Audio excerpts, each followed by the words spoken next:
Madam Speaker.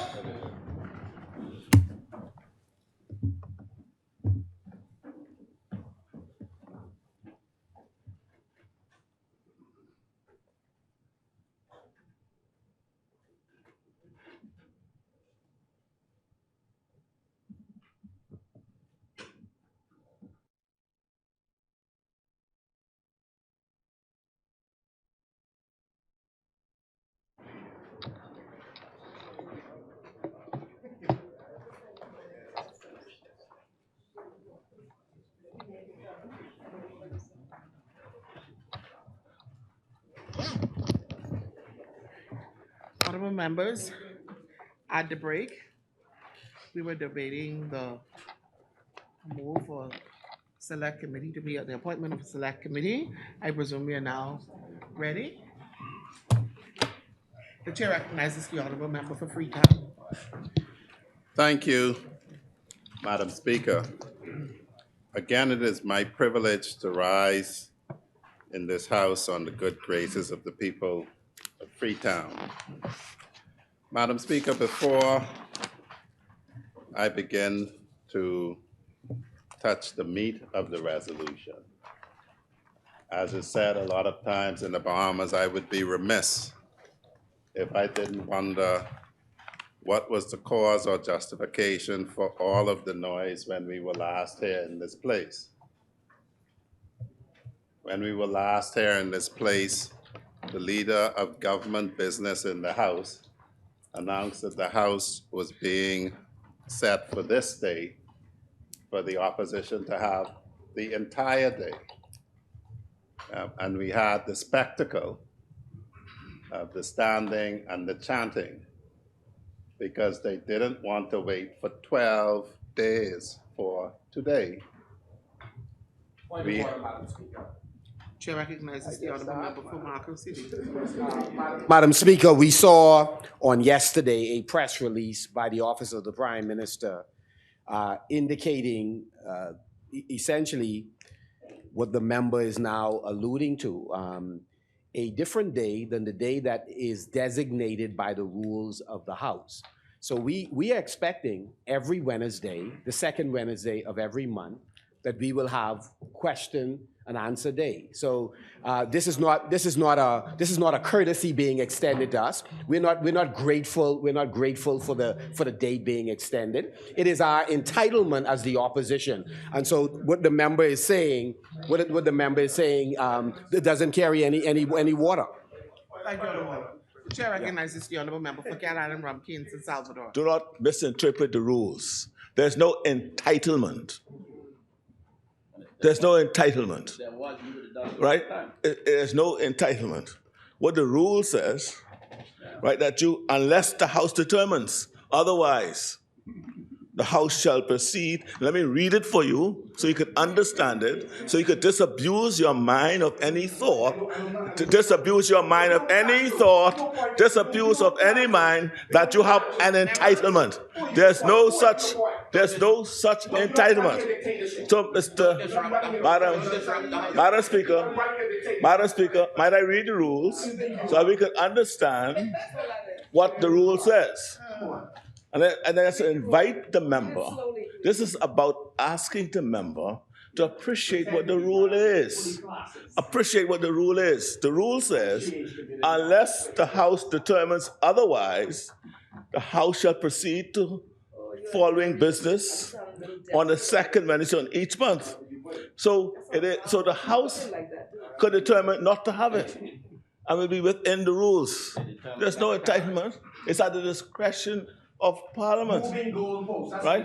That's what I'm reading the rules. I'm reading the rules. If the rules is moving it, that's what it is, right? And let me just say, and you know, Madam Speaker, let me read it again. Slowly. Unless the House determines otherwise, the House shall proceed to the following business on the second Wednesday in each month, provided the House is sitting during that month. And it reads and it goes down and it adds questions. Right now, Madam Speaker, They determined otherwise for 5 years. for the 4 years they were in there, they determined, in fact, they never put it to the Parliament. But they very arbitrarily, without seeking Parliament's permission, the House permission, distributes it. What Wednesday, what second Wednesday in any month during the time that you sat in cabinet that we were allowed to ask questions? Yes, today was a Name one. Right? And now, no, Mr. No.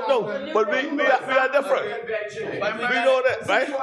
So, Mr. Speaker. Members, there are two members. Come on. There are two members.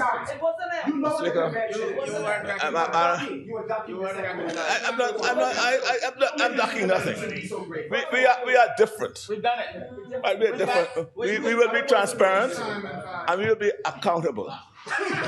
We are transparent. He sat for 4 years with the government and did not answer one question that was on it. And then he has the audacity to speak to it, right?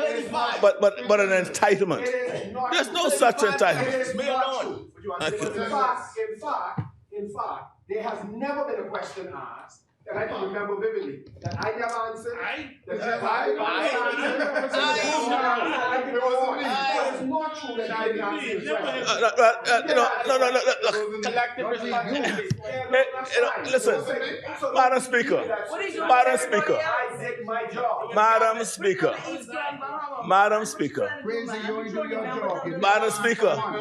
it is the fact. You'll never do your job. The fact, whether or not it's easily verifiable.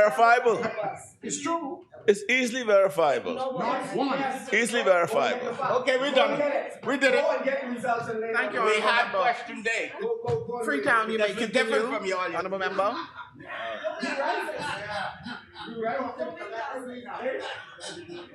You're right, you could get that on both sides and still smile. Madam Speaker, You're smiling on both sides and still smile.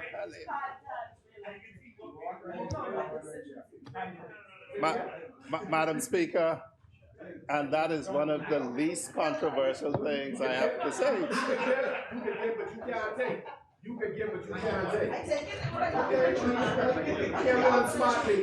Anyway, Madam Speaker, I asked a question. And the member for Marco City answered it in a way. He said they were carrying on like that because they thought they had a right to, an entitlement to. I set aside whether the member for Marco City is correct or whether the member Philip Edward Brave Davis King's Council MP is correct on the interpretation of that rule, but it does not matter for my purposes, Madam Speaker, because even if he is right, what he is saying is you misbehave, you carry on bad, exactly what we see in the street mirrored here. So at the end of the day, unfortunately, most of the young people who are doing the same thing also have no regrets. That is a regrettable thing to fall from somebody who aspires to be Prime Minister, but it has fallen from him, and we take it as it is. Now, Madam Speaker, this also comes because it was announced what would happen on the 20th by the member for West End and Bimini. But Madam Speaker, notwithstanding that, still that happened. And we are to believe that their spirit will be conciliatory in this select committee. That's what we were told, but be that as it may. Madam Speaker, some words to begin this direct contribution. And they're from a young person. I think he is younger than I am. He's certainly more famous than I am.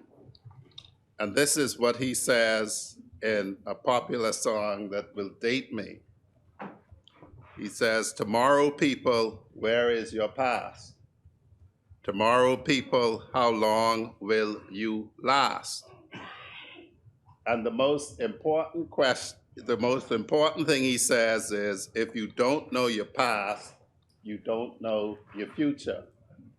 I choose to start with that, Madam Speaker, because I have heard the Bahamian people are tired of the same thing from successive administrations over the last 40 years.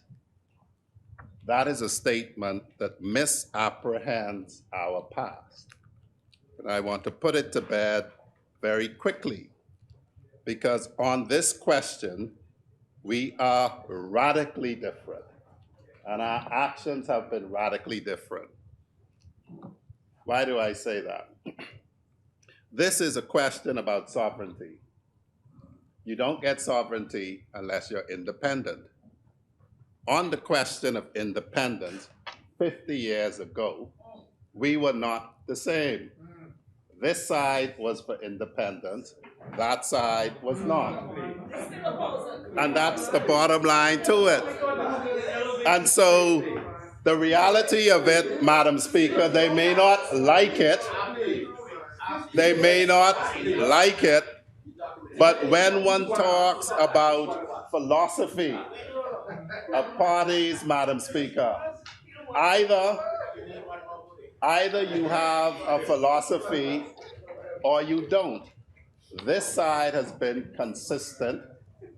We are for independence, we are for sovereignty, and I'm going to talk about some other things that show the difference. But Madam Speaker, we start with that. We are Bahamians because of this. Before this, when I was born, 54, soon to be 55 years ago, I was not a Bahamian because there was no such country. It wasn't until Her Majesty in Council in the UK, and I invite all Bahamians to look at these things before they wax lyrical. There is no independence document in this Parliament. So at the end of the day, and we were called Caribbean and North Atlantic territories. It's in our Constitution, which was laid by Her Majesty in Council. And our precious Constitution is a schedule to that order.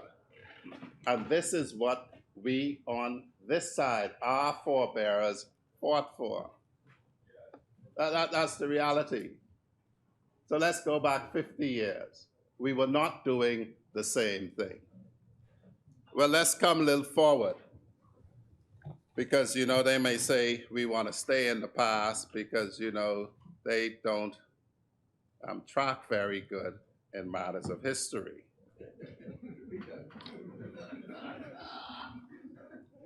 But what happened next? And everybody quotes Linden.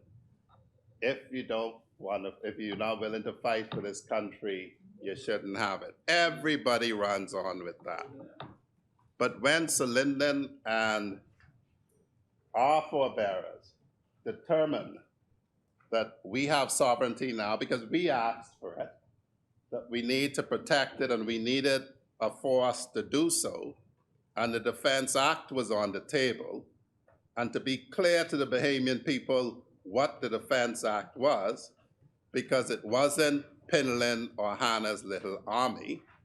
Section 4 of the Defense Act says, the Defense Force shall be charged with, A, the first thing, defense of the Bahamas. 2, the second thing, the protection of the territorial integrity of the Bahamas. 3, the patrol of the waters of the Bahamas. 4, general assistance and relief in times of disaster. 5, the maintenance of order in the Bahamas in conjunction with the law enforcement agencies of the Bahamas. And finally, with such other duties as may from time to time be determined by the Security Council. In 1979, when that was passed, it commenced the 31st of March, 1980. I remember 79 very fondly. I could do a lot of things I can't do today. But that's a little while back, so it's not 50 years ago, if you want to come forward a bit. But even on that issue, we on this side supported it, and it was opposed by those in opposition at the time. The chair recognizes the honorable member from Barnabas. No, but sorry to interrupt the member. A few minutes ago, the member's talking about who supported independence, right? If you check the signatories of the Constitution, they were members of the Free National Movement as well. You know what I mean? No, but I'm saying, so Arthur Folks was a signatory, right? So Arthur Folks, listen, hold on, man. Let's not play cute with them. Hold on. No, hold on. He has said that this side opposite, that's what he said. This side opposite is the Free National Movement. This side opposite is the Free National Movement. So Arthur Folks, right? Kendall Isaacs. Come on, man. Come on. If you're gonna be, hold on. If we're gonna be honest, let's be honest. Let's be honest. But you said the side opposite. He said the side opposite. That's all I'm saying. And the honorable. But put it in context, right? He could say that members of the Free National Movement supported independence. No, hold on. So being go ahead, PM. For Cat Island Rum Kings in Salvador.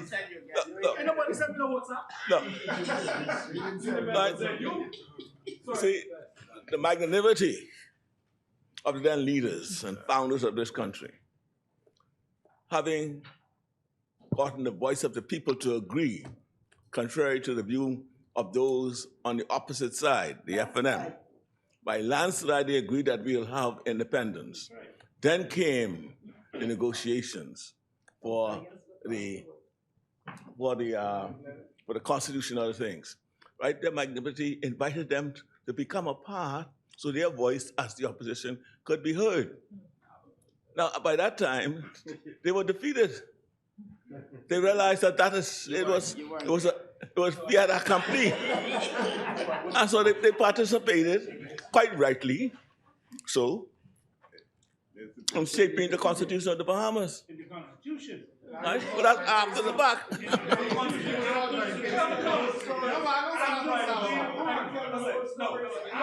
All I'm saying is, I thank the member, thank the Prime Minister. Thank you for the historical context. The point is, if you are in opposition, you can't simply say that the Free National Movement was in opposition to when we have put.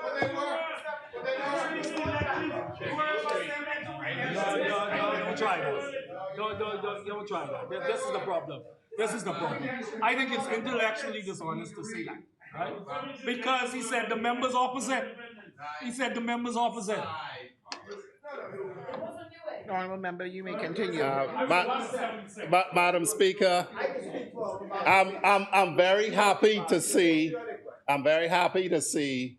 that both ministers for education are here with us to see the need so that young people may know that the 72 election was about independence now or independence but not now. I happen to have gotten it in my education, but clearly there appears to have been some slip between the cup and the mouth for some people. But 1972's election was about independence now and independence but not now. And the side opposite, not those members, because I think none of them would have been of age. A lot of them are younger than me, and I wasn't of age then. I was 5 years old. So I wouldn't have been of age to have opposed anything. But that side opposite, their political heritage is that the party that they're members of opposed independence in the 72 election. That's just what it is. It is what it is. Just as in 1979, chiding Pinlin and Hanna about wanting their own private army, they opposed the creation of the Royal Bahamas Defense Force. That is what it is. That is their political heritage. So when I hear people say that you've done the same thing for 40 years, that's nonsense. Now someone is going to come after me and explain how the Commercial Enterprises Act, having been repealed when the UBP had it, having been repealed by the PLP, was introduced, and I think some of those on that side were there for that. Yes. They were there for that. That happened, I believe, 2017, December. in the last administration. December 2017. But I won't be dealing with that, Madam Speaker. Somebody else may deal with that. Next in line, Madam Speaker. Having birthed this institution called the Royal Bahamas Defense Force, it ran. I've read to the Bahamian people what its missions are. Well, you know, you could have a mission to do anything, but if you don't have the resources, your success at doing it will be affected. So one only needs now to look at how the body created to defend the Bahamas, to patrol our territorial waters, and to maintain our sovereignty is treated before we say that successive administrations have done the same thing, because it isn't true. You know, Madam Speaker, when we started, it's self-evident, resources are finite. And just to show you what the public should know, what was asked by the other side in questions that were answered was, number 2, to Minister Fred Mitchell, will the government indicate if it aligns with related budgetary allocation for the current fiscal year? They are concerned that money is limited.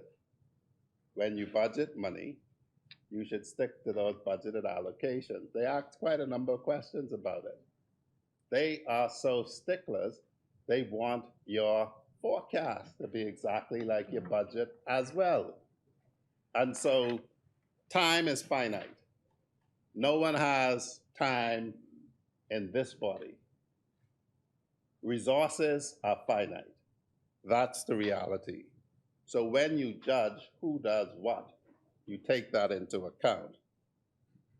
It cannot be disputed that the PLP builds up the Royal Bahamas Defense Force and the side opposite permits it to languish. The single largest investment to increase the capacity of the Royal Bahamas Defense Force was the Sandy Bottom project, when my colleague from Carmichael would have been intimately involved with that. And that's why he knows the capacity of the Royal Bahamas Defense Force. Because for the people of the Bahamas' edification, that is when we got the fleet that we have.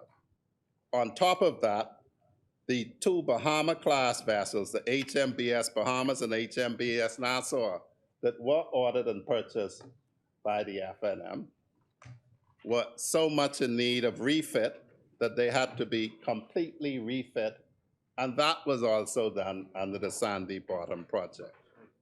$80 million was spent for dredging these same outposts that Marco City asked about how robust are them. $80 million was spent by this side to dredge the harbors, install quay walls at Coral Harbor, at Matthewtown, and at my hometown, Gun Point, Ragged Island. We did that. We thought it was important for that to be done. There was then the construction of the Operation Command Center building at Coral Harbor for close to $2.5 million. And the fully allocated and spent amount was $234,377,506. That is what happened in 2014 to 2017. And you see what upsets me about this, you do the same thing for 40 years, is it ain't true. Because when this side left government, precious little was done. So that at HMBS gunpoint, they still in trailers. They're in a hurricane zone, but the barracks are trailers at HMBS gunpoint today as we speak. Today as we speak. The one thing that the side opposite can know and should know very well, we don't tarry like they can. There are buildings to be built to build out HMBS gunpoint. And like they always say, we are fixing that as well. So it doesn't matter with all of this quote of this. Their entire administration did nothing about that. We are fixing that. The public can expect to see that not only will HMBS gunpoint be built out, but you also have what is happening at HMBS Matthewtown. And the Office of the Prime Minister has already indicated that the additional land necessary to expand that base will be granted. We ain't talking, we acting. Lastly, Madam Speaker, we hope very shortly, and I'm grateful for the member for West End and Bimini for having shown the men of the Royal Bahamas Defense Force possible sites for a permanent base in Grand Bahama, which we hope to action soon, as well as the base in Bimini. We are serious about guarding our heritage. It has not been business the same for 40 years. It's been, we've acted, they have stopped or reversed and canceled what we've done, and then we have to come back and restart. The public needs to know that that is what happens. At least people think I'm being petty. One just needs to look at the Shantytown issue very quickly, because it's being said that it's business as usual on that. Well, I've read the papers about what the side opposite did, and I've read, and I was present for the communication by the member for Cat Island, Rum Cay, and San Salvador, and it's completely different. The public needs to know that the injunction was granted in 2018, and in the decision setting it aside, just to show you how important it was to the other side, the public is invited to go on the site of the Bahamas Supreme Court, and you will see that the first hearing date is the 28th of April. Guess which year? 2021. 7 months before the general election was the first time that they reappeared in this application as listed by the judge. And then 2 days later in April, and then on the 21st of May, 2021, and then never no more that year. Praise the Lord, they were voted out in September. And then after September, the first application by this administration on coming to office was made on the 23rd of November, 2021. And the dates then are given. And so one can see quite clearly, it has not been business as usual for 40 years. We are different, as Exuma and Ragged Island keep saying.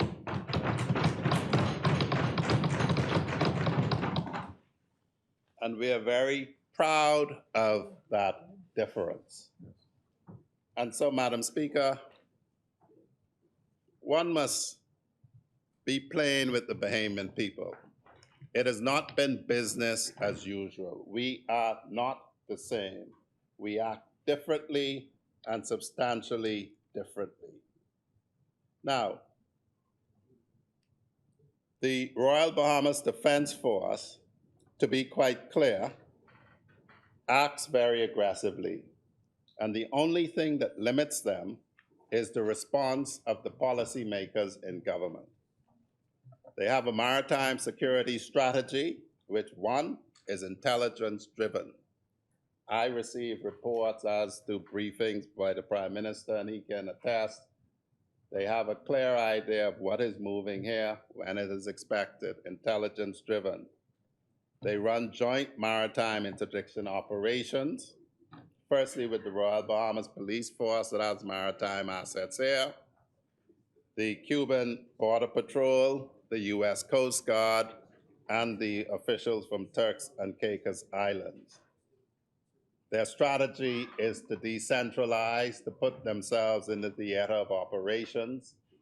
They are seeking to decentralize to gunpoint, from which they will run aerial surveillance missions. Inagua, where they are now, Grand Bahama, and Bimini. Their aim, their strategy is to achieve maximum domain awareness, which is basically to know who is moving where and when, by decentralizing to exercise maximum domain control, and then by their overlapping aerial and marine patrols to control this territory fully and realize the Pinlin Hannah, if they say this was their private army, the Pinlin Hannah dream of a Royal Bahamas Defense Force discharging the mandates in Section 4 of the Defense Act. Madam Speaker, there's been much talk about this subject matter. In the last part of this contribution, I want to address frontally the question of support or otherwise for this select committee. I began by saying the time is finite. Members of the Royal Bahamas Police Force, Defense Force, and Immigration do not have unlimited time. We do not have unlimited manpower. We are building back from where they left us.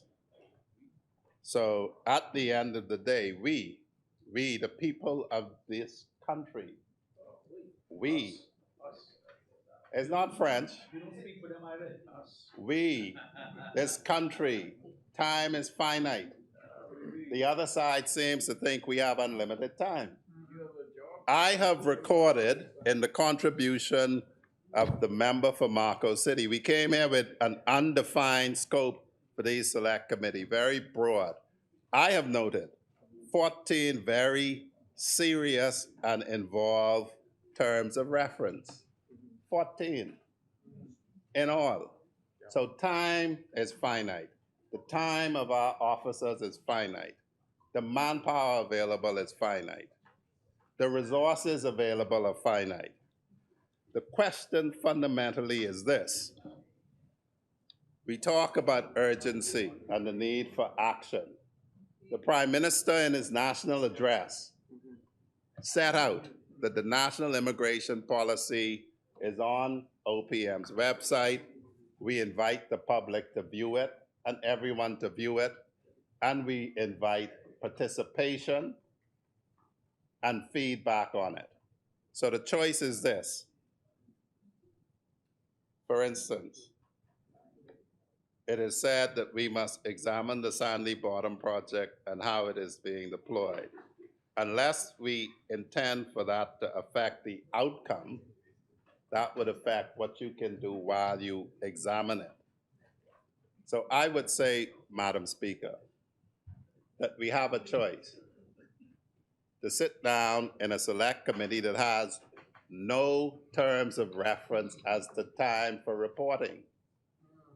I heard all kind of stuff said about the terms of reference. One of the terms of reference for everything you do, certainly in this administration, everything that I've been set to do has a time for reporting, a time for action. No proposed time for reporting of this select committee.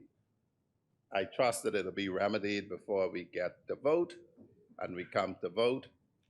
But the choice is between a select committee that on the part of the person proposing it will consume a lot of time, resources of Defense Force personnel who could be doing other things, of immigration officials who could be doing other things. The proposition is to consume the time, because unless they're going to do away with the right to call any of these people before them, when the officer in charge of HMBS gunpoint is up here or in a meeting, he can't be working at the mission that he is assigned. We don't seem to grasp all the time that time is precious. And the Bible teaches us that time is precious. And so when you do these things, the question is, do we commit to a 14, and I may have missed some, 14-point terms of reference, no time for reporting given, select committee, or do we take up the invitation extended by the Prime Minister that we put out there exactly what we intend to do? If you want to critique it, you can critique it. If you want to have your say, you can have your say. If you want to define what you think a Bahamian is, you can do that. You could define, tell the cows come home, but this little booklet that Her Majesty annexed our Constitution to the order and council to tells you what it is. I'm happy to report, so that it's clear, that in cooperation with our Canadian, American, TCI, and Cuban partners, only one vessel made landfall on an inhabited island. So the problem that we have to define is this, and this is where it borders on xenophobia and racism. What we have to define is this. There's this view that there are all kinds of people in here. Well, the question is, when did they come here? Because depending on when they came here, Elizabeth Regina, in an order in council annexing our Constitution, made it clear that some of their offspring, we have no ability to determine whether they're Bahamian or not. Unlike Haiti, we did not win our independence. It was given to us by agreement. And what we agreed to was the terms of the Constitution. Firstly, everyone who was born in the colony before 73 was a citizen, regardless of where you came from. And history will teach some of us that at one point, Francophones, Creoles were more abundant in this colony than free black slaves. And they and all of their descendants, according to the Constitution, became Bahamians. So let us be frank with the people. People can become outraged when they are fed facts.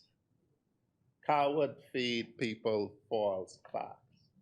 Brave leaders step forward, give the people the facts, and submit themselves to judgment on that. It's coincidental, Brave. It's coincidental, but it's true. And so the time has come in this debate for honesty. Stop fooling the Bahamian people. We have only one unfettered right, and that's the right found in Article 18 the right against slavery and forced labor. All other rights are subject to exception. All.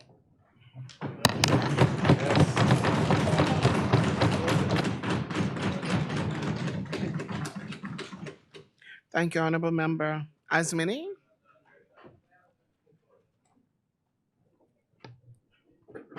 The chair recognizes the Honorable Member for St. Anne's. Thank you, Madam Speaker.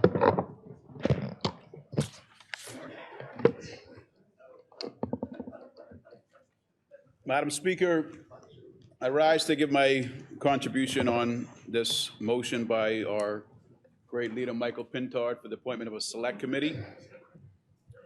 For the appointment of a select committee on immigration and the matters that he addressed. I've just heard my former boss, Wayne Monroe, gentleman from Freetown, talk about time. Time is precious, and we must value the time of members of the Royal Bahamas Defense Force. Madam Speaker, if you look in the rule book, our rules of procedure, there's 7 pages dedicated to debate. Now, if you ask me as a young parliamentarian, the only productive thing we do as parliamentarians is come into this House debate.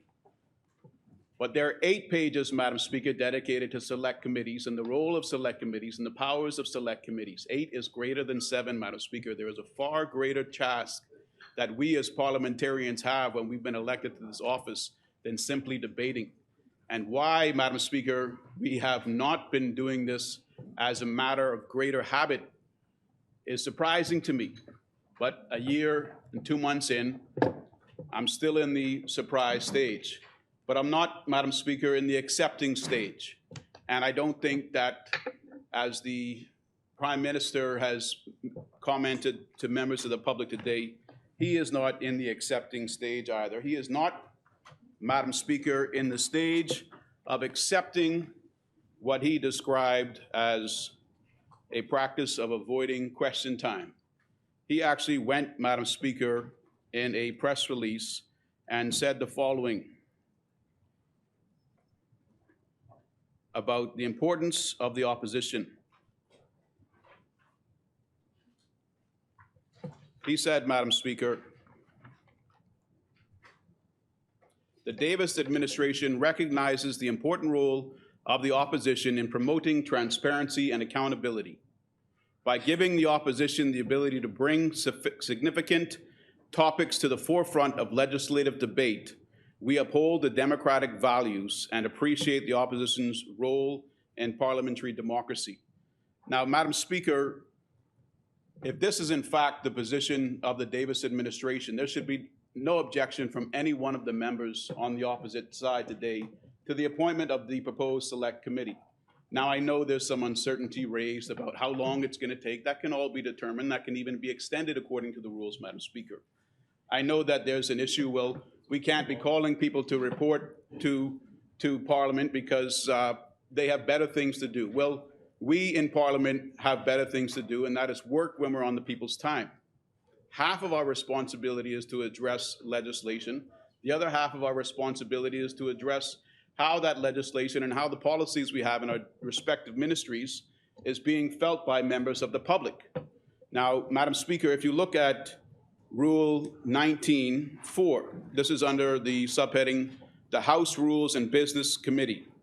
By 19.4, the committee shall be responsible for assigning the oversight of government ministries and departments to the relevant joint and standing committee. That means every ministry, Madam Speaker, should have a committee assigned to it. It's not just a point where I think has become the practice. You get elected, you look back in 5 years and determine where you are. The practice, Madam Speaker, according to our rules, is that you have a governing side, you have an opposition side, Madam Speaker, and you have members from each governing side reflectively represented in the committees. Each committee is to look at a ministry. It shouldn't even be a question of why are we doing this. We should have already been doing this over a year ago, Madam Speaker. We're actually a year behind in having a committee look into the Ministry of Immigration and the matters related thereto in the public interest. It's not to hold the member for Carmichael and his ministry accountable, Madam Speaker.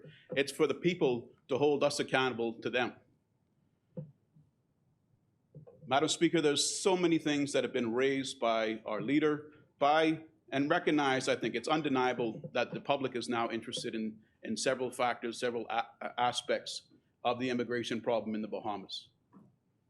To ignore the people's interests, Madam Speaker, and not support the Select Committee is turning our back on the people. We may have an established practice of putting things as we want them to be, as we think best, as our caucus, as our party determines they should be, but that's not how Parliament should be operating. The Parliament should have a Select Committee looking into things in the public's interest. Not only matters that we're dealing with today, but matters that could impact the policy decisions we make down the road. There are members of the public with expertise beyond the experience and expertise of members of this Honorable House of Assembly. How are we, as members of Parliament, listening to them? How are we letting them participate? How are we, as the People's Parliament, letting the people participate in Parliament? Again, a Select Committee gives certain powers, Madam Speaker, and a Select Committee can call witnesses that have experience in the areas that the committee is investigating. A Select Committee can actually even have members of the public come to the committee and give information to them that might set the trajectory of that Select Committee going forward. So while you see a number of categories listed by the Honorable Member from Marco City, there's good reason for that, Madam Speaker, because there are several items that are of extreme importance to the people of the Bahamas. We just had CARICOM here the other day, so obviously our government is willing to listen to foreign government heads. But how is the Bahamas government willing to listen to Bahamians? You can do it through these select committees, Madam Speaker. It's not an opposition committee, Madam Speaker. It's a committee made up of both sides of the House. And most committees I sit on right now, because the government, the Davis-Cooper administration, has a majority of the House, the majority of members of any particular committee are from the Davis-Cooper administration. So there's nothing for them to be concerned with, Madam Speaker, in approving a select committee. Outside of pressing issues, you can have select committees on transportation issues. You can examine reasons that there could be changes in policy going forward. You can have committees that are of national interest on green energy. These are things that parliamentarians can be doing, Madam Speaker, on days and at times that they're not sitting in this Honorable House of Assembly. It's not something creative. It's been created a long time ago, and I know this, Madam Speaker, because when I look at the back of this rule book, I see people like Tennyson Wells, like Nico Grant, Frank Smith, Pleasant Bridgewater. I see people like the Honorable Frederick Mitchell, who I think a number of years ago, maybe as far back as 91 or 97, came up with these rules from 2005, Madam Speaker. So these select committees are well set out in our rule book, which governs our time in the House of Parliament. To deny the appointment of a select committee on matters relating to immigration, which is probably the greatest national issue now, would be short-sighted, Madam Speaker. And there's no reason anyone should be concerned about a select committee being appointed. It'll be governed by both sides of the House. The majority, as I said, is likely to come from the Davis-Cooper administration side. What we do in those committees will ultimately be determined by a majority. The report comes from the chairman of those committees to Madam Speaker for consideration before the House. The information and the evidence collected, Madam Speaker, is under the decision and majority choice of the chairman of those committees. But Madam Speaker, what we can't do is sit here in Parliament and turn our backs on the issues that are before the Bahamian people. And the biggest issue, as I said right now, Madam Speaker, is immigration. I strongly support the motion by the Leader of Opposition, the Member of Parliament from Marco City, just as I strongly support the member for Carmichael in his ministerial post as Minister of Immigration. We're on different sides, but we have one problem now before us to address as members of this Bahamian Parliament on behalf of the citizens of the Commonwealth of the Bahamas. So I'm going to support this motion today, and I ask all of the other members of this House to do the same. There's nothing to lose when we're doing the right thing for our Bahamian people. Thank you, Madam Speaker. Thank you, Honorable Member Asmani.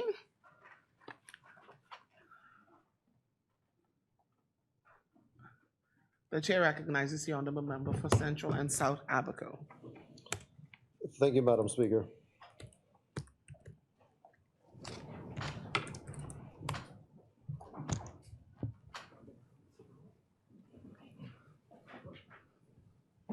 I rise in this great house with the honor of representing my good constituents in Central and South Abaco. One major issue on the minds of my constituents in particular, and many other Bahamians in the Bahamas over the past decade or more, is the issue of immigration. Illegal immigration, to be clear. Madam Speaker, illegal immigration has been an issue in Abaco and other parts of the Bahamas in areas of high commerce for many years now. But post-Hurricane Dorian, Abaco has experienced a wave of increased illegal immigration. With the destruction of two major Abaco shanty towns, known as the Mud and the Pigeon Peas, shantytown residents were scattered across Abaco, and a new shantytown to the north called the Farm has grown at a shocking rate, along with many small shantytowns scattered throughout Abaco, including my hometown of Elbow Key. Madam Speaker, when speaking on the Mud and Pigeon Peas, I am unclear whether the F&M representation in Central and South Abaco were blinded or did not bring to attention, but they were allowed to grow unchecked as their own countries within our country. When speaking of time, it was brought that the injunction was put in place in 2018. Hurricane Dorian, a little bit more than a year later. Nothing was done in that time. It was 3 years before they even tried to overturn that injunction. And it brings to mind, if there was the type of concentration and focus brought forth by these gentlemen now, then would hundreds and thousands of migrants been lost in that storm? Time is important. But immediately after the election, this Davis-led administration went to work on tackling the issue, starting with working on the reversal of a crippling injunction that prevented us from removing shantytown villages, despite them being built illegally on land that was not theirs. Madam Speaker, I am happy to say that this injunction has now been revoked and operations will commence on these illegally built structures when plans are cemented. I am adamant that any structure built without the proper procedure or approvals will not be allowed. These structures are unsanitary and are polluting our precious water tables. The water table in Abaco stretches the entire length of Great Abaco. If you pollute one section of it, the entire water table in Abaco is polluted. It's not only an effect of those residents in the shanty town, but it's an effect for all of my fellow Abaconians. There are also health and safety concerns. We have building codes and regulations in place for safety and health of all of our citizens. We cannot allow persons to build without the proper procedures and approvals in place. We cannot sit back and allow children here illegally or legally to play amongst unsanitary and unsafe dwellings. Notably, the risk of sickness or viral outbreak is increased and can easily and viciously spread to our children in the schools. Hurricane Dorian shockingly and sadly showed us the dangers of these unsafe, poorly constructed shanty towns. Hurricane Dorian massacred untold amounts of residents. We may never know the total number of deaths, as a majority of them were undocumented. So time is an issue.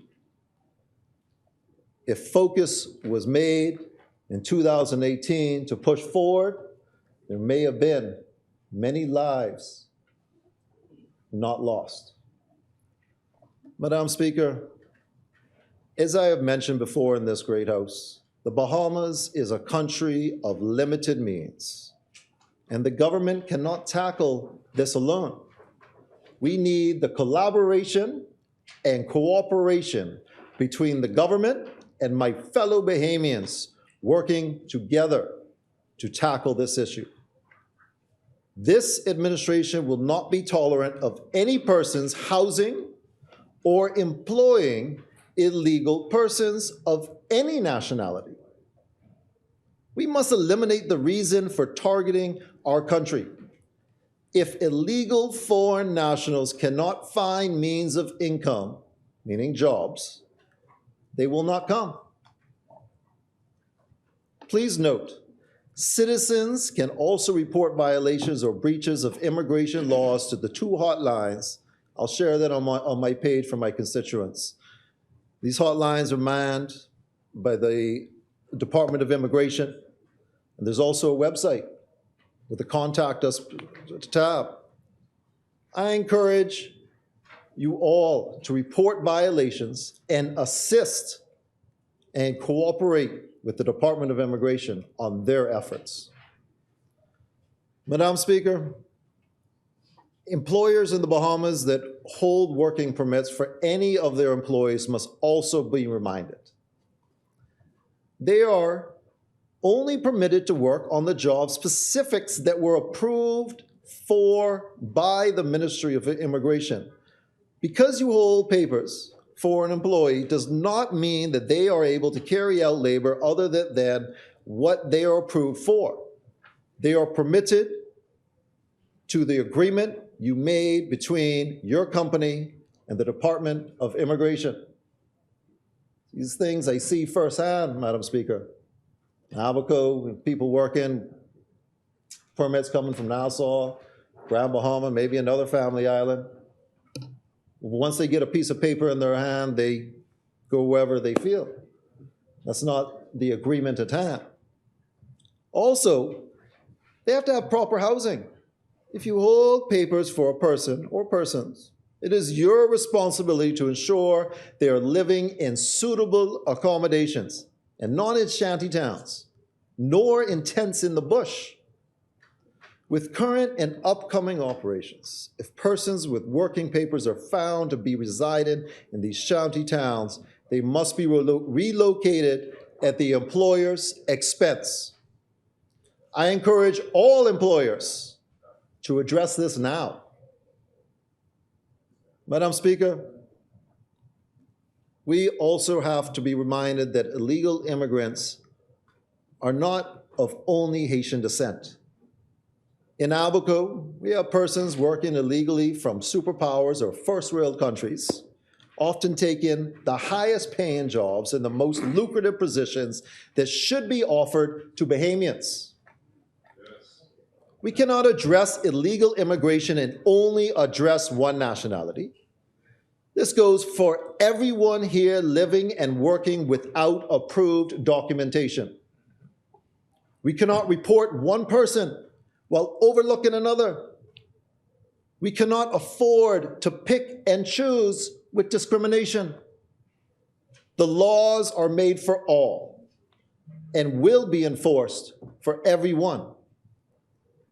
Madam Speaker,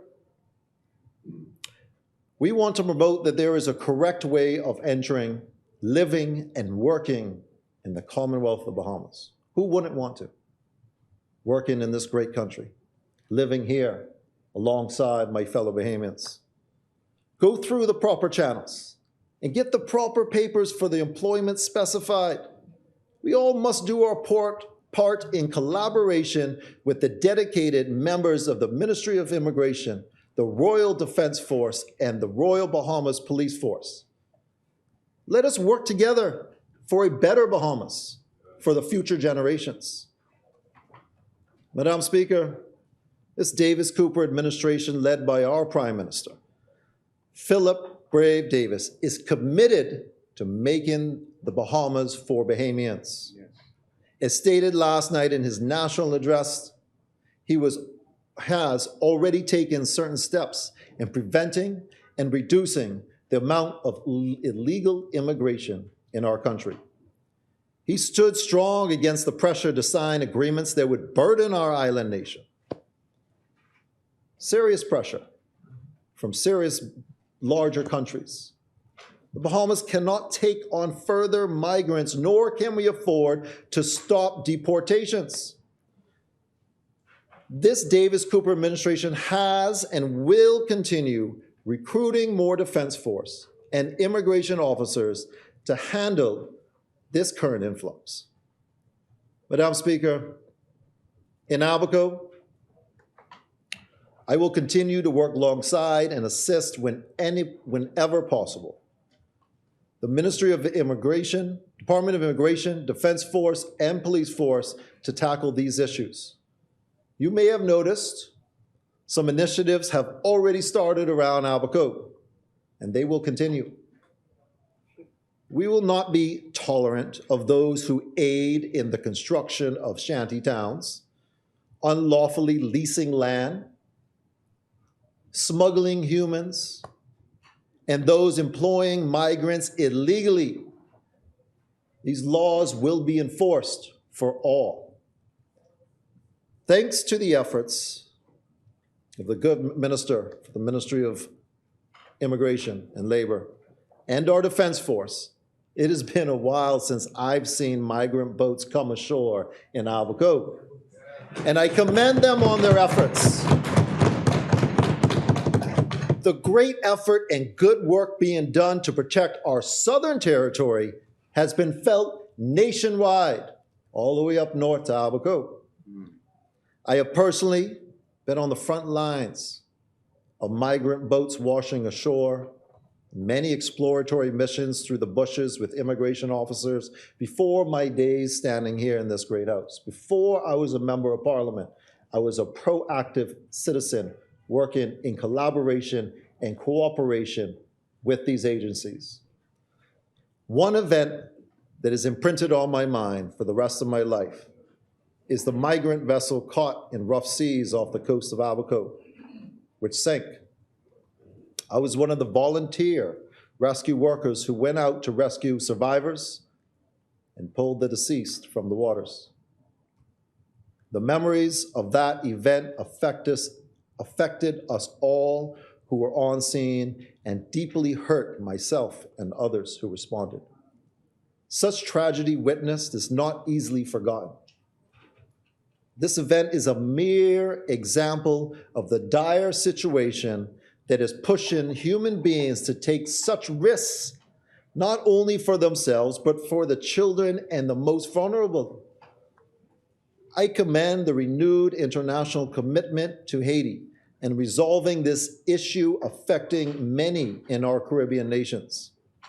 International collaboration is needed to also combat and stem the problem from where it starts.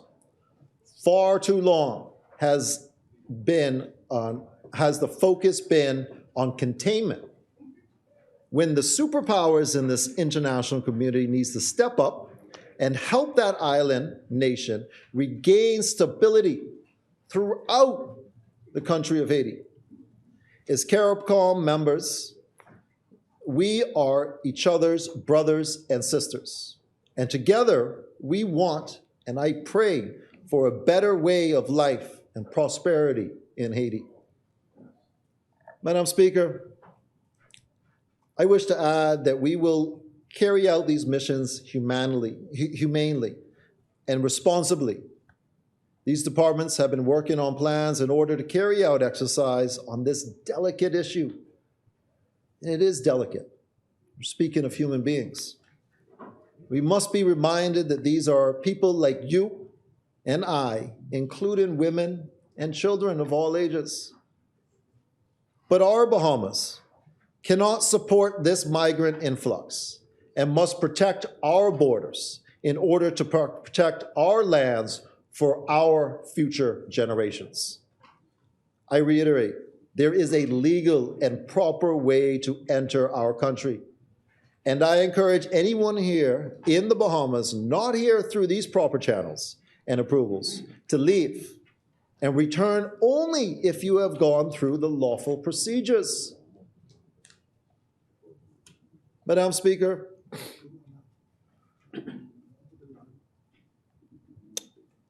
this issue at hand is something that I know first and foremost, being on the front line, seeing it throughout my life, seeing it blossom. But I also know the other side of it. The children of Haitian descent that are Bahamians are my friends, are upstanding citizens in our country that have businesses, that employ other Bahamians, that grow, that have children, that play with my children and other Bahamian children. We are one people. That triangle, that black triangle in our flag, that's the unity of the people. And truthfully, unless you're Lucayan or Arawak, we were all immigrants at one point. I'm 8th generation in one place and 9th generation in the next, and they were the founders there. But we were all immigrants at one point.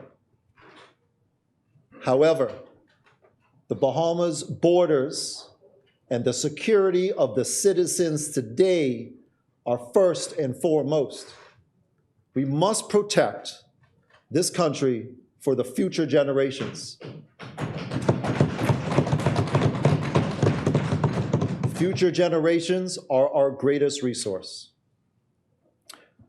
Great Abaco and the Keys are in full support with this Davis administration, taking action to resolving these decades-long matter. Abaconians support enforcement of illegal immigration of all nationalities and look forward to this administration tackling this issue humanely and responsibly through good leadership. But time is something that we cannot get back, as the good member from Freetown so elegantly expressed. If time was on the minds of the opposition in 2018, would we have lost thousands in Hurricane Dorian? If the mud and the pigeon peas would have been focused on instead of going unchecked, would Dorian take in so many lives, Madam Speaker? This is that we as a nation cannot be burdened with more bureaucracy, more talk, and more politics. Action is being taken, and action is what is needed. Making the Bahamas for Bahamians is a priority of this administration. God bless my fellow Abaconians, and God bless the Commonwealth of the Bahamas.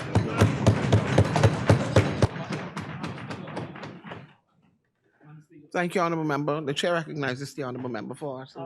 Madam Speaker, I hate to go back very quickly to the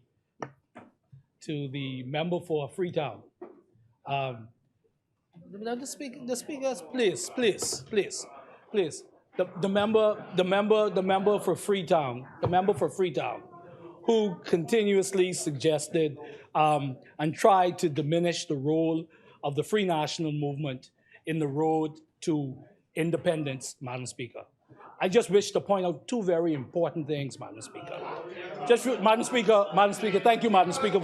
Madam Speaker, please, Madam Speaker. It was a part of his contribution. Madam Speaker, thank you very much, Madam Speaker. Madam Speaker. No, Madam Speaker, Madam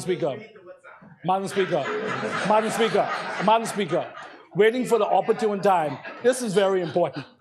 On the road to independence, Madam Speaker, the member from Freetown and other members of the government have tried to suggest the Free National Movement was not a vocal voice in support of it. But in truth, at that independent conference, there were matters emanating out of there that there were matters emanating that the PLP did not support. Madam Speaker, for example, and you would find this very interesting, right?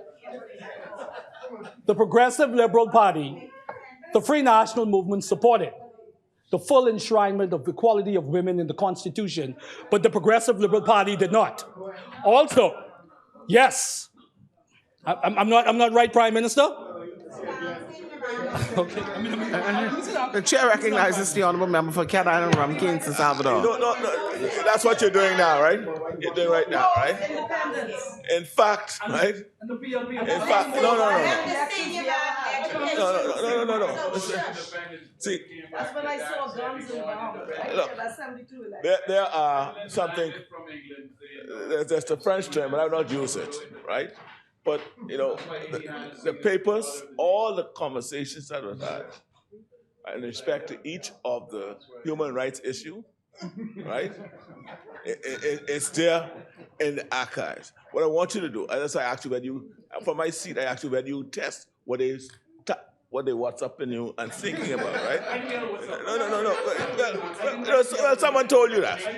Someone just told you that. I know, they tell me too, right? They tell me too. But as I saying, it is not what I'm saying. See, you talk about the road to independence. What the member was speaking about is the fact that the FNM as a body and individually was saying no to independence. And their view is, not now. We ain't ready. That was their firm position. That's the point he was making now. And it was put to the electorate. And they were on the side, and the FNM was on the side, and they were arguing no to independence. That's the point he made. Now, after the people rejected the view of the FNM, right, and then the issue of the Constitutional Conference came up, right, it was only right for the opposition to have some say in shaping, I say now, not their way, have their say in the crafting of the Constitution. And in fact, you know, they left, Christmas is coming. They left before, they signed up and say, Celine, whatever you say, whatever you all say, be with it. And they came back home. That's all part of the record. See, now what you need to do, right? I mean, it's instructive, right? Because many who will be telling you things, it's going to be telling you it with some motive. And that motive will be maybe to embarrass the government, or or to correct. No, listen, man. This politics. This politics. So just accept what I'm saying. That what they'll tell you is to either embarrass us and or to correct us or paint us in a way that we may not be telling the truth. And that's what you're trying to do now, right? So what I'm saying is that no, not you. I mean, that's what they will lead you to do. Right? So that's why I say to you. That's why I say to you, right? That's why I say you always test. And it's, I mean, in fact, you should find, truthfully, you should find what they said to you interesting. Sufficiently interesting for you to go and access the information, look at all the preparatory papers to the final document, And as for our own edification, read them and say, boy, listen, if that is true, let me find this out. And then one day you come in here, you could even lay the document when you said, and no one on the side could question you. That's so, and that's how you build yourself as well. See, as I said, every time someone tells you something, they telling you to correct us then. See, like you got up to correct the member from Freetown. And what you're correcting him about is not the issue he rose. You're correcting him about something that may have occurred, and may have occurred after in the discussion leading to forming the Constitution. That's not the issue. That was not the issue, man. See, that was not the issue. That's not the issue. So what? So now you see what? Now listen now. You see now that's why I say, Mr. Speaker, that's why I said sometimes. That's why I said that information that people give you is very often given to you to embarrass us or to make us. So the embarrassment here is now. You see, that we may not have. The issue of whether we support independence or not is not the real issue. But you all oppose gender equality. What was that supposed to do? Embarrass us. Right? So I'm just saying, but test it. It ain't true. In fact, as I said, they were there for a while, and then they left. They left and said, well, we got to go back home for Christmas. They like that. See, listen, it was good about it. I was around then too, See, I was around. So I voted in the 72 election, So I was around, man. I was involved in the campaign. In fact, Me too. I was, we were around. I was around. So these things, they left us. No, I know. These are some historical. You're still right here. He's still right here. But it's only sometimes, the same thing with me. A lot of people give me information. And very often, there's always a motive for them giving you the information. And then you just have to test it before you move with it. Yeah. Thank you, Prime Minister. My Thank you, central Honourable point, thank you, Mr. Speaker. My central point has been that when the way it's been crafted, the suggestion. The suggestion, right? The point I'm making is that during that time, as you could tell me better than anybody, this was a very robust debate on a number of issues, right? And the point that I'm making is, even as I look at these two articles here by the former member for Angliston, Philip Galanis, and Sir Arthur Folks, they talked about these two issues. One being that the PLP opposed full equality for women to be entrenched in the Constitution, and also rustication, that the PLP did not support the free movement of people, and it was the Free National Movement. I have two articles here, and so let me. No, Madam Speaker, I have two articles here. One by Sir Arthur Folks, who's a signatory, and the other by Philip Galanis, a former member of Parliament for Angliston. All right, and I can read. Well, Madam Speaker, I have here that they've pointed out those two. Get loud, let someone speak. They've pointed out. Let them speak. They made the point. Right. No, I'm being cast a segment. I'm saying that I am referencing two persons, one person who's a signatory and the other person, a former member of Parliament, who's expressed in that robust debate that there were these two issues. And the point that I'm making is on those two issues, with women's rights being fully enshrined in the Constitution of the Bahamas, the Free National Movement supported it, the Progressive Liberal Party did not. And as it relates to the free movement, Madam Speaker, you're not the Speaker. That's not your decision. This is the Speaker. Madam Speaker. Madam Speaker, this is an article by Philip Galanis, right? Okay? Madam Speaker, you've given me, Madam Speaker, in another area of disagreement. Madam Speaker, you've given me the floor. Madam Speaker, another area of disagreement. Another area of disagreement surrounded gender. Madam Speaker, may I finish? Another area of disagreement surrounded gender equality. The PLP proffered that full equality for women should not be enshrined in the Constitution. The FNM argued the opposite view, and ultimately, the British government agreed with the... Honourable member. Madam Speaker. Honourable member. Madam Speaker. Madam Speaker. And lastly, Madam Speaker, Honourable there was member. a discussion on the Honourable issue. Can I finish, brother? Can I finish? Madam Speaker, let me finish. Let me finish. Yes. Madam Honourable Speaker. member. Madam Speaker. Please, thank you, Madam Speaker. Honourable member. Madam Speaker. We're not debating. Yes, but let me just finish this, man, please, because they've been heckling me. Let me finish. They're heckling me. Let me heckle me. Madam Speaker, there was a discussion on the issue. Madam Speaker. Madam Speaker, there was a discussion on the issue of rustication.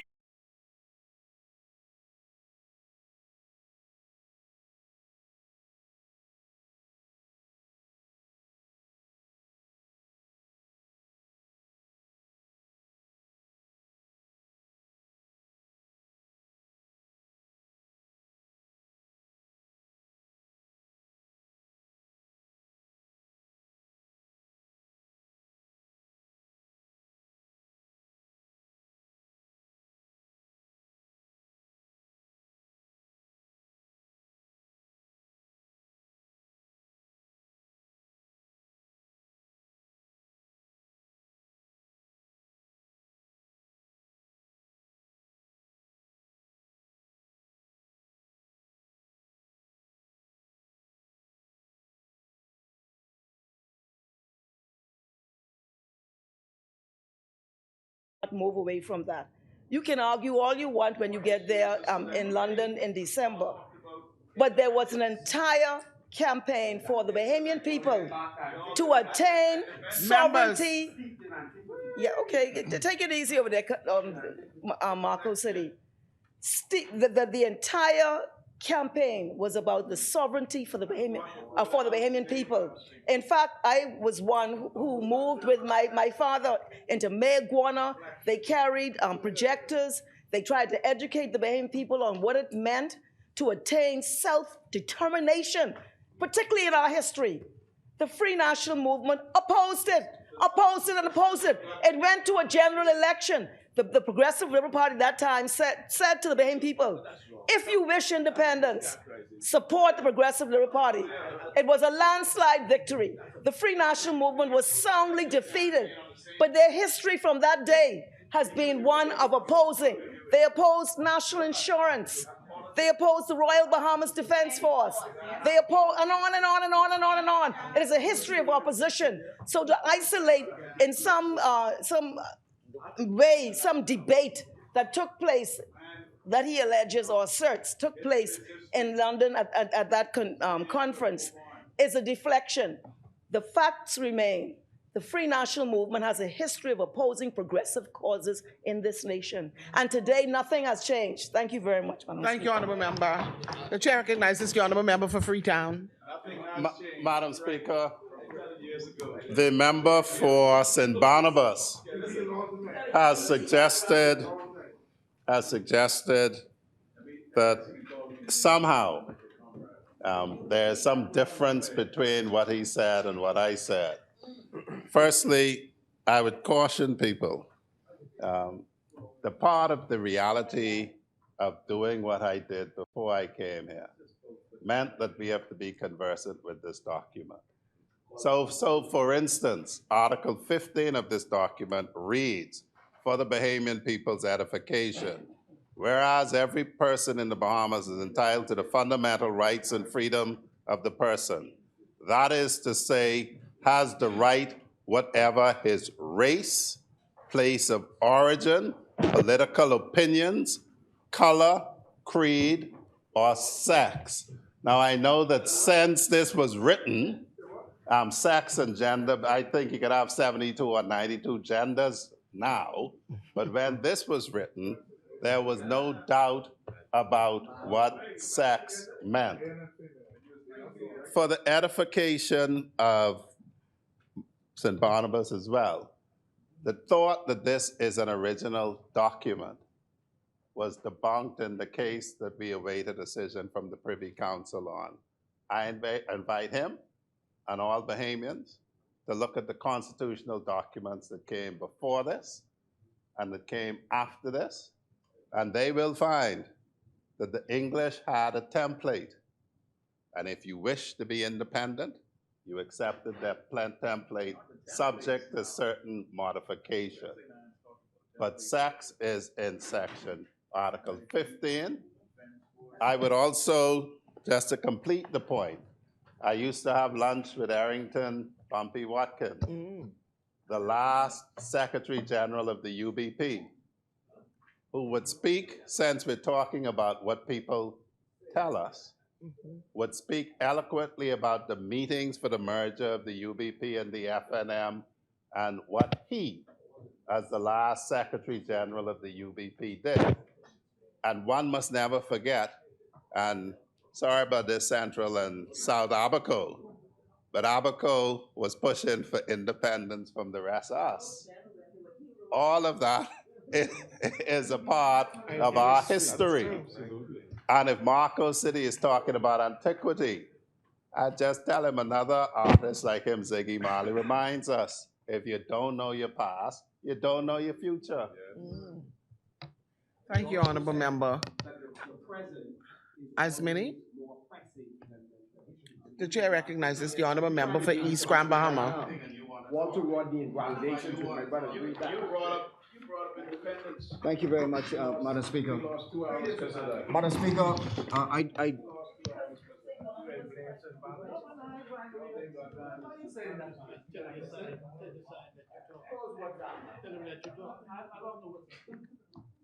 Madam Speaker, it is again, Madam Speaker, a pleasure to and a privilege to speak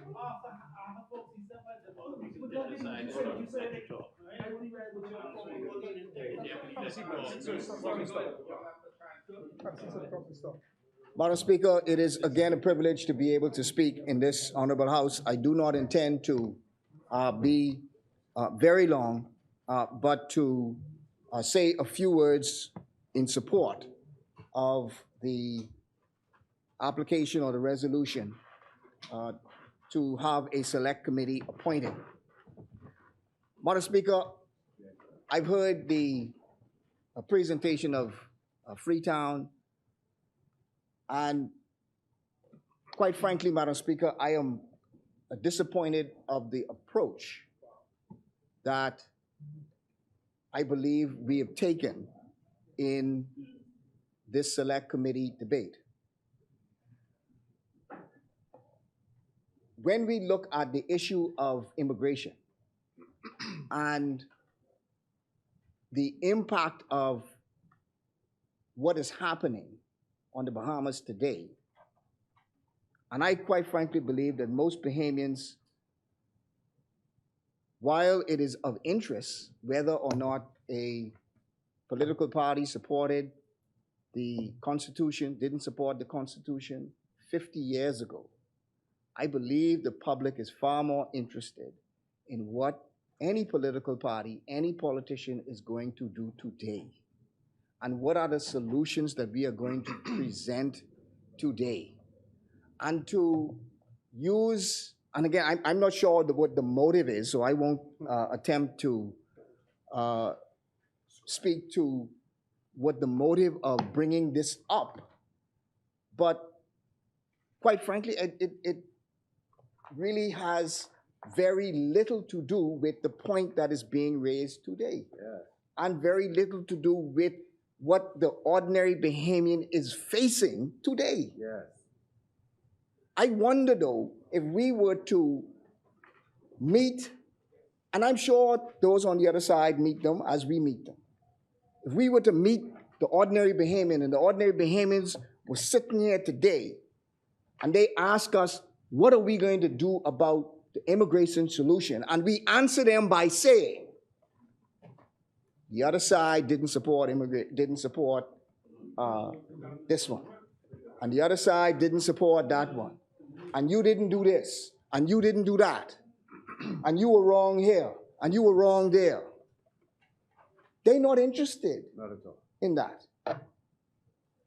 I believe they genuinely would want us to come together and put ideas together for a solution. That immigration is one of those issues, like crime, like education, like health, is one of those issues that, yes, there are times when we will come, when we can fight. And there are times when we can have the political debate. And there are times when we can throw our political punches. But there are also times when we put aside those political fights and we say, we all have a problem. And you may argue on your side that we are more to blame. We may argue on our side that you are more to blame. However, the blame game is a tired game. The blame game is one that does not solve problems. And but the point I am making is that what is being offered today, is for us to come together to provide solutions for a very serious and complex problem.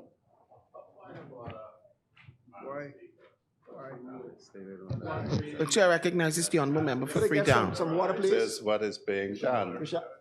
The issue as put was simply that it hasn't been business the same for 40 years. At the same time, what was advanced is the government has put out its policy, the government is acting. If the member or anybody else wishes to influence government policy, the Prime Minister in his national address says he's open to it. So we're not standing around saying, you didn't do this, you didn't do that.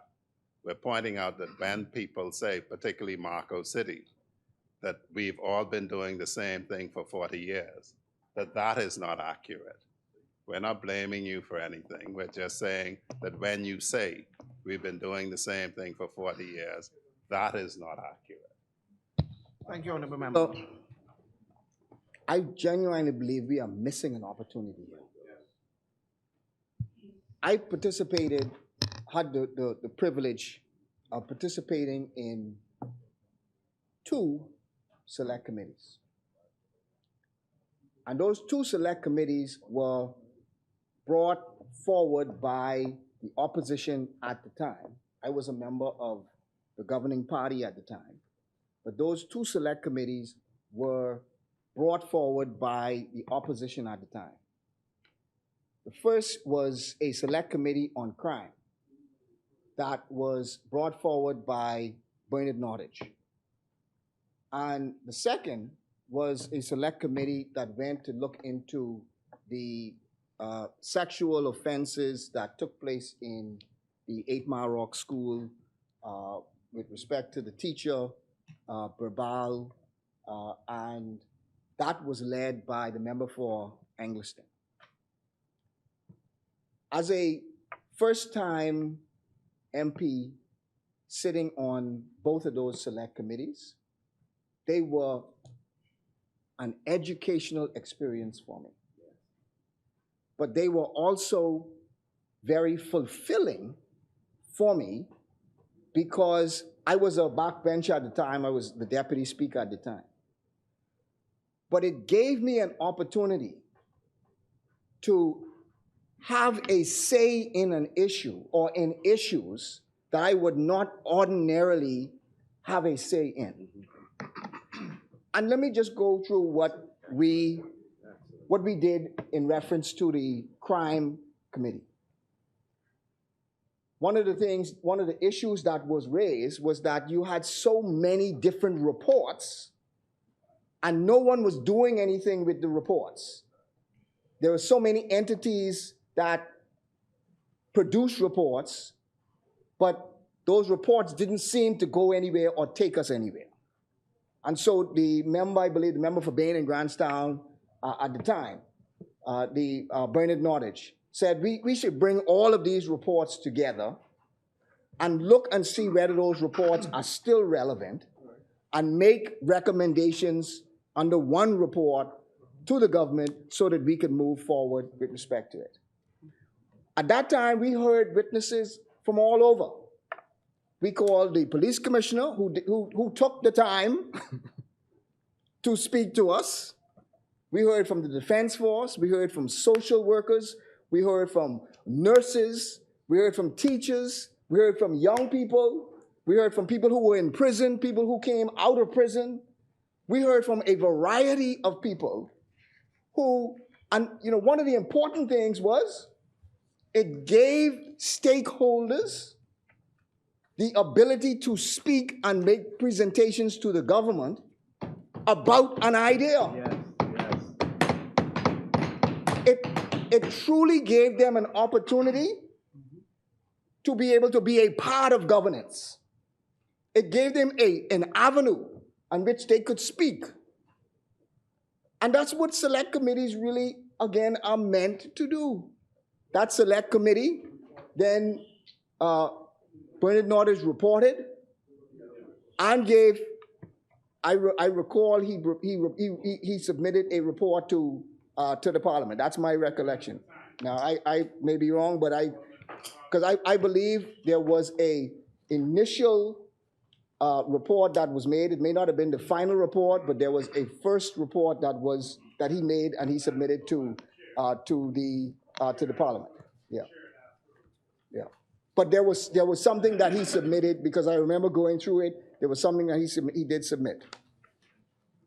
The second one was the member for Angliston who chaired that committee. And it was a very serious problem that happened in 8 Mile Rock School, where there was a teacher who had been molesting a student unfortunately, for many years. And it had gone silent. And it was only until years later that it was found out this had occurred. And the member for Angliston, quite rightly, said that an investigation should go into the processes and the procedures to find out what went wrong. I believe the member for West End and Bimini was a part of the committee, member for Angliston. We went to Grand Bahama, questioned witnesses. We spoke, I remember we spoke to teachers and principals and Ministry of Education. I believe we spoke to the boy's mother, and we got a comprehensive report and presented that comprehensive report to the government. And the member for Angliston could correct me if I'm wrong, but there were recommendations that the report submitted that were ultimately accepted by the government and made a difference and made a change in the way things were in the education department.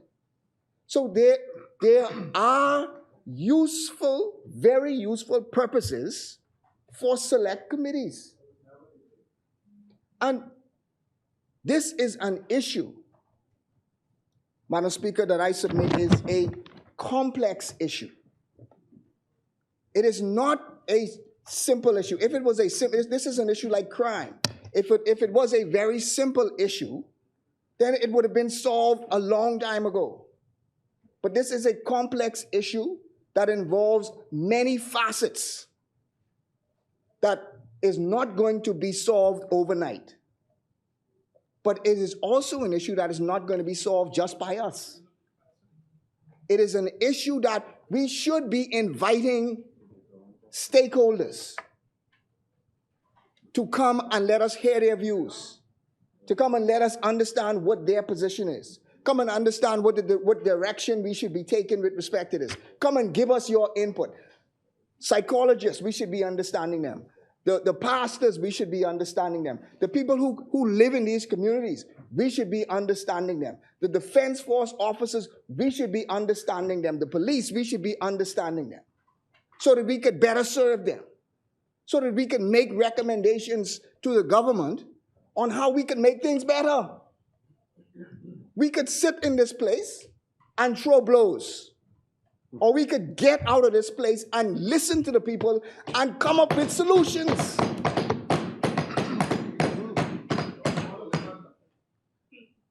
And I'll be the first one to say, yes, we throw blows. Yes, there are times to throw blows. But this one, today, I don't believe this is a time that we should be throwing blows. This is a time that we have a moment that we should be getting together, as we have gotten together before. And we should show, Madam Speaker, the Bahamian public, there are some in the Bahamian public, not all. There are some in the Bahamian public who don't believe we could get together. There are some in the Bahamian public who believe the only thing we can do in here is row and fight. There's some, that's all they believe. Man, when you all go inside there, that's all you all doing. Madam Speaker, It shouldn't be y'all, it should be us. we should show that on this issue, we should be able to put aside our political differences and sit together and listen to the public and come up with a solution and come up with different recommendations. Madam Speaker, this also has real economic impact. What is going on in the shanty towns have real economic impact. It has economic impact in our schools, economic impact in our healthcare system, economic impact in our business licenses, economic impact with when we collect our VAT, with the amount of resources that we put in for the defense force and the amount of resources that we put into immigration and the amount of resources that we put into the police. It has real economic impact. But one thing that I don't know if we know yet, that I believe the Select Committee can help us in, is understanding what that real economic impact is. It can help us to understand what are we losing from this coming to the Bahamas, or this challenge, this crisis coming to the Bahamas. What are we paying out extra in our education system? What are we paying out extra in our healthcare? What are we paying out extra in terms of police and immigration officers? Social services. We should be understanding what we are paying out, so that if we are going to pay this money out, so that we'll know how to do it. But yes, that is true. And we didn't do it at that time. Yeah, we didn't. Yeah. But what I'm asking is for us to get together to do it. That's what I'm asking. I'm asking for us to put aside our political differences and work together for once. That's what I'm asking for. That's what I'm asking for. That, I believe, is the right approach for us to take in immigration. I believe it is the right approach for us to take for immigration. That's what I believe. I don't believe I have the solutions. The Select Committee will find a solution. I do not. And that is the point. The point is, we should not believe that we are the ones who have all the solutions. Thank you. That is the point. The very point that we are making is, through the Select Committee, we are going to be inviting stakeholders to give their input, so together we can come together with the right solutions. That's the idea. That's the whole point. That's the idea. So, Madam Speaker, I won't take very long because the reality is, I do not believe, and they have not said it yet. I mean, no one on their side has said that they will not support the resolution, and it's the committee, the forming of the committee it is also a bit surprising that no one has yet said whether or not they will support it. But the reality is, and there was a point that was made just before I take my seat. There was a point that was made about the time, and it's not a defined time, and so on. And again, you know, as I could recall, and again, the member for English and the West End Bimini could correct me if I'm wrong, but I don't recall there being a defined time until the committee was formed, and then the committee prescribed what the specific terms would have been. And they then, because it was the members of the committee who set parameters for themselves. But quite frankly, there's nothing preventing either side to get together. If they were minded to agree, there's nothing preventing either side from getting together and saying, you know something, we don't have all day to do this committee. We want the committee we believe the committee should be able to report back in X period of time. And then they put it to the side. And then we may say, well, okay, we would like to have it for this period of time. And then you come to some agreement that if a select committee is going to be formed, it will be formed for this particular time period. Let's get together and talk about it. No, if you were open to having a real discussion about forming a select committee and a time frame for a select committee, then I'm sure those of us on this side would sit down and agree today the terms of that select committee. So unfortunately, we can do that today. We can resolve that today. We can resolve that today. But, Madam Speaker, again, it is unfortunate that I believe we are going to miss an opportunity. Yeah, my opinion. Yeah, I believe we're going to miss an opportunity to do something that I believe other governments on either side have not been able to do. But let's not miss another one then. And so, Madam Speaker, I support Let's not miss this one. the creation of this select committee. I believe this select committee, with the right membership, with the right motives, with the right parameters, I believe this select committee could make a difference in this country. I believe that this select committee, which would involve, by the way, the majority of the government, because the select committee is done with the same makeup as the parliament. So I believe with the members from the government side and the members who are appointed from the opposition side, I believe that if we get together, that if we put our collective minds together, and that if we listen to the stakeholders, if we listen to the people, if we listen to the experts, if we listen to those people who are most affected by the problems. Because sometimes we miss that, in that the people who are most affected from the problems, unfortunately, are not the ones who get to meet with those who make the decisions. So, Madam Speaker,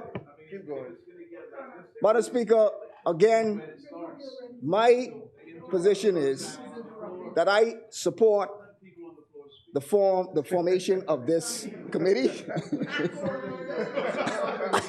I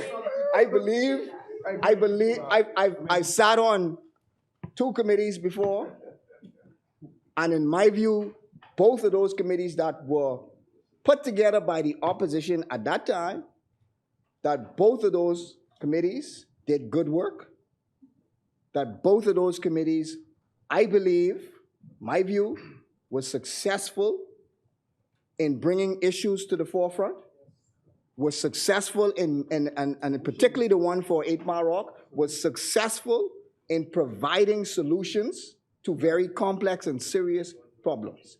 And I believe that if we did the same, we would have an opportunity to make a difference in this country. Thank you very much, Madam Speaker. Thank you, Honorable Member Asmini. The chair recognizes the Honorable Member for Pinewood. Madam Speaker, I rise in this place on behalf of the good people of the Pinewood constituency who have sent me to this place to represent their interests. And forever grateful for them for giving me this voice. Madam Speaker, before I get into my brief contribution, I'd just like to do some constituency house cleaning. I'd like to send condolences to my good friend Margaret Berry, who lost her husband on Saturday. Anybody who knows Pinewood politics would know that there is no one in that constituency who has supported me with such fervor and vigor and passion than Margaret. As a matter of fact, she was looking for me long before I got there. And so I'd like to say condolences to her and her family. Calvin also has a few brothers who live there also, Blacks and Porter and Cowboy. Condolences on the loss of your brother. Madam Speaker, I'd also like to send out condolences to my good friend Gerard Darville, whose wife Kenise passed and was funeralized a few Saturdays back. Myself and quite a few of the cabinet ministers. Minister Hannah Martin also spoke at her funeral, and it's such a tragic situation, Madam Speaker, because this young lady, 33 years old, and we all saw the video, and so I'm conflicted because, Madam Speaker, this was a young lady whose trials were on social media, and that invoked certain emotion, but I am also the son of two nurses and a father who was an administrator at the Princess Margaret Hospital, and I know of the dedication of the doctors and nurses in our healthcare facilities. And I hope if there's anything that come out of this that we learn and we as a country come out better for it. There have been a few blood drives that was initiated since then, and so we hope that Kenise's death would raise our concerns about the healthcare in the country. Madam Speaker, I'd like to also send condolences to all of those other families of Pinewood who have lost loved ones, and may their soul rest in peace. Madam Speaker, we'll have a town hall meeting on Thursday, February 23rd at Cleveland East at 7 p.m. Among the topics would be the drainage system, of which I have a commitment from representatives from the Ministry of Works, and I thank the good member for Fort Charlotte, and we are very close to addressing that issue. And finally, Madam Speaker, the cleanup in Pinewood continues. Madam Speaker, the topic of immigration and illegal immigration is an emotional one for many Bahamians.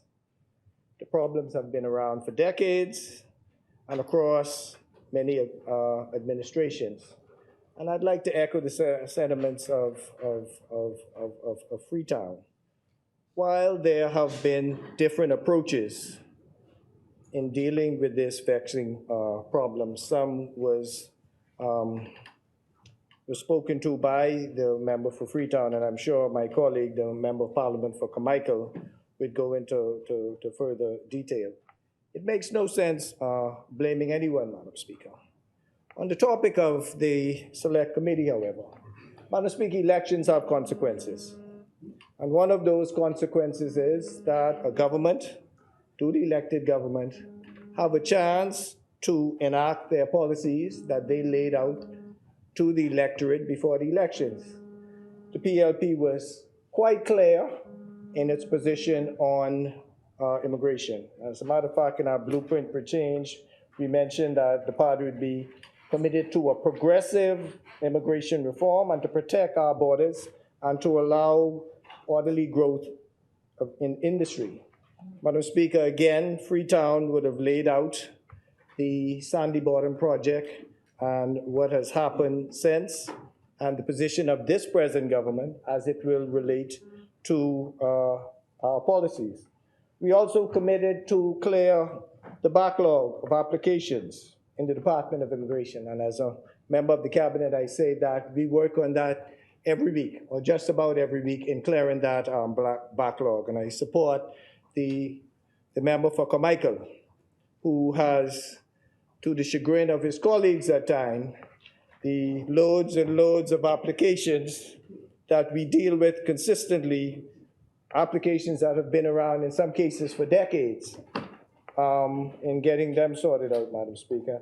And then to establish specific deadlines. We have heard of the tens of thousands of applications that are presently in immigration. And I could tell you, in my practice, Madam Speaker, in a former life, there were times that I applied, I sent in applications and documents, and immigration was asking me for documents that was already forwarded to them. And so this is part of the problem that this government seek to deal with. Madam Speaker, I would like to respond to the member from Marco City who raised the issue of controlled migration, Madam Speaker. And this is one point that me and the good member agree on. Madam Speaker, the Bahamians became involved as dealers in the casino industry in 1983. I think the Gaming and Lotteries Act was passed in 1969. And so I was in that fourth class that came in 87. And for the public out there, there were individuals who we considered trailblazers. The late Adam Brister, our former baseball player, Floyd Miller, and Willie Nann, along with others. And if anybody knows casino gambling, they would know that craps is the hardest game to learn. But that crew had the whole country and their success. A lot of us who came afterwards stand on their shoulders, because had they failed, there would have been an excuse that was made, but that would have been made. You see, these people know nothing about gaming. We have to keep the expatriate labor here in the country, Madam Speaker. And I said I became a groupie in 97. And as we talk about policies, I was the direct benefit of the policy of Bahamianization by the Gaming Board just before the 92 election that was chaired by the late Bradley Roberts. And that made it possible for a lot of other supervisors like myself to be promoted. When I started dealing, I never thought I would be a two-game dealer, never mind being a supervisor. But the reality, the Gaming Board at that time, led by Mr. Bradley Roberts, met with a group of us. Tyrone Rock Morris, who was the president of, from St. Anne's, BASE, the Bahamas Association of Casino Employees, of which I was the first treasurer, that has been given recognition but is still not recognized as a casino today, these many years later. And the position of the government and us lobbying them was to say that they were not going to renew licenses for casino supervisors in the numbers that they had. And so myself and many others was in that crew to become promoted. Madam Speaker, when you look at the casino industry today, as you walk through Atlantis, it's a common occurrence to see all Bahamian dealers, all Bahamian supervisors, all Bahamian pit managers. And for those the young ones who would believe that it was always like that, I could tell you it was not. I could tell you that when I was a dealer, I would go into the men's bathroom and I would see written on the walls, Bahamians are stupid. Bahamians will never take over this industry. Who would want to come to a casino where Bahamians are in charge? And I'm sure that there are other Bahamians who walked that road before me who heard the very same thing. Madam Speaker, just before I go on, I was fortunate enough to be promoted to what was then the high limit bid. It's called the Salon Privé. And anybody who knows the casino business know on New Year's Eve, it's the biggest gaming night of the year. All of the pits are higher. And for the first time, I remember calling my crew together and I said, years from now, when you walk through here and you see all Bahamians, people will believe it has always been this way.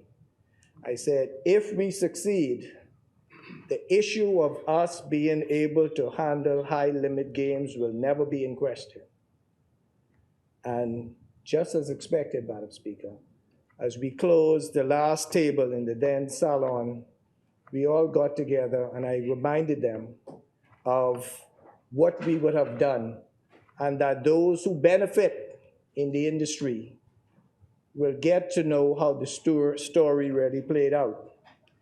We've had people like Janice Hackett, our first casino manager, Tony Lotmore, my squaddy, who was the first director of gaming operations. Now we have George Daly. We have John Michel. These were people 40 years ago would not have been in the casino industry at all. Those names would not have been mentioned. And so, Madam Speaker, when it comes to policy, even as back then, as it relates to Bahamianization and putting in place a system where Bahamians can thrive, I was fortunate enough, Madam Speaker, to be appointed to the Gaming Board in 2012, when the member from West End and Bimini was the Minister of Tourism, of which the Gaming Board fell. And we know what happened then with the Gaming Act of 2014 that brought Bahamian businesses who was underground for many years into a regulated industry, Madam Speaker. And in some ways, in the election sense, the PLP paid a political price. And part of it had to do with that same regulation. Now we are talking about owners of that industry are being appointed as consul by both parties. We have created jobs that Atlantis had lost Tony to Island Luck. And I keep on saying in this place, we need to understand what policies do, good progressive policies can do to a country and its citizens. Madam Speaker, I would just want to compare that to the Enterprise Act, and we know how that story ends. Madam Speaker, with regards to repatriation, Madam Speaker, let's start with the issue of Haiti. And I think, Madam Speaker, the good member for Freetown raised the issue of the names of Francophone. And anybody who have Google or who have any sense of history would know that LaRoda is as much a name that came out of Haiti as any name in the Bahamas. As a matter of fact, Madam Speaker, the LaRodas have been here for many years. The first LaRoda was elected to this house in the 1830s. Because, you know, when things get out of here, we can freak ourselves out in terms of portraying every French name as somebody who just reached. Madam Speaker, the downside of that, Stephen Dillard is correct, who was a brother of another LaRoda, Madam Speaker. And so that must also be balanced because I've got Placaris on my mother's side and the LaRoda actually met a McKinney. And I think that will go down as a good old Bahamian name for those who want to take out the forks. Madam Speaker, on the repatriation of migrants, this government, under the member for Carmichael, has done an exemplary job. Our figures are showing some 4,700 migrants have been repatriated. Madam Speaker, you test the resolve of a government based on decisions they have made, not when it's easy, because the most powerful country on the planet had lobbied the leader of our country no later than the Summit of Americas, to sign on to this agreement to actually halt our repatriation process. There are NGOs and very powerful companies. But yet, the member for Cat Island, Rumpke, and San Salvador stood firm in his resolve, knowing that ours, although may be an unpopular one for others, we as a sovereign country have the right to determine what goes on in our borders, even if it enrages or make uncomfortable powerful friends of ours, Madam Speaker. Madam Speaker, I would then like to move to the shanty towns. This again, Madam Speaker.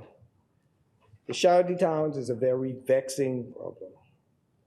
And we must strike a balance here, because on one hand, we have a group of people who are not always non-Bahamian or illegal immigrants, but because of whatever their circumstances are erecting homes on properties not belonging to them, whether it be public or private, and not up to code.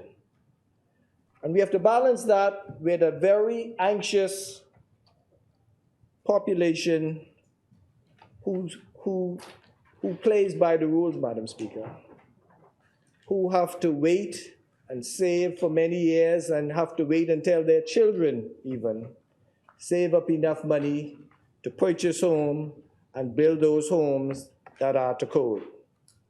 And so while I support the government position as it relates to shanty towns, Madam Speaker, we have to be sober, methodical, and deliberate in our attempts to rectify this most pressing issues. Saber-rattling and xenophobic rhetoric is not the answer, and we must resist all of these attempts. But we must also recognize the real concerns of Bahamians with goodwill and do our endeavor best to correct this problem. Madam Speaker, national security and the health of a country is bundled together with the same issue. In these same shanty towns, we find diseases that are moving back and forth. And I'm not saying this outside of the community, but I'm sure the member for Tall Pines could talk about houses that don't have good or proper sewage or clean water. That is a recipe for disaster. And I don't think that these individuals want to bring these issues on themselves, but their circumstances is that they do exist. And because we are a society that interact, these same issues are then transported into the wider community itself, Madam Speaker. And so, Madam Speaker, my position, as raised earlier on whether I support or not, it's kind of hard 16 months into an administration that clearly have shown with its repatriation, with its commitments to deal with the shantytown issues, with its commitment to deal with repatriation. We talk about solutions. We have my MP who have a robust housing project that is going to be going on. And we have to look and be positive about this. And we have to also have faith that we will be judged on what we will do in this term. And so my position, Madam Speaker, while I admit that there are some times that we must come together, but we just did that a few weeks ago when we debated the nurses and midwifery's bill. This government has proven that it has the ability to consult with the other side, and when they make recommendations, we go along with them, as per the 2 amendments that went along with that bill. And so to act as if we are a party or we are a government that don't listen, the Prime Minister has said in his address, as we move forward with our policies suggestions that are sent in to the address that was given will be seriously considered, Madam Speaker. And so, Madam Speaker, I would be the first one if it's not, if there is any need for clarity. I support the government's position as it relates to what is going on with immigration and the shanty towns and the government response. And I would like to say, I don't question the motives of the other side. I don't think that we love our country any better than them. But I, at this point in time, would rather go with the government position as stated. I thank you, Madam Speaker. Thank you, Honorable Member. As many, the chair recognizes the Honorable Member for Central Grand Bahama. Thank you. Thank you, Madam Speaker.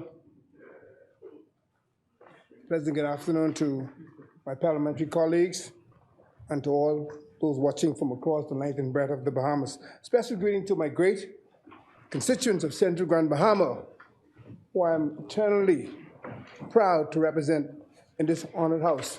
Madam Speaker, it is no secret that I'm always proud to advise this honorable house that the Central Grand Bahama farmers market remains strong, and backyard farming in Grand Bahama has become an initiative near and dear to our heart.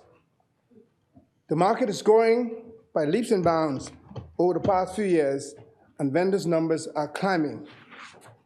We continue to invite the entire Bahamas to join in these efforts to get into farming, grow more, and help to limit our reliance on the importation of 90% of what we consume. I was most impressed to see the member of East Grand Bahamas not here when he approached me and asked me to assist him in setting up a similar market festival for East Grand Bahama. And I also want to express my appreciation to all of those who come out and support our vendors, including Pine Ridge, who normally sends a team out and spend money with our vendors. So we appreciate you guys coming out. Pine Ridge, come out and support. I'm giving you props for supporting the vendors. That's not a run out. I would mention it next time. We now have gone from an event that has happened once per month to now twice per month. And there's a request for us to do it every weekend. But we don't want to do it every weekend because we really don't want to water down this initiative.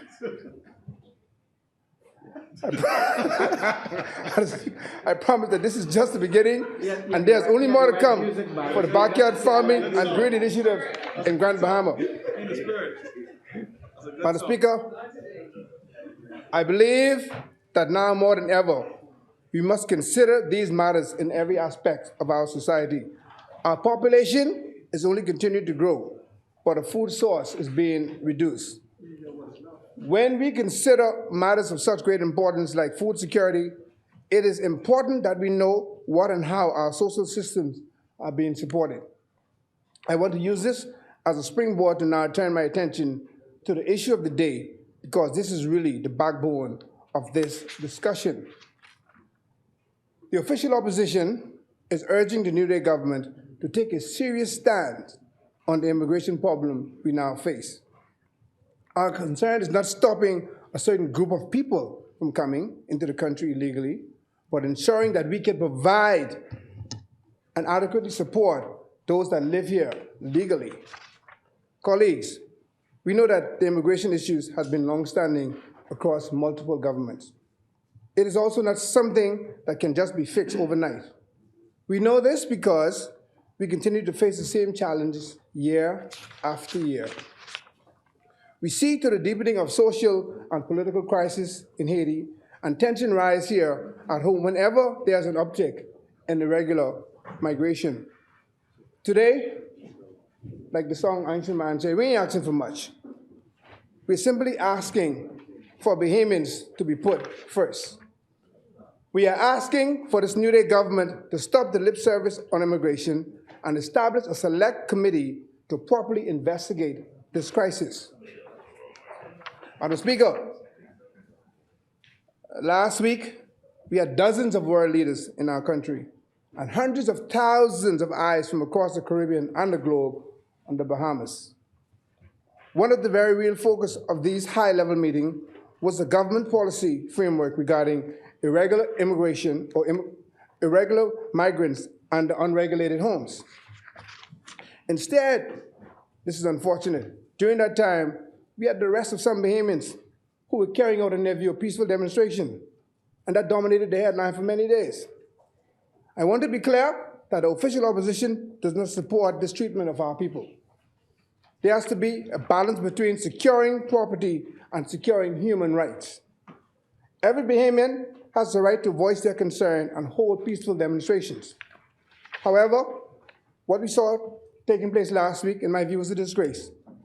And you may not agree with the group that was the target of those, but we're asking for you to treat Bahamians with dignity and pride. With so many leaders, world leaders in our country, and the current global fight for rights and freedom, that was our opportunity to show just how strong the Bahamian democracy is. But instead, some of our people were villainized and it put their basic rights into question. We want the New Day government to know that we are watching the situation and watching it closely. When we discuss such an important issue as illegal migration, it is important to put a few things into perspective. We want Bahamians and non-Bahamians to know that this is not an issue of xenophobia. And I want to stress that. This is not an issue of xenophobia. Yes, there's a level of patriotism at the height of this conversation and another of national preservation. But there are so many different elements to this issue that we cannot just look at it on the surface. This is not just about repatriation or deportations, because we have been doing that, but these illegals keep coming back over and over. And as was stated earlier, oftentimes with the help of some of our own people. We need to address this issue at a holistic level and not just in silos. And that is what we are asking for. Let's do it together in unity. We have problems with statelessness and ability to pass on citizenship.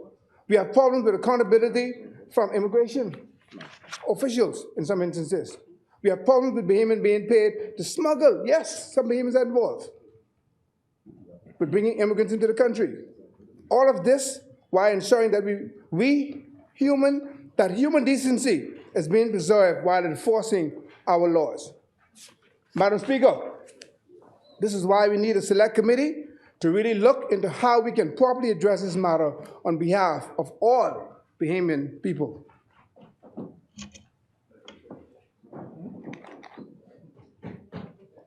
The New Day government has already stopped. Well, you can go ahead and wrap this fine. The New Day government has already stopped new work permits applications for Haitian citizens, but this is just another Band-Aid on top of an already bigger issue. We need to get to the root of why they are fleeing, how they are getting into the country, and how they are accessing these opportunities. We are simply victims of our geographic location. Can the Bahamians solve the Haitian crisis? No, we cannot. Is the UN doing all that is in its power to assist? More, in my view, can be done.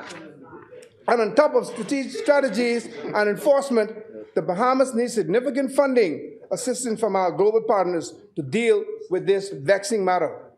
Madam Speaker, illegal immigration not only impacts that area, it also offers challenges to our social services, the healthcare system, and the economy, as was stated by colleagues earlier. There's no tax or benefit to the country when migrants are sending money out of the country back to their families. How do we tax that? How does the Bahamas benefit from that? And now, with the threat of civil unrest in Haiti, we are beginning to see a deeper concern from everyday Bahamians. But, Madam Speaker, it is important that we not only focus on Haiti, but other illegal immigrants that are slipping in while Haiti is getting most of the blame. We have Cubans, Jamaicans, other nationalities, Filipinos, Chinese, here as well. And just because they may look differently, don't mean that they're true Bahamians. Americans and Europeans also can be illegal immigrants. We also have second home owners who do not obey the law. Madam Speaker, This should not just be about one group being held accountable and managed. We must make sure that this issue is handled at all levels, and all who are associated with it should be brought to justice. The official opposition leader suggested terms of reference to the Select Committee for the Immigration Crisis, and I'd like to repeat those. He noted that we must focus on border security by air and sea, Bahamian citizenships, inclusive of addressing issues such as naturalization for those that have long been waiting, and conducting an audit of the granting of permanent residence and citizenship, modification of the Nationality Act, etc., prevention and reversal of illegal unregulated developments, a national audit of labor force, and a review of people, infrastructure, and ecosystem involved in the prevention, enforcement, and interdiction and persecution of matters relative to immigration and migration. This is just a start. This is just a start. We need more action. Madam Speaker, I close my contribution on this debate on something very near and dear to my heart. During my time in government, I was given the opportunity to wear multiple hats, including the Minister of Disaster Preparedness Management and Reconstruction. In the aftermath of Hurricane Dorian, we were met with a significant disaster in Abaco due to the large population of migrants that once lived in the mud, the farm, the pigeon peas, and other areas of Abaco. There were so many losses in those communities, from homes to family members and more. Losses that could have been prevented had there been proper enforcement of building codes, proper management of the areas, and better oversight. The Free National Movement government attempted to start the process with our own initiative months prior to the storm, but as we know, the courts will have not supported that. Now here we are again. We are once again in a position to change the course of history by ensuring that these dangerous communities are regulated and those people are kept safe. We do not want a repeat of Hurricane Dorian. We must take action and take it now. Madam Speaker, in his national address last night, the Prime Minister said in the coming weeks we can expect the pillars of the CARICOM plan to address the Haitian migration crisis to be worked on and developed. But what are we doing? How is the Bahamas being proactive? As the official leader of the opposition has said, the government should be doing more to stem the flow of illegal migrants from that country, Madam Speaker. Madam Speaker, Bahamians are ready for relief. They want more. They deserve more. As always, we want this administration to do well because governments are continuous, and it's about our country. The official opposition is always here to provide bipartisan support for this New Day government. I am continually honored and grateful for this responsibility to be a representative for the people of Central Grand Bahama, and will continue to do my part to advance our country towards this progressive development. And I'm hoping that at the end of the day, we will get support across the board, as this is a national crisis, for us to form this select committee to deal with this very vexing immigration matters. Central Grand Bahama, rest. Thank you, Honorable Member Asmini. The chair recognizes the Honorable Member for Golden Isles. Thank you, Madam Speaker. Madam Speaker, it is again my pleasure and sincere gratitude to rise on behalf of the residents of the great constituency of Golden Isles and to thank them for the trust they have bestowed on me. Madam Speaker, in my constituency, I probably have the most Haitian communities. And so this topic is very important to me. The views expressed by my colleagues and the manner of building codes, building structures, and dismantling of shanty towns and how they should be done, I share those views. They should be done in a humane manner. in a manner in which is done respectfully.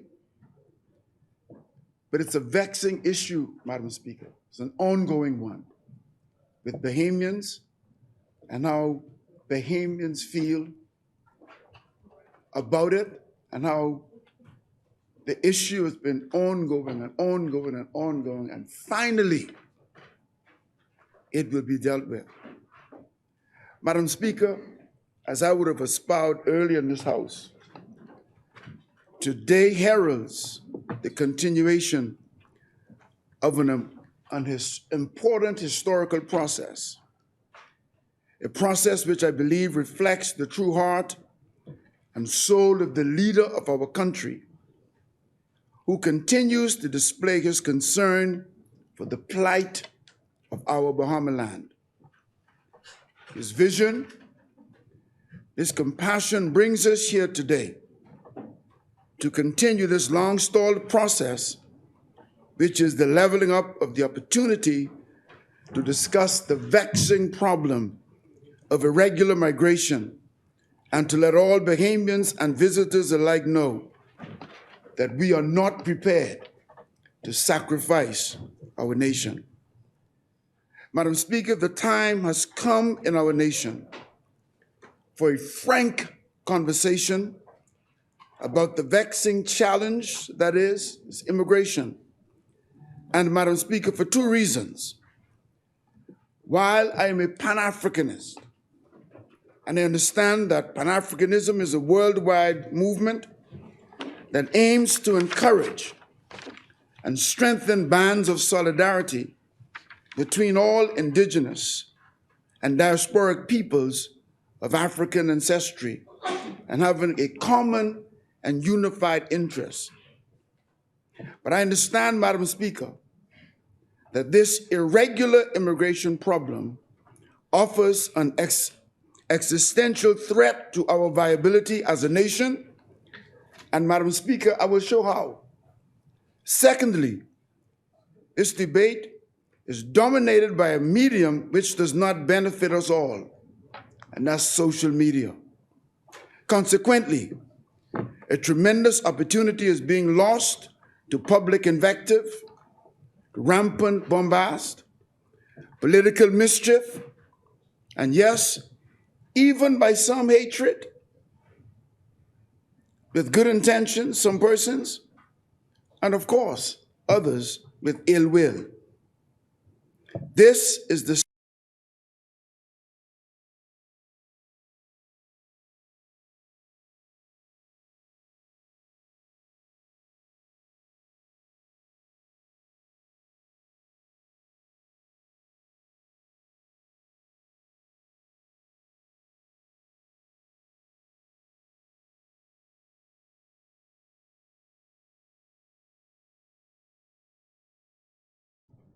the Haitian Revolution was a rebellion by self-liberated Africans against the French colonial rule. The Haitian Revolution was a series of conflicts between 1791 and 1804 between enslaved African colonists, the armies of the British, the French, and the Spanish. Madam Speaker, against tremendous odds and through struggle, the Haitian people ultimately won their freedom from France and thereby became the first country in the world to be founded, the result of a slave rebellion. The revolution was hard fought, and the great nations of that time, smarting from their defeat, they refused to recognize the independence of Haiti. France, with warships at the ready, having finally accepted the loss of the Haitian colony, sailed to Haiti in 1825 and demanded that Haiti compensate France for the loss of its colony. In exchange for French recognition of Haiti as a sovereign republic, France demanded payment of 150 million francs to recognize Haiti. The last payment on the debt was settled in 1945, 122 years later, and Haiti has been struggling ever since.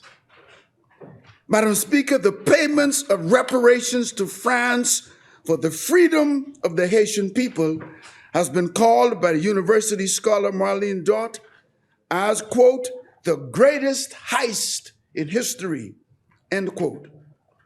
Forbes Business in 2017 has equated the 122-year freedom payment as equivalent to the US $21 billion in today's currency. It was the former enslaved Africans of Haiti, not the French slaveholders, who were forced to pay the extortionists for their hard-won freedom. I pose the rhetorical question: where did Haiti's present woes begin? And where will they end? Madam Speaker, I submit Haiti is still paying the price for defeating and ultimately embarrassing the colonial masters of that day. Madam Speaker, just last month, the 25th of January, while attending the Community of Latin American and Caribbean States CELAC conference in Argentina, our Prime Minister noted the threat, the substantial threat, that irregular Haitian migration posed for the Bahamas. It is a fact for which there is little dispute that Haitian nationals have been migrating to and settling in the Bahamas for hundreds of years.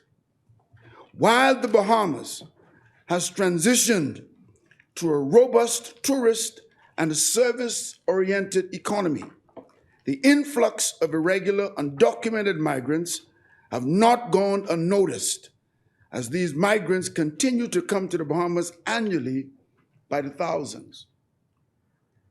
Madam Speaker, we are both responsible for this and victims of this migratory crisis. Some have opined that it was inevitable, as the voracious appetite of our economy for labor has resulted in these problems, and that we ought better to have anticipated the social, economic, and the political fallout of our actions. While I share those sentiments, we have come to the realization the conversation cannot end there. Madam Speaker, while the industrialized countries around the world have fashioned humane policies to address their crises with immigrants, they have simultaneously also found ways to protect, prioritize, and favor their people from having to compete with migrants who come to their countries seeking a better way of life. Likewise, Madam Speaker, we here in the Bahamas will need to develop creative ways of protecting certain industries to favor Bahamians as migrants come to our country looking to improve themselves.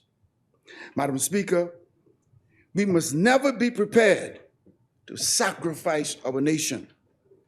And we sacrifice our nation, Madam Speaker, whenever we fail to protect our borders. Failure to protect our borders over the years have led to a healthcare system which is now in crisis.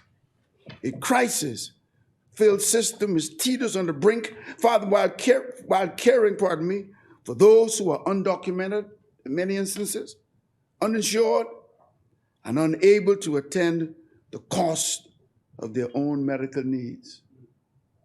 We fail if we do not understand how that makes the citizens of our nation feel. Madam Speaker, the Bahamas, our beloved country, is in many ways a victim of its own success and geography. Nestled between the United States to the north, Cuba to the west, and Haiti and the Dominican Republic to the east, the Bahamas has become a significant entry point to the United States for undocumented workers. A major side effect of this has been the growing presence of Haitians, Jamaicans, Cubans, and Dominicans in the Bahamas as they seek to make treks to the United States of America. Madam Speaker, the anecdotal evidence across the Bahamas explicitly suggests that large communities of undocumented migrants have assumed permanent residence in the Bahamas, and they have started new lives. While our economy needs the labor force, this emerging cultural melting pot must be controlled, and persons coming to this country seeking a better way of life must do so lawfully. The Maltese, Australian, and Singaporean efforts to stem the tide of undocumented migrants may be instructive in showing us how to stem the tide of irregular migration into the Bahamas. Madam Speaker, what we must not do is to slip into a false sense of security that the problem will fix itself. I repeat, Madam Speaker, what we must not do is slip into a false sense of security that the problem will fix itself. Neither should we allow cynics to fan the flame of bigotry. I simply say, let the drones fly, Prime Minister, 24/7. Beef up our southern flank. Place a magistrate court where it needs to be to ensure due process. And let us sharpen the call for the United Nations and the international community as they must intervene, not simply to militarize Haiti, but to demand robust and lasting democratic reform. Consequently, Madam Speaker, I support the Prime Minister's call for an international intervention. And yes, Madam Speaker, France owes Haiti. As we speak, Haiti teeters on the brink of collapse, and we must pray for her.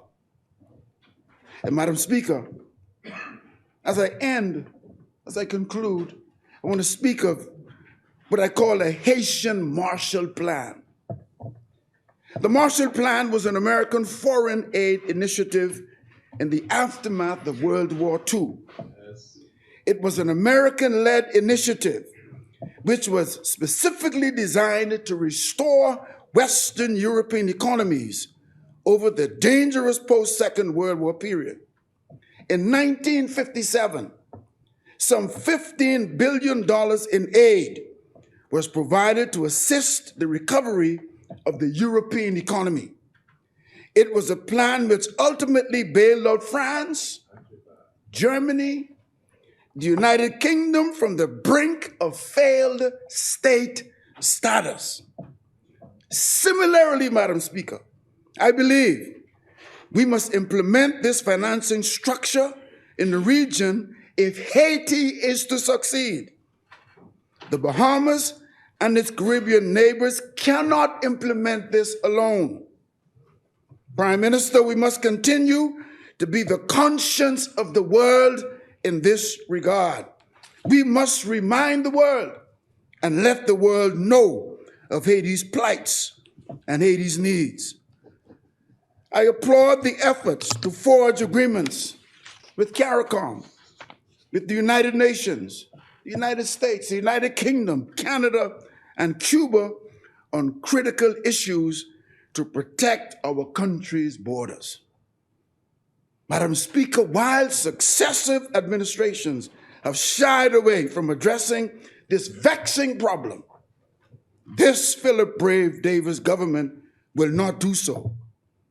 Madam Speaker, we will not back down. We will not double talk. We will buckle down. Madam Speaker, we will face the challenges and we will get the job done. Humanely, we will do it firm but fair.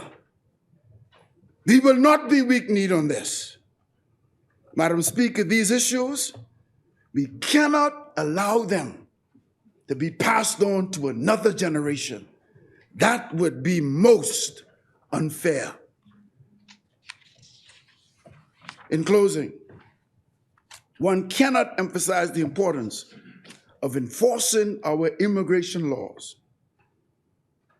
promoting international cooperation, and, Madam Speaker, to prosecute all found guilty of exploiting the unsuspecting migrants who may be willing to spend their last dollar in pursuit of a better way of life. Let's let the rule of law prevail and take its course. May Almighty God continue to bless you, Madam Speaker, the people of our great Commonwealth, and may He continue to make every effort to make the wealth more common. Golden Isles rest. Thank you, Honorable Member. As many? The chair recognizes the Honorable Member for Fort Charlotte. Thank you so very much, Madam Speaker. Madam Speaker, I first wish to thank the people of South Eleuthera for their patience. And during this past several days and the water woes, at the same time, I want to thank the Honorable Member of North Eleuthera and Deputy Chair of this Honorable House for his extraordinary leadership on the ground, working tirelessly with our colleagues in Water and Sewage Corporation to restore water and showing tremendous resourcefulness in that process. I'm grateful to the people of Fort Charlotte, Madam Speaker, and I send condolences to the family of Brian Ferguson and Gavin Hanna. We stand with them during their time of bereavement and express love to them. I also want to express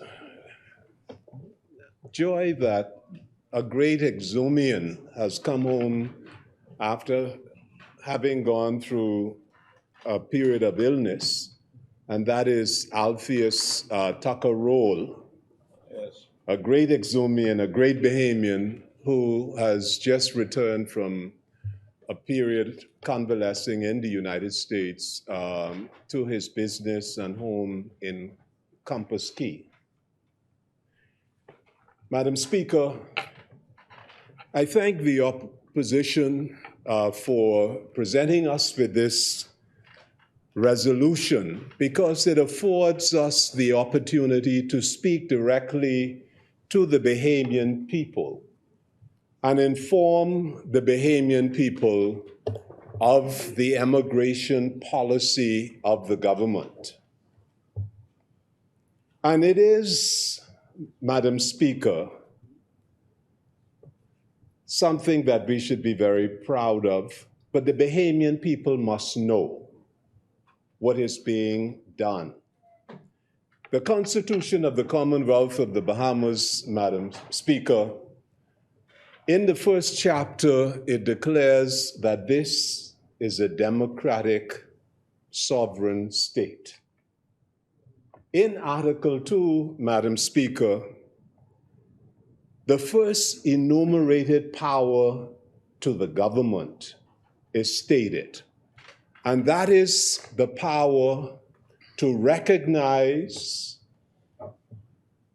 citizenship by the grant of a passport, and also, Madam Speaker, to grant citizenship by way of registration or by the way of naturalization. There is no power, Madam Speaker, that is greater than the power to determine who is a member of the Bahamian family. There is no greater power, Madam Speaker. And therefore, for all of us as Bahamians, it is a very emotional thing. Because when you hold the citizenship, there is no barrier. There are no restrictions. Even if you're born someplace else and you hold that Bahamian citizenship, you can become a member of Parliament. You can lead a party, and if you have the majority in the Parliament, you will be appointed by the Governor General as Prime Minister of the Commonwealth of the Bahamas. Madam Speaker, there is no higher office, none, than to be a citizen of the Commonwealth of the Bahamas. And therefore, Madam Speaker, in the exercise of this extraordinary power, it means that the government must protect the citizens, but also protect the territory in which the citizens exhibit their national territory.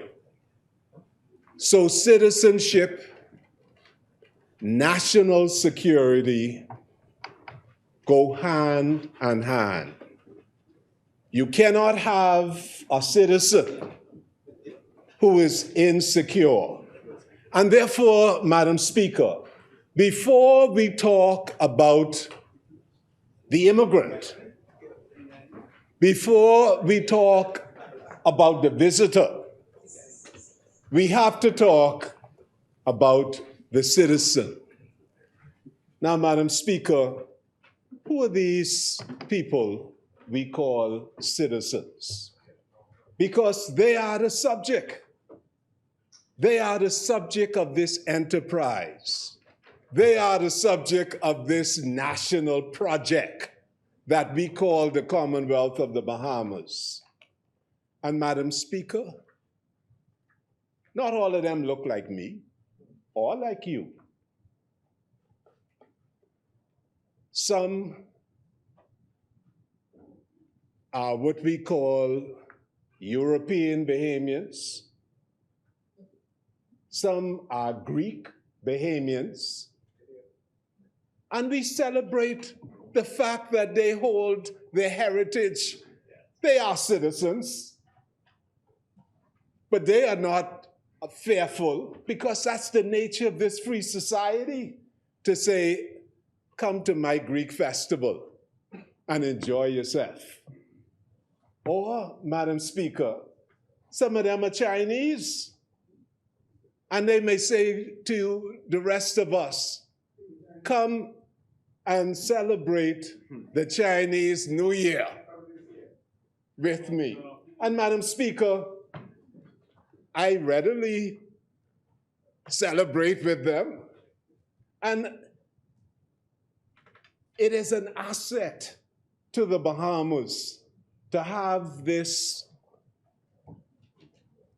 variety of heritage binded together as one.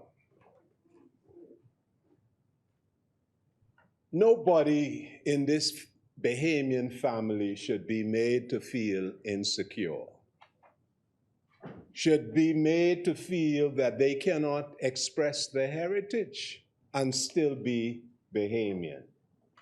And this is what we have to first appreciate, Madam Speaker.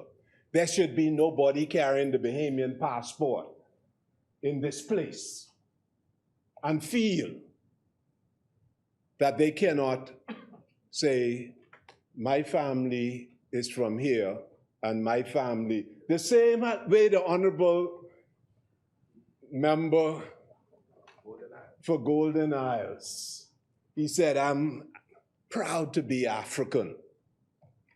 I am proud of my African heritage, because before slavery, we had the oldest, the most accomplished civilization in the world. We didn't start in slavery. We had built empires. And we have a great civilization. And that is the same way the Greek Bahamian feels. That is the same way the Chinese Bahamian feel. And that ought to be the same way the Haitian Bahamian feel. We have to protect everybody who carries this Bahamian citizenship. And therefore, Mr. Speaker, Madam Speaker, the rule of law, and Madam Speaker,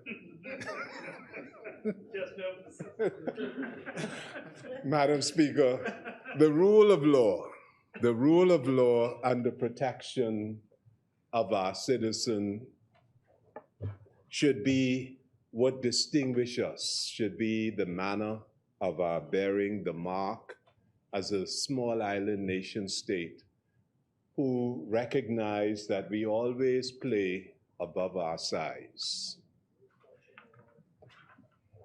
That is a separate question, Madam Speaker. The question that we are focusing on is those who are coming in, who do not have the Bahamian citizenship. And it is, Madam Speaker, a matter of extreme urgency and importance that we secure the borders. But we should not confuse those who are trying to come in, whether they come in as tourists, whether they come in as irregular migrants, the way they are treated should never be confused with how we treat our citizens, irrespective of the citizen's national origin, socioeconomic background, gender, or race. And it is here, Madam Speaker, that I wish to point out and share with the Bahamian public why this debate is so critical. Because, Madam Speaker, the public should know that this government, more so than any other government in any calendar year, has repatriated more irregular migrants to this country than at any other time. Any other time. And fact checking, let me give the number.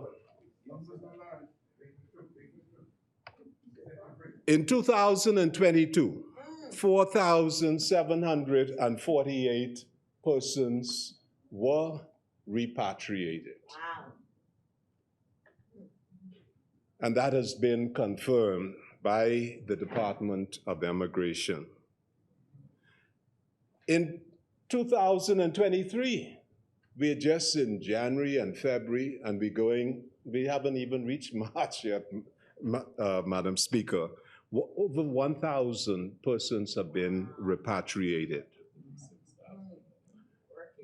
Since September 2021, after the general election, the Immigration Department, working with the Defense Force, the police force, and also the citizens. You know, we like to talk, Madam Speaker, about people not being interested but I can tell you one thing from what the Minister of Immigration has shared. The citizens of this country and the member for South and Central Andros has told me how the Androsians feel. They're very protective of this country. And they don't wait for the police or the defense force. If they see something and it don't look right, they will report it. It's a point of order. The chair recognizes the honorable member for Marco City. Madam Speaker, I'm advised that some 5,000 Haitian nationals were repatriated to Haiti. In 2000, 4,800, over 6,000 in 2001. I believe it was somewhere around 5,000 in 1989. So I'm just concerned about the numbers mentioned by the member for Fort Charlotte in terms of the figures. I think it's good to talk about the amount of persons that were repatriated, but to say that at any other time, it doesn't bear out the facts. Yeah, well, 4,800 in 2000, over 6,000 in 2001, and 5,000 in 2002. Well, Madam Speaker, I'm grateful for this opportunity. As I'm informed by the Minister for Immigration, this is a calendar year. We're talking about a calendar year. And based on the Department of Immigration, this is their record, Madam Speaker. This is what I am advised by the department. Also, Madam Speaker, since I'm also advised, Madam Speaker, by the Department of Immigration that since September 2021, only one migrant vessel was able to land on, or did land on, an inhabited island within. And also, Madam Speaker, I wish to really commend the Attorney General and his really extraordinary group of lawyers for the work that they did in not only having the injunction discharged, but also having the entire action dismissed. In addition, the Department of Immigration has been clearing the backlog of applications at the Immigration Department. And Madam Speaker, it's not just a question of talking, it's a question of doing. The largest recruitment of immigration trainees occurred this year, January. 174 recruits were engaged in this January. In other words, again, the largest in the history.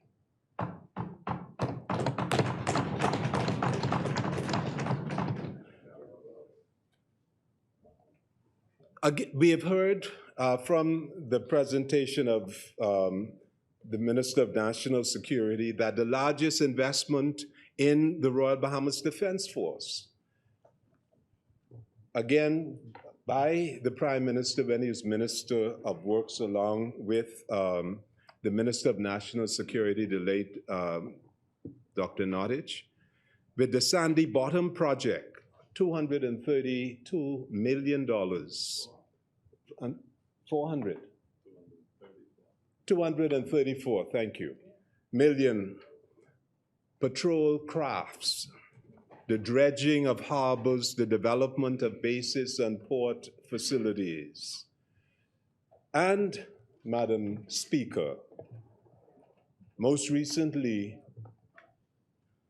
the Department of Immigration has established and is in the process of building out a temporary facility in Inagua so that repatriation can occur from Inagua back to Haiti, if that's the point of origin, without having to bring the persons into New Providence. And as the Minister of Immigration, hotlines and infrastructure being put in place. So, Madam Speaker, what is happening is not simply sitting on our hands. And I think the expression used by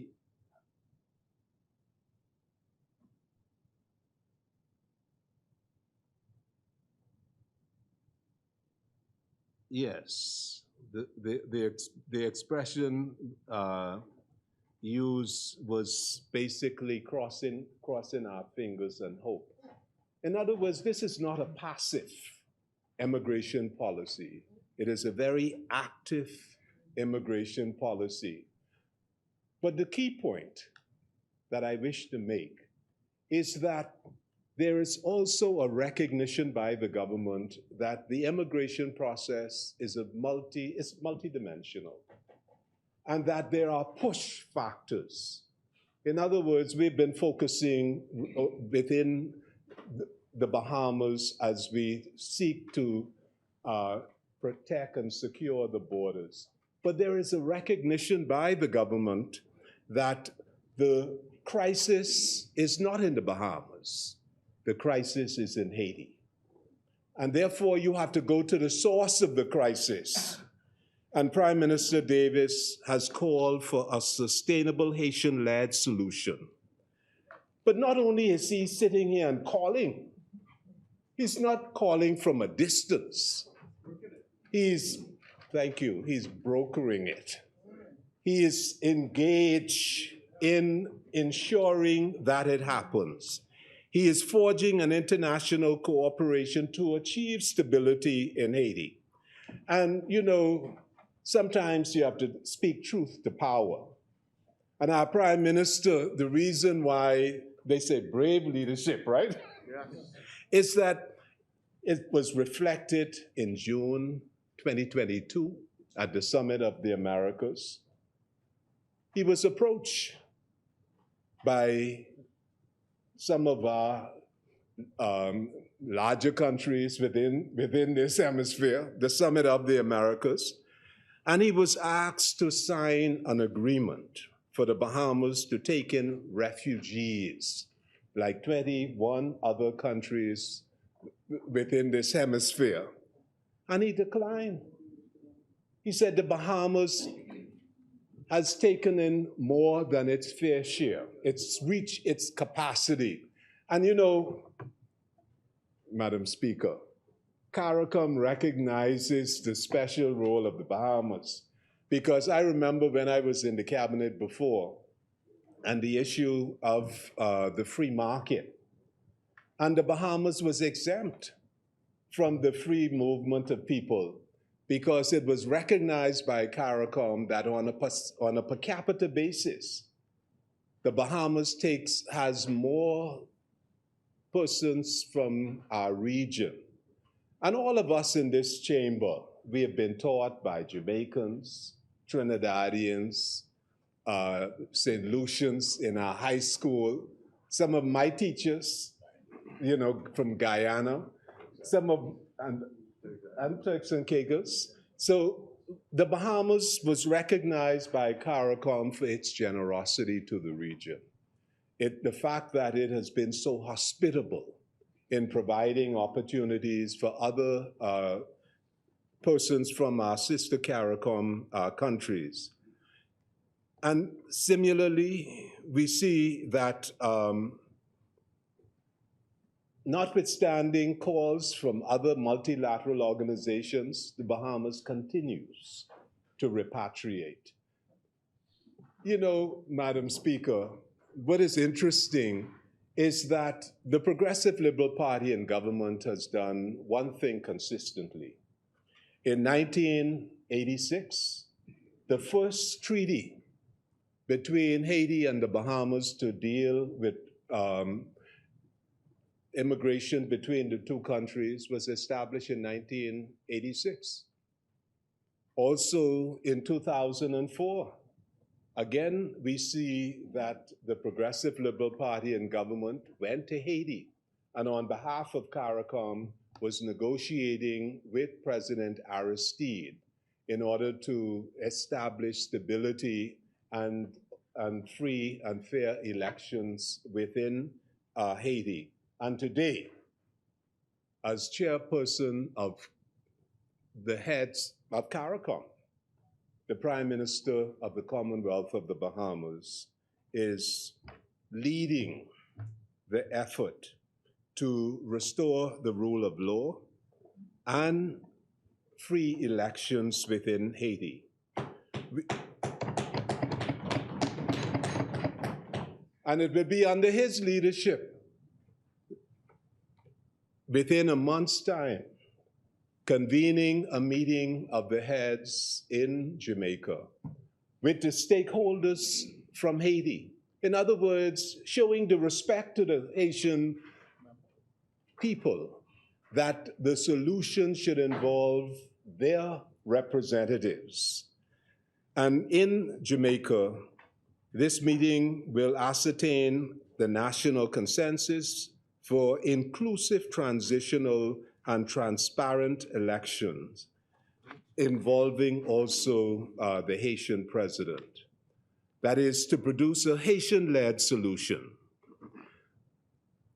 There's also plans for a meeting to be convened in Haiti with Haitian stakeholders to develop a plan to restore security and the rule of law.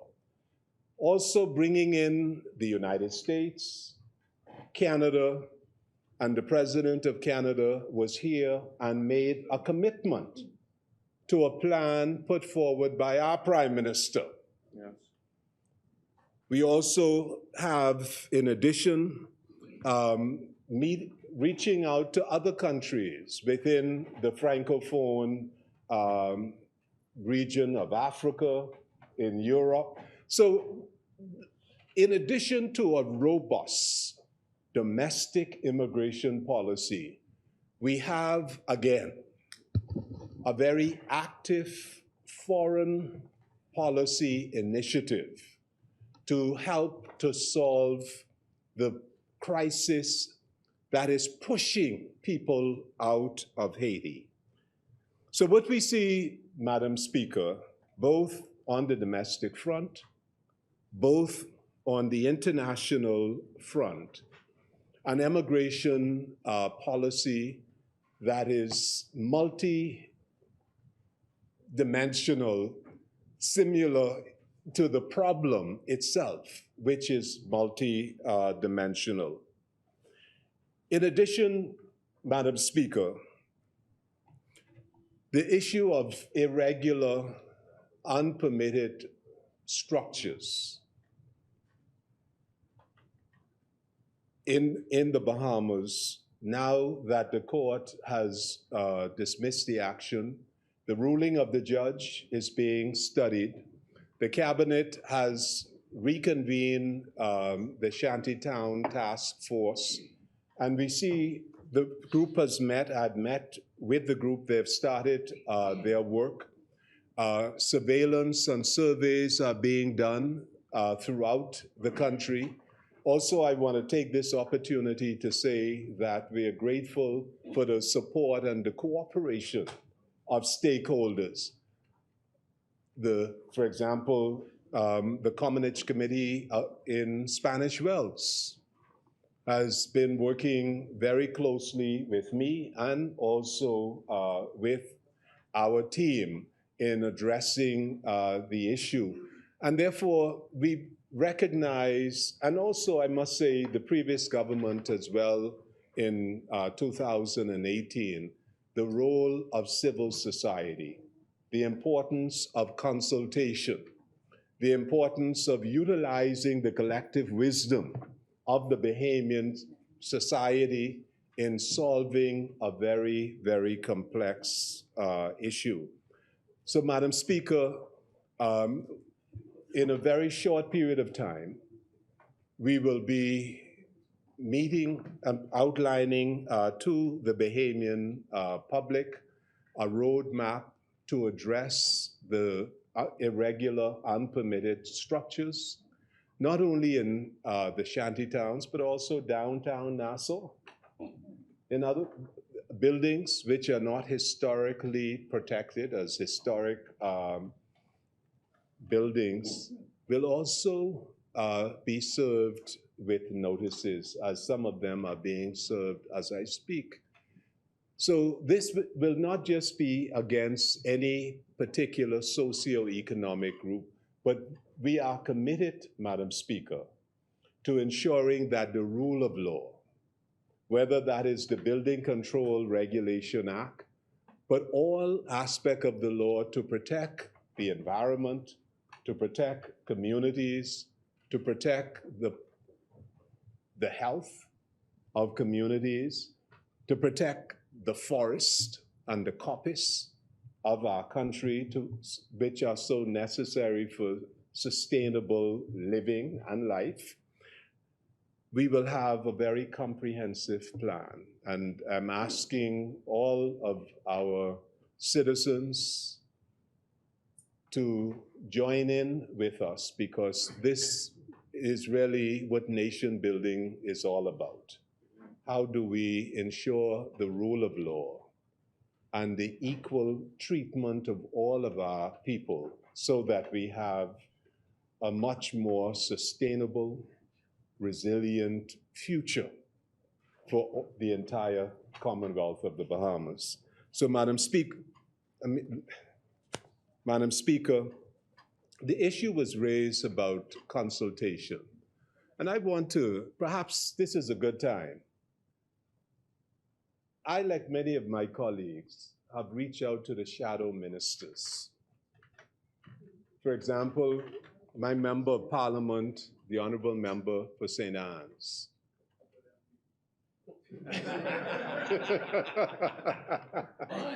You know, Madam Speaker, you see the public don't see this, but I reach out and invited him to participate with the Water and Sewerage Corporation as the Water and Sewerage Corporation was developing its business plan, because he's the shadow minister.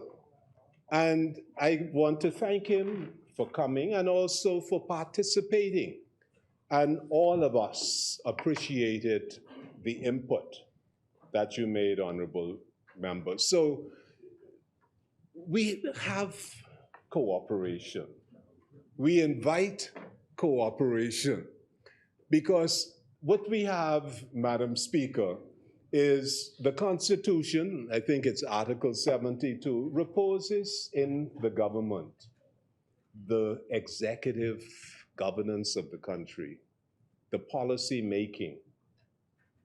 For us in the legislature to make the laws for the peace, order, and good government of the Bahamas.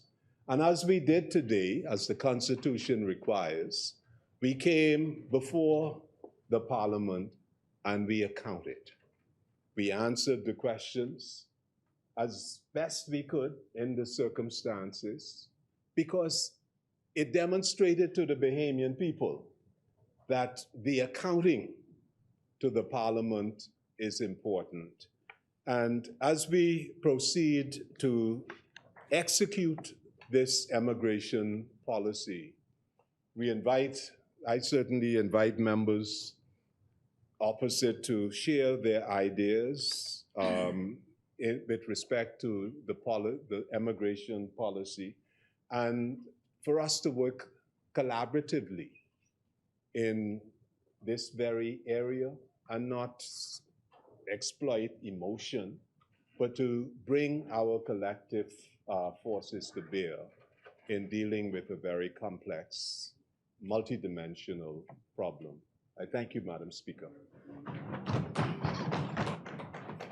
Thank you, Honorable Member. As many, the chair recognizes the Honorable Member for South Beach. Madam Speaker, thank you for acknowledging me. I know it is getting late. Some of us may be a bit tired. No, go ahead, But I ask that you bear with me. Madam Speaker, let me say how pleased I am to stand here on behalf of the people of South Beach who sent me here to represent them on the issues that affect us all. Madam Speaker, I again wish to thank my wife and my family as they continue to stand with me, beside me, and act as a fortress.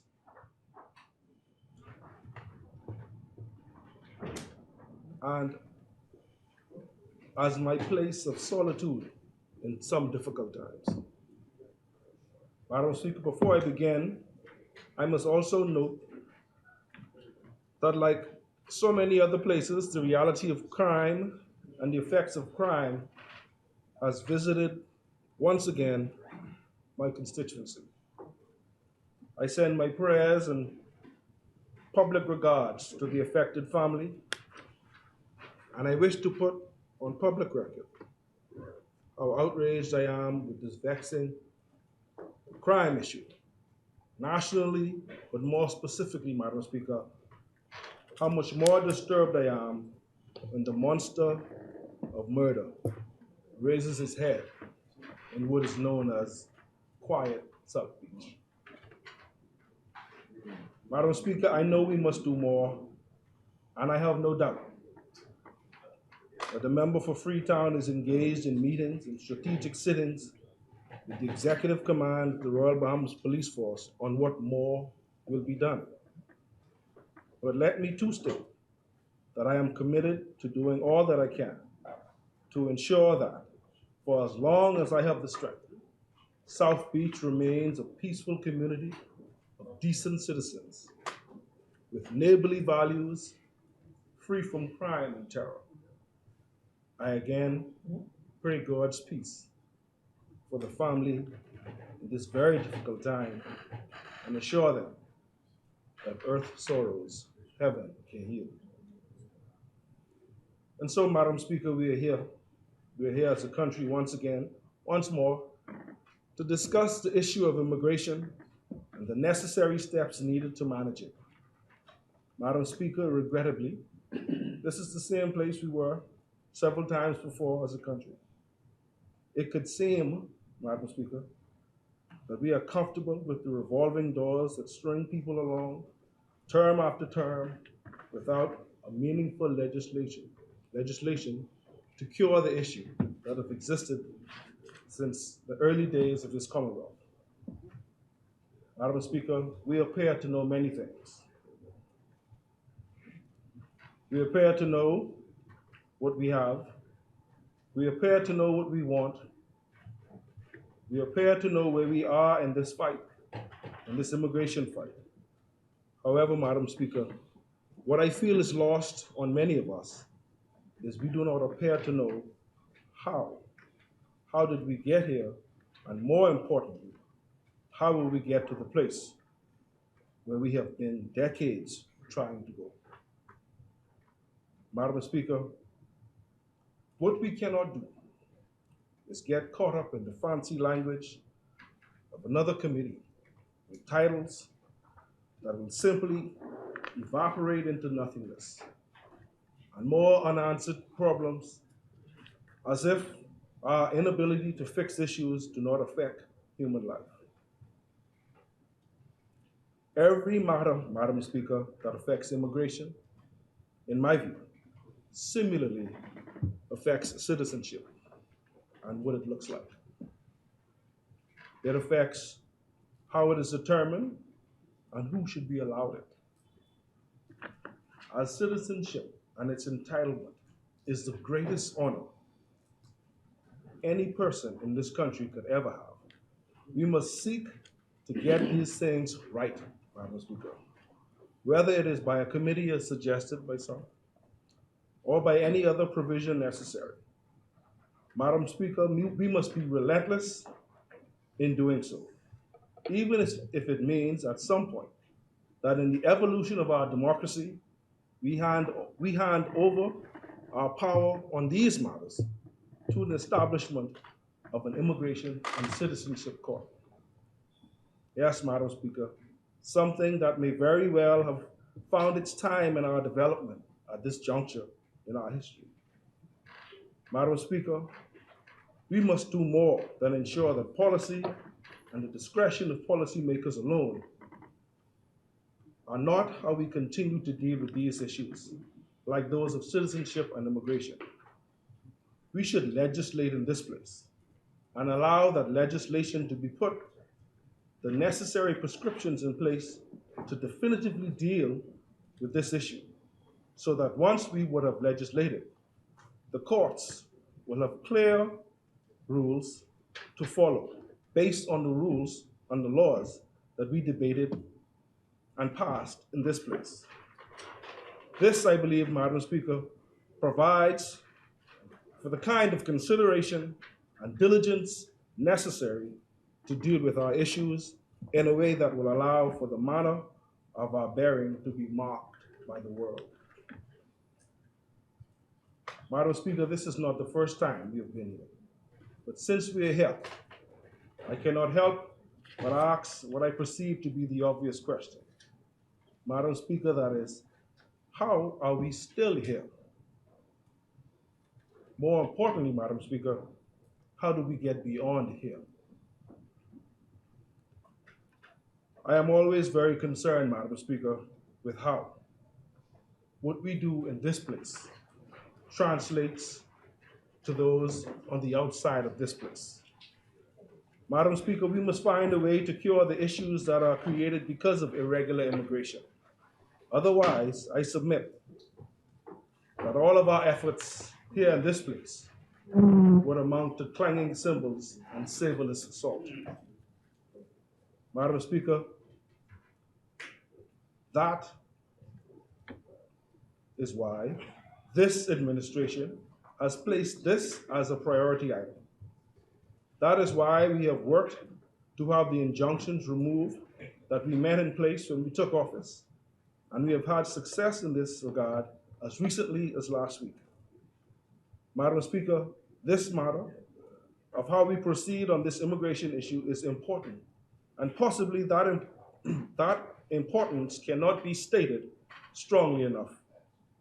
I contend that all approach on all matters of immigration should always be approached with the same fervor of the consideration for citizenship. I argue this, Madam Speaker, because our failing to get immigration right means we will possibly continue to disenfranchise Bahamians. I am aware, Madam Speaker, that the situation in Haiti can be classified as nothing less than a crisis.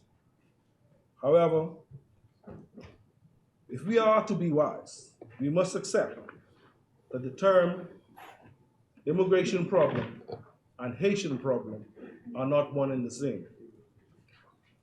Madam Speaker, could it be that because of the issue of our Haitian brothers and sisters and the issues that they would have faced is such a massive one, that we have turned our full attention to it and decided that everything else is just not as important?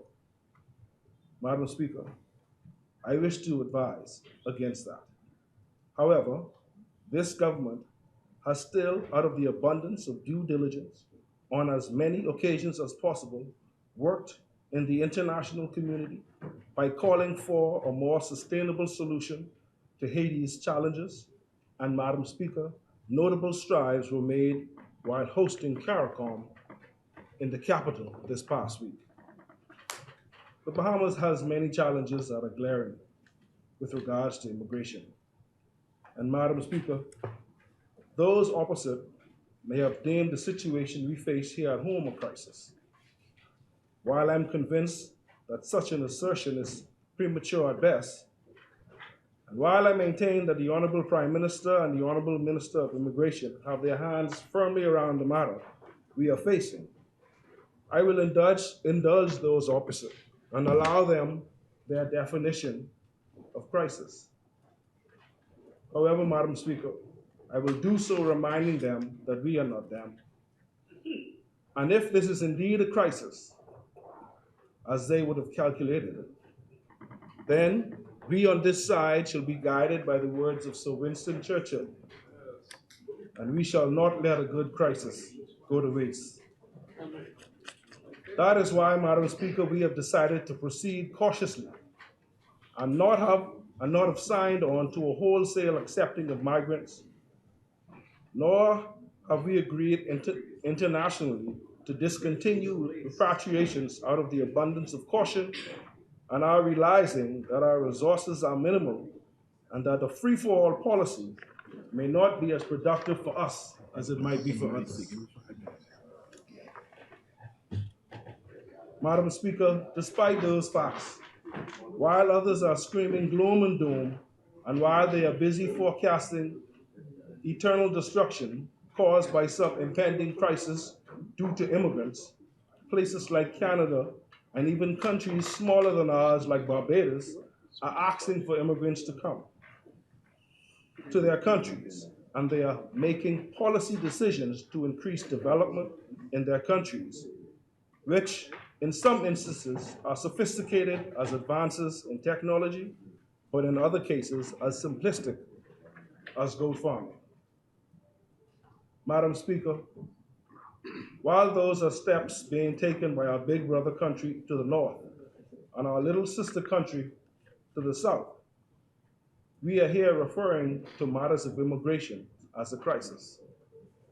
And while I support careful plotting of this matter, in a matter as fluid as this, we must tighten up to protect our interests where necessary, and of course, we must loosen up strategically to ensure that we are neighborly and simultaneously equal beneficiaries of the regulated movement of people.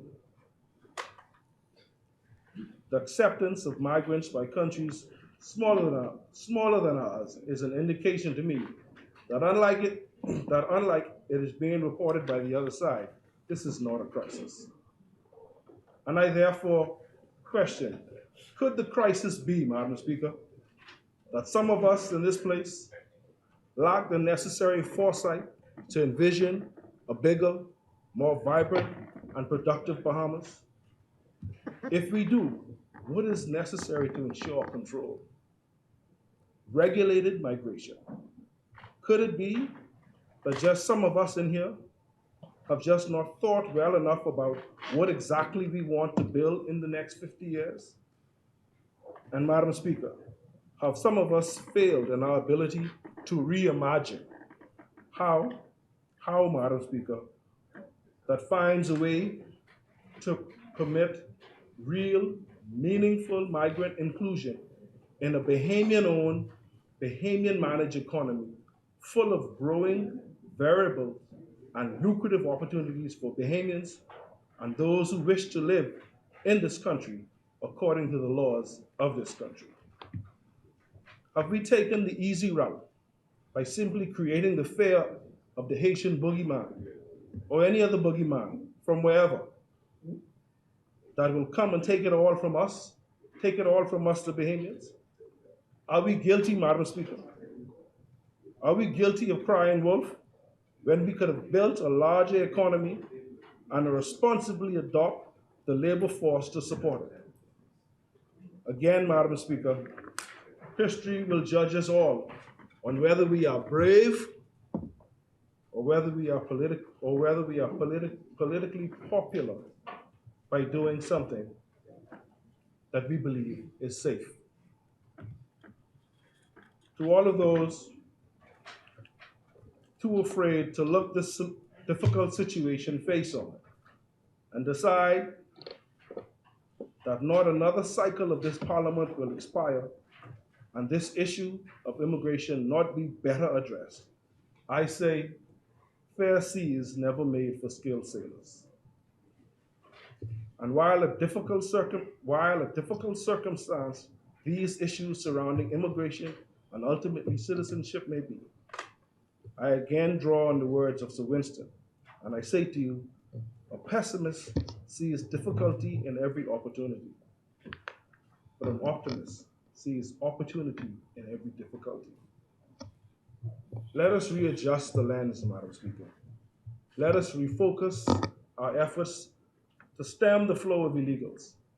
Let us recommit to seeing this difficult task to its end by formulating good policy, and good policy we have formulated, that will allow us to benefit from the migrant labor whenever possible, and let us reimagine what can be done with the passage of effective law surrounding proper measured and monitored migration. After all, Madam Speaker, the creation of the Commonwealth of the Bahamas was once a difficult choice. But we did it. We delivered majority rule. Then we delivered an independent Bahamas. And I know, Madam Speaker, we can deliver wholesome policy and strategy on immigration that is humane and that shows our regional support for our CARICOM counterpart. Madam Speaker, whether a select committee is sufficient or whether an immigration court is necessary or whether some other tool is necessary to achieve this will be a matter we determine in this place at some point. After much thought, much debate, and deliberation with a view of achieving optimum results. To clarify, Madam Speaker, just to ensure that I am not misquoted, at present, there is no question of an immigration court being made today. However, I am of the belief that there may come a time when we consider this, and it is my view that we ought to ready our minds for all opportunities or possibilities, especially since, Madam Speaker, it is my view that immigration matters easily become citizenship matters, and those matters deserve the most pure thought, the best legal dissecting and deliberations. And this place may not be best served that requirement. Madam Speaker, the efforts of this minister in this 17th month period has been remarkable, to state it plainly. What I know is that the men and women who have sworn to guard our heritage have had enormous success over that same period. And it is not uncommon to hear about interdiction after interdiction, despite their resources being stretched, interdictions that, according to our records, have disrupted the possibility of 5,772 irregular migrants breaking our laws and illegally entering this country. Madam Speaker, when I hear this, this gives me hope. When I hear of Operation Secure, I am hopeful. Because unlike the outright misguided and distasteful comments I heard in this place from the member of St. Anne's last week, suggesting some unusual religious practices while referring to our Prime Minister and a senior member of the cabinet, and some lunacy about sailboats, black hats, and immigration. I respect the service rendered by those who wear the uniform and do all they can to defend our sovereignty, and I respect it enough that I would not dare permit anyone to suggest otherwise. Madam Speaker, I took offense to the member's assertion, particularly, Madam Speaker, since I know that the men and women of the Royal Bahamas Defense Force sail every day to protect this territorial integrity of this nation. And they have been doing so and doing a remarkable job. Madam Speaker, months have passed and not a single Haitian landing has occurred. And let us face it, when Haitians run aground on any of our islands in the chain, it is simply because their mission has failed. Yes. Black hat or not, it simply has failed.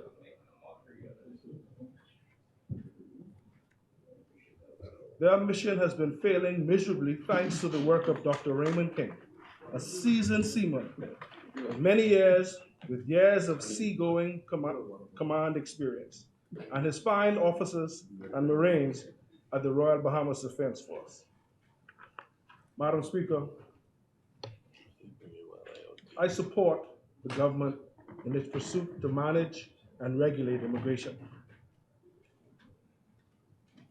And my utterances in this place will echo the same. With God's help, I shall continue to wake up every morning with the thoughts of how to make this Parliament better because Barker's role passed through it. I shall wake up with thoughts on how I'll make this country better because Barker's role would have passed through it. And Madam Speaker, I shall consider always how to make legislation better because at the end of it, Barker's role has delivered. Yes. A select committee could be a good step. Member. Could be a good step, Madam Speaker, if we were doing nothing about the immigration challenge. But a necessary step it is not. Because this government plans, as aimlessly laid out by the Prime Minister, are steps toward a functional Bahamas. A select committee is not a necessary thing where sound reasoning, innovative thinking, and proper plans are being placed in motion. History will judge us all, and on that day, I hope to be counted as having done the right thing in the right time for this country. Madam Speaker,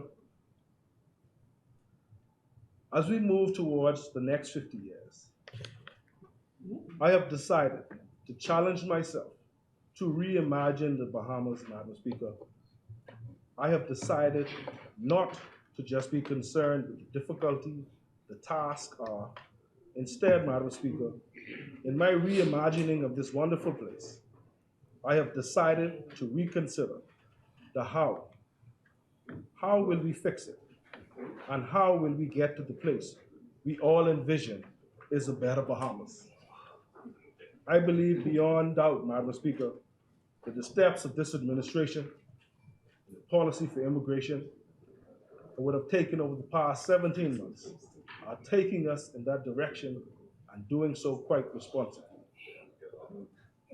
I again commend the member for Carmichael for his work, and also congratulate the Prime Minister for continuing to be the beacon in the Caribbean and in the world, for being well-versed, well-prepared, particularly on matters that affect us as a country and as a region. And I commit to him my support in whichever way he proceeds, as I know it will be very, very well thought out, strategically and ultimately in the best interests of the Bahamian people. Madam Speaker, South Beach rests.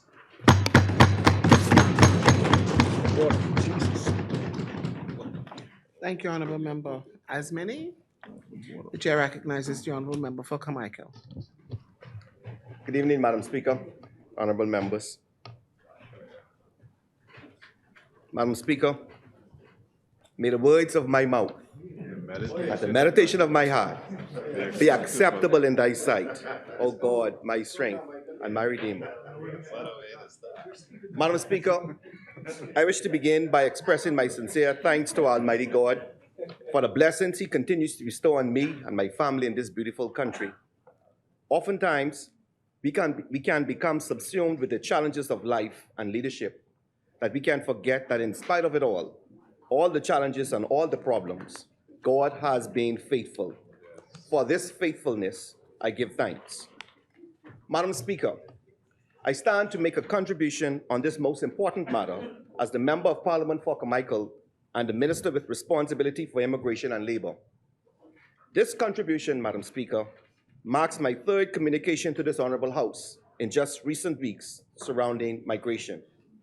It also follows a national address last evening from the Honorable Prime Minister, in which the government's comprehensive plan to tackle the challenges in immigration was outlined and addressed. Challenges, Madam Speaker, which requires a regional plan to properly address, which is why the Honorable Prime Minister's address, present chairmanship of CARICOM, is so timely and critical. Last week, Madam Speaker, the best of the Bahamas was on full display for the world community. The CARICOM Heads of Government meeting was a well-planned and executed success, and I wish to congratulate the Honorable Prime Minister on his chairmanship of CARICOM.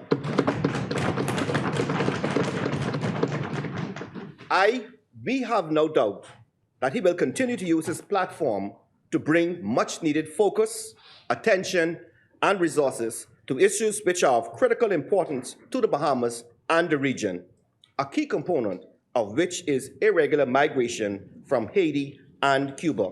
And Madam Speaker, as I address this House this evening, I wish to indicate that at the present time, at the Carmichael Road Detention Center, there is a total of 180 Cuban nationals, 97 Haitian nationals, other nationalities 33. And so in context, Madam Speaker, we see that there are twice as much Cuban nationals than there are Haitians in our custody at this time.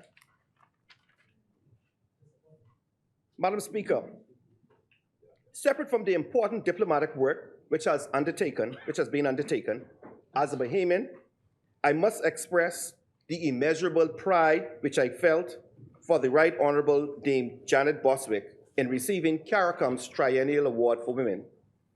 Dame Janet is one of the country's finest daughters, and the award, along with the others, are most fitting and well-deserved. I, along with my family, join Bahamians everywhere in congratulating Dame Janet on this achievement.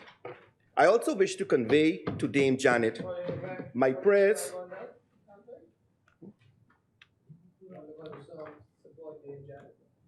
I also wish, Madam Speaker, to convey to Dame Janet my prayers for her beloved Henry, who presented my petition to the call to the Bahamas Bar over 2 decades ago.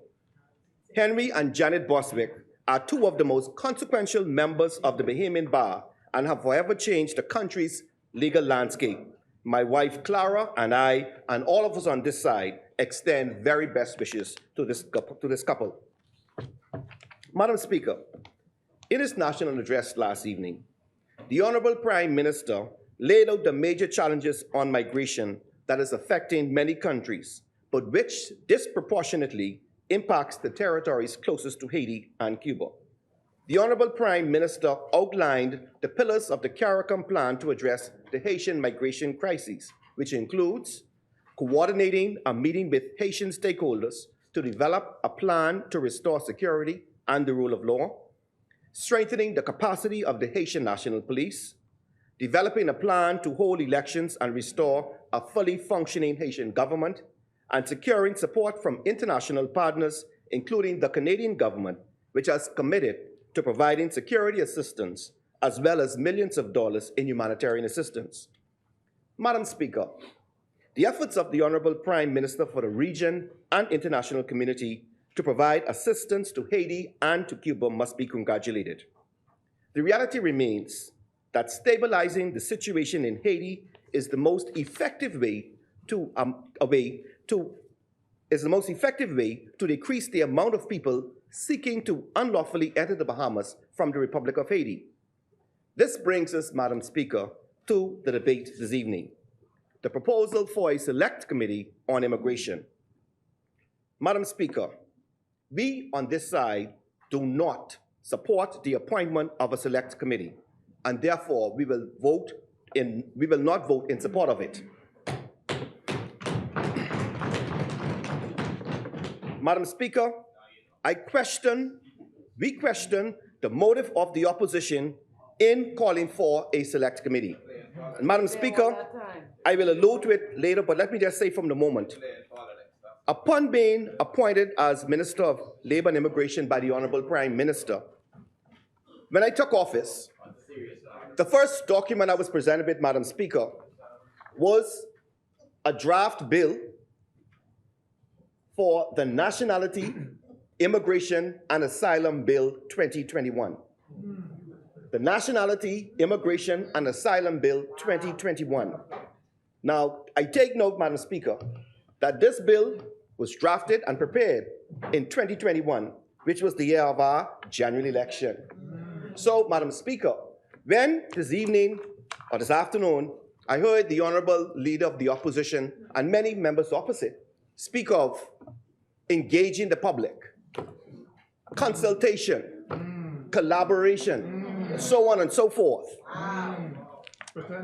I wonder how many members of the public know about this Nationality, Immigration and Asylum Bill 2021. Madam Speaker, I would submit to you that while I believe that we are, all of us in here, genuinely and sincerely care for the Bahamian people, the philosophy of the Progressive Liberal Party is significantly different from members opposite.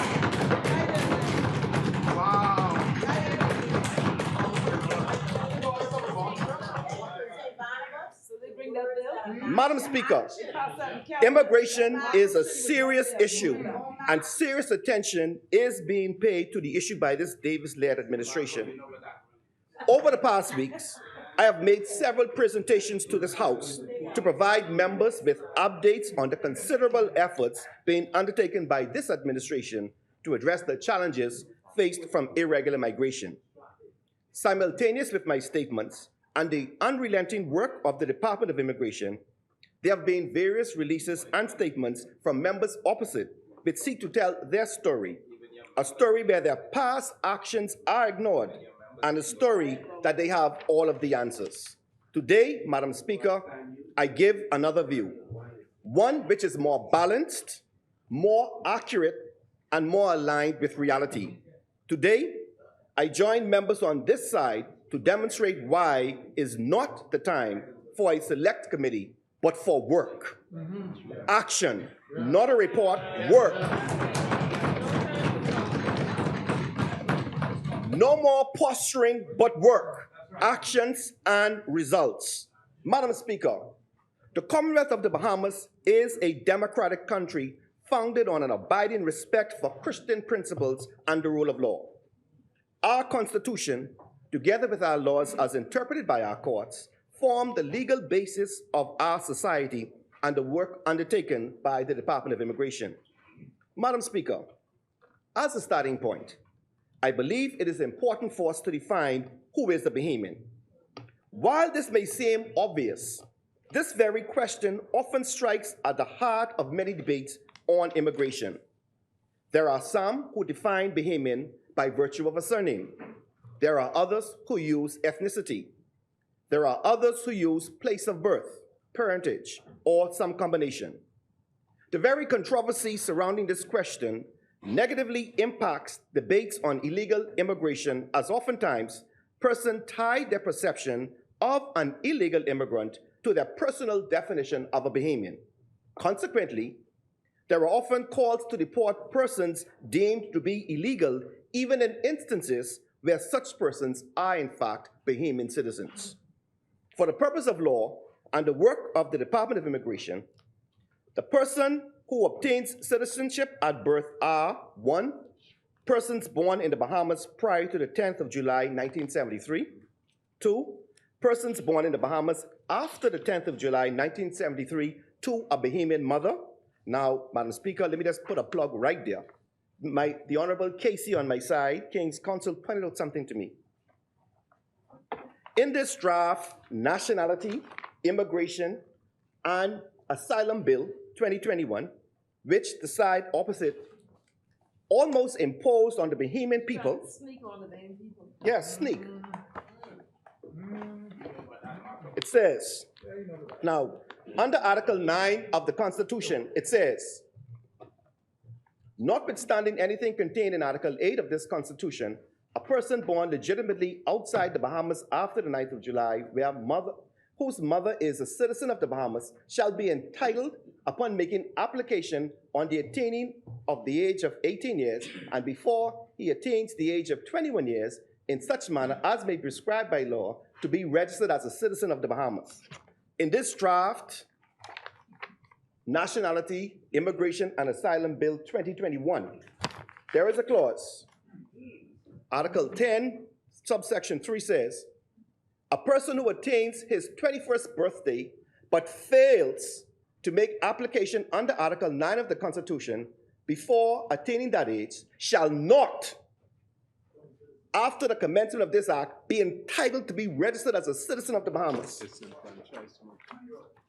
In essence, Bahamians, members opposite, sought to impose or take away an accrued right enshrined in our written Constitution. For women? for women. That's in here.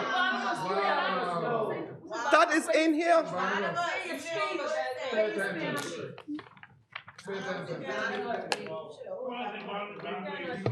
The great defenders.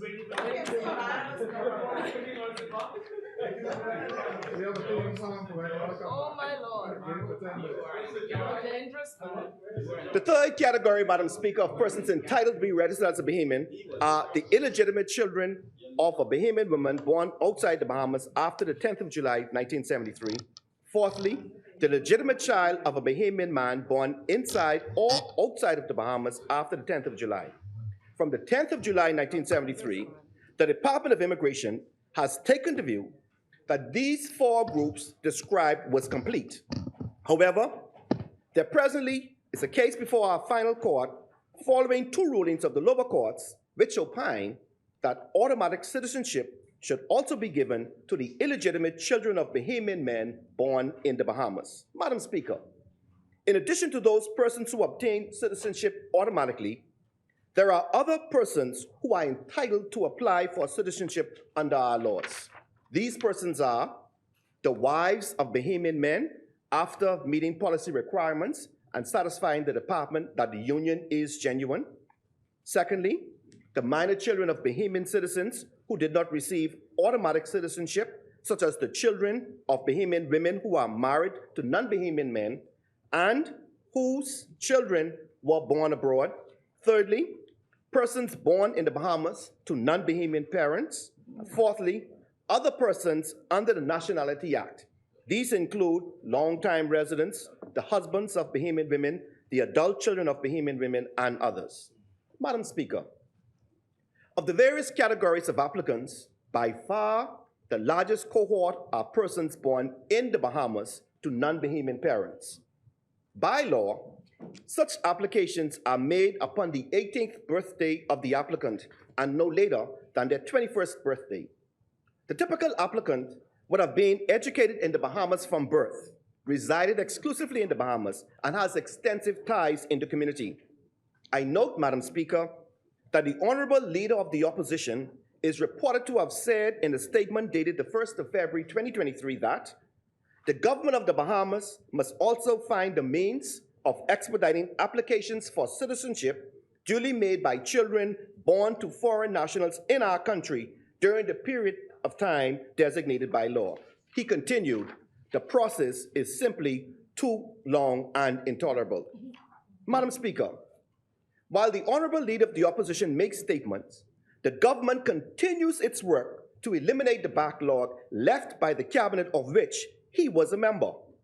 Whilst we believe in government efficiency, we on this side will conduct the necessary due diligence prior to issuing any approvals. Madam Speaker, beyond citizenship, Bahamian law provides for persons to reside and or work in the Bahamas by obtaining a permit. These can be spousal permits for the spouse of a Bahamian, work permits, which are permits allowed to a non-national to work within a specific business in accordance with the grant, the terms of the grant. Thirdly, residency permits for persons and investors to reside in the Bahamas for extended periods with or without the right to work. And fourthly, permits to reside, which are permits issued to persons for them to live with a permit holder, such as a spouse of a work permit holder. These persons are not allowed to work using a permit to reside. Work permits, Madam Speaker, will only be granted when no Bahamian candidate can be found. This is a requirement in each case and is consistent with policy of the Progressive Liberal Party. The largest group of applications, Madam Speaker, comes under work permits.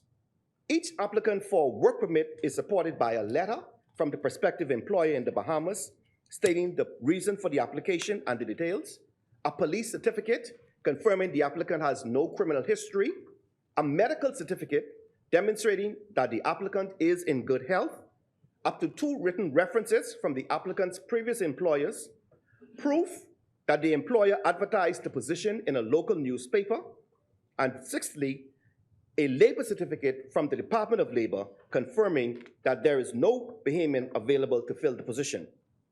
The requirement of a work permit, Madam Speaker, are extensive and have not changed in recent times. Hence, no need for no select committee. This is why, Madam Speaker, I find this move by members opposite most curious.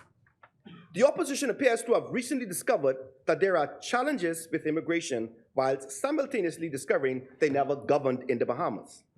They have come to this parliament as a blank slate, their past actions and inactions forgotten. Madam Speaker, last week, the Honorable Member for Kalani stated, what we need to do is an audit of the work permits. They're all online. Recall all work permits and reissue them in an orderly fashion with an additional security feature to it. Madam Speaker, this statement was most curious, particularly coming from the person making it. If memory serves me right, the member for Kalani previously served as the Prime Minister, and the leader of the official opposition sat in his cabinet when he was then Prime Minister. Madam Speaker, they were the government and exercised executive control of the government not 10 years ago, not 5 years ago, but up to September 2021. Madam Speaker, the honorable member makes this request for an audit of current permits. Did he undertake to conduct an audit of the permits issued by his ministers of immigration? Madam Speaker, I will table an article which was published in the Bahama Journal on the 29th of August, 2018, under the title, Immigration Going Paperless. In this article, the then Minister of Immigration, appointed by the member of Kalani, is reported to have said, and this is the Honorable Brian Simonet, from Sunday to today, I've probably done renewal of at least 500 work permits for Haitian nationals in the country. I do about 200 work permits per day. Madam Speaker, did the member for Kalani order an audit then? Did he recall the work permits and reissue them in an orderly fashion with an additional security feature to it? Today, we are facing serious challenges and we must be committed to doing the work.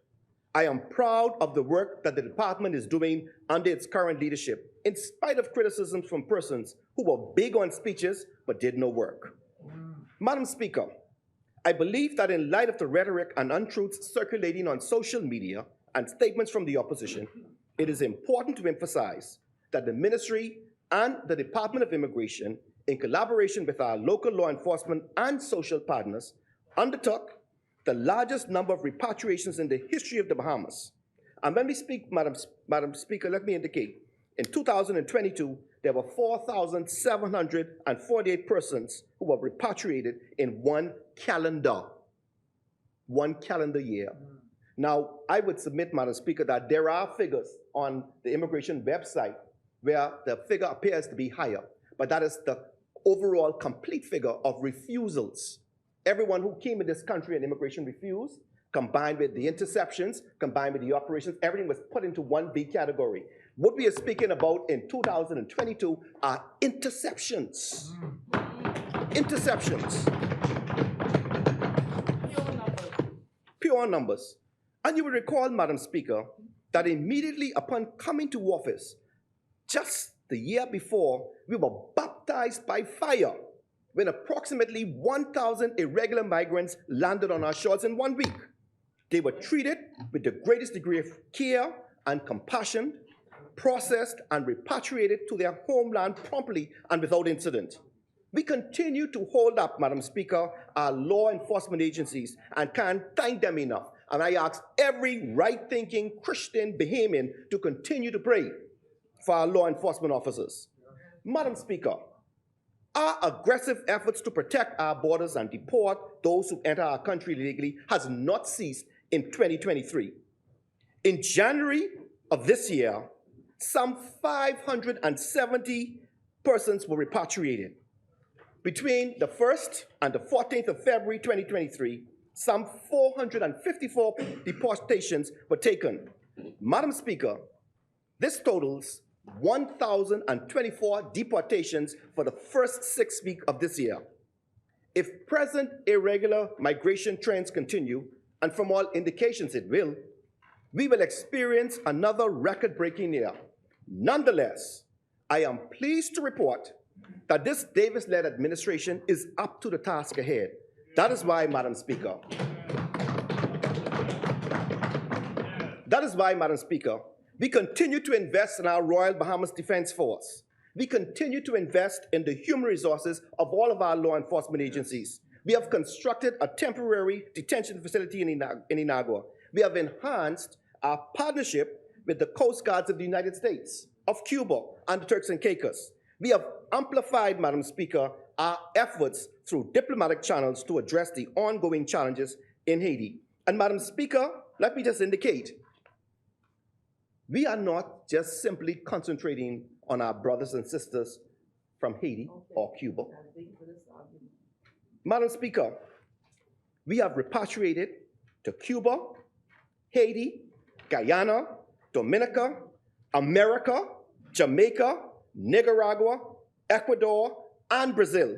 As a matter of fact, we also repatriated to Azerbaijani. Learned that tonight. Azerbaijani.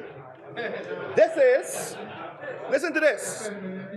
This is a republic country located on the far eastern border of Europe and Western Asia. And that country has 10 million people. So you see, ladies and gentlemen, colleagues, Madam Speaker, it ain't just about one particular group. It's across the board. Madam Speaker, let me indicate, it must be emphasized that repatriation is a costly exercise. The Bahamas government bears the full burden of the cost of returning persons to their homeland once they are intercepted and repatriated. Madam Speaker, I will not necessarily go into this case tonight, but we inherited a challenge from the former administration. Yes.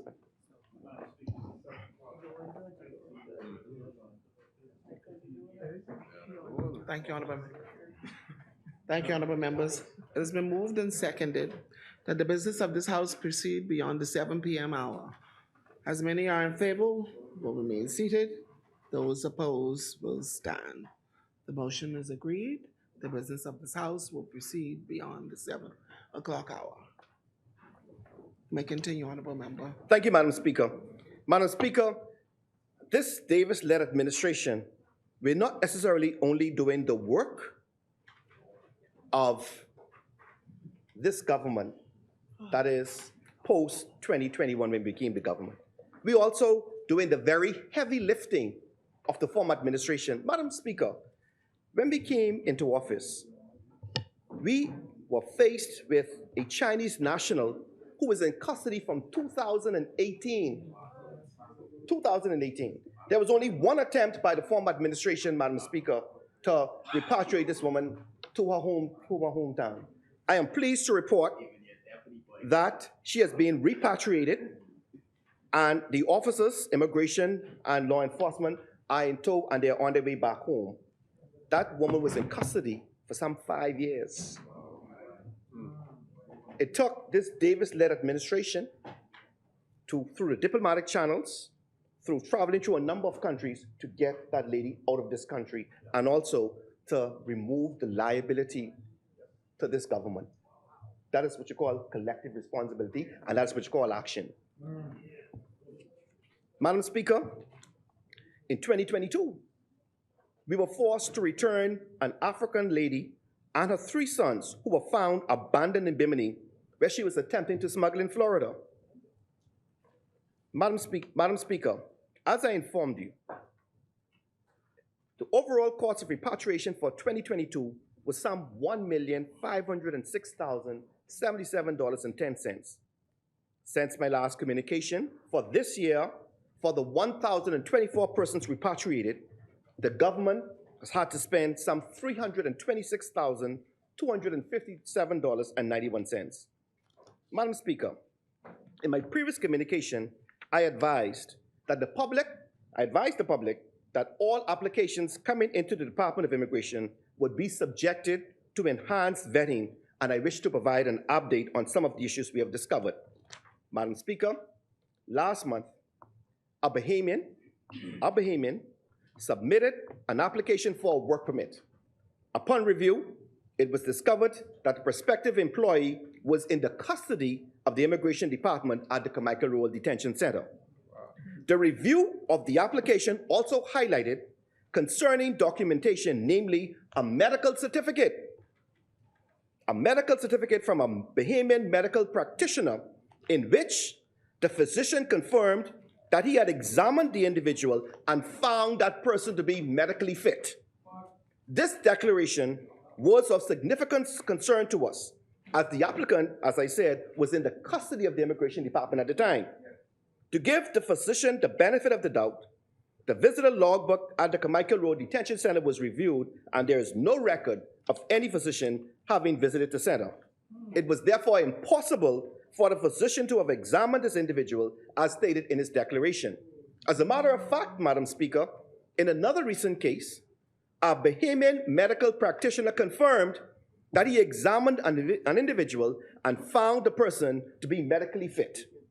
The problem was this person had been deported several days earlier by the Immigration Department. Madam Speaker, it does not stop there. With respect to lawyers, notary publics, and justices of the peace, the Immigration Department have found multiple cases where persons are certifying documents without taking sufficient steps to verify the identity of the individual or the genuineness of the documents that they certify to be original. Madam Speaker, the matter concerning the medical certificates has been referred to the appropriate body. However, let me issue a warning. It takes a very long time to become a physician or an attorney under the Republic. Making false declarations to the Department of Immigration is a criminal offense. The Department of Immigration is prepared and will prosecute such offense. To any professional providing false information to the Department of Immigration, I warn you to stop. Stop or face prosecution. Our systems are only as strong as each of us Bahamians doing their respective part in accordance with the law and the truth. Madam Speaker, all of us as Bahamians and state agencies must work together to keep the Bahamas for Bahamians. It was disheartening, Madam Speaker, just last week, a Haitian woman was brought into the Bahamas, and within hours of landing, the woman gave birth to a bouncing baby girl. I will go no further on this case, Madam Speaker, but take note, I will address it further in my later communication, God spare life. Madam Speaker, during my previous statements, I also advised that work permits are issued to an employer for whom the employee must work. Work permit holders are not allowed to freelance and engage in work outside of the Bahamas, outside the employer. Madam Speaker, if a permit is obtained for a gardener, the person must be a gardener for the person whom he employs. Madam Speaker, following the warning in January 2023, the department has increased and intensified its efforts, and we have found, particularly in our operations in Abaco, a number of persons working in Abaco using permits outside of the scope. Madam Speaker, unlike members opposite, who are big on talk and short on action, we have the capacity and we remain committed to implementing all the necessary reforms. This is in stark contrast, Madam Speaker, to the opposition. As, for example, when they would have introduced the Commercial Enterprises Act. This later act that I spoke of, Madam Speaker, the Commercial Enterprises Act, I just want to read several provisions very quickly, Madam Speaker. It talks about persons eligible for asylum, and this is what the opposition wanted to. It says, a person is eligible for asylum if, A, owing to a well-founded fear of being persecuted for reason of race, religion, nationality, membership of a particular social group, or political opinion, he is outside his country, not having a nationality and being outside the country, his former habitual residence, he is unable, or owing to a well-founded fear of being persecuted for reasons of race, religion, membership of a particular social group, or owing to external aggression, occupation, or foreign domination, seriously disturbing public order in either part or in whole of his country. So, Madam Speaker, while this here provides for persons who are eligible, there is no definition of what is a social group. And so you see, Madam Speaker, we have to question the motive of the opposition in terms of calling for a select committee. Madam Speaker, in closing, Madam Speaker, let me say, the Bahamas cannot accept ever-increasing numbers of migrants without a corresponding deterioration in the quality of our life. That is why it is the position of this government that anyone who enters the Bahamas must come and do so lawfully. Otherwise, they will be dealt with according to our laws. Madam Speaker, statistics show increases in the number of migrants intercepted in the past 2 years. Madam Speaker, let me indicate, for any Bahamian who have any information, the department has 2 hotlines, so you can do your part. The numbers are 604-0172 or 604-0196. Contact us. Be part of the answer. Yes. This is a time for action. No more time for complacency or select committees. Yes. It is time for action. Madam Speaker.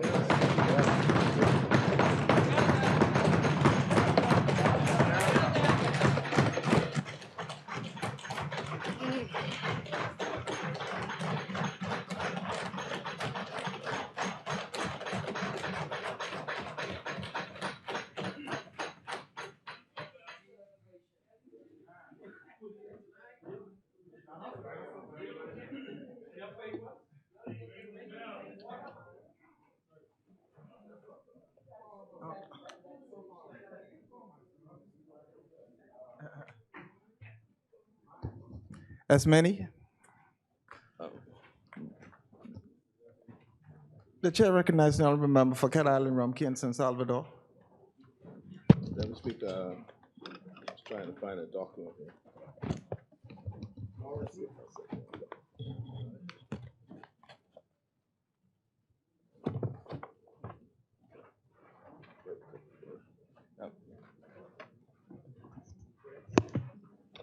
Deputy, I think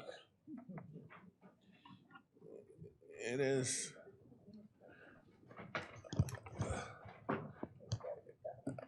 I would like to think that it was a genuine view of the opposition that a select committee would be an answer to resolving the issues that face us on irregular migration.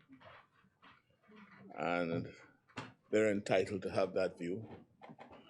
But we think that on our side, we are sufficiently satisfied that the appointment of a select committee to look into these matters again continues to kick the can down the road and will not bring the results that we think that we can do by what we have been doing, as we have demonstrated. I think part of the issue that attended to us and this issue is that the Bahamian people and the Bahamian public was not clear on what government has been doing.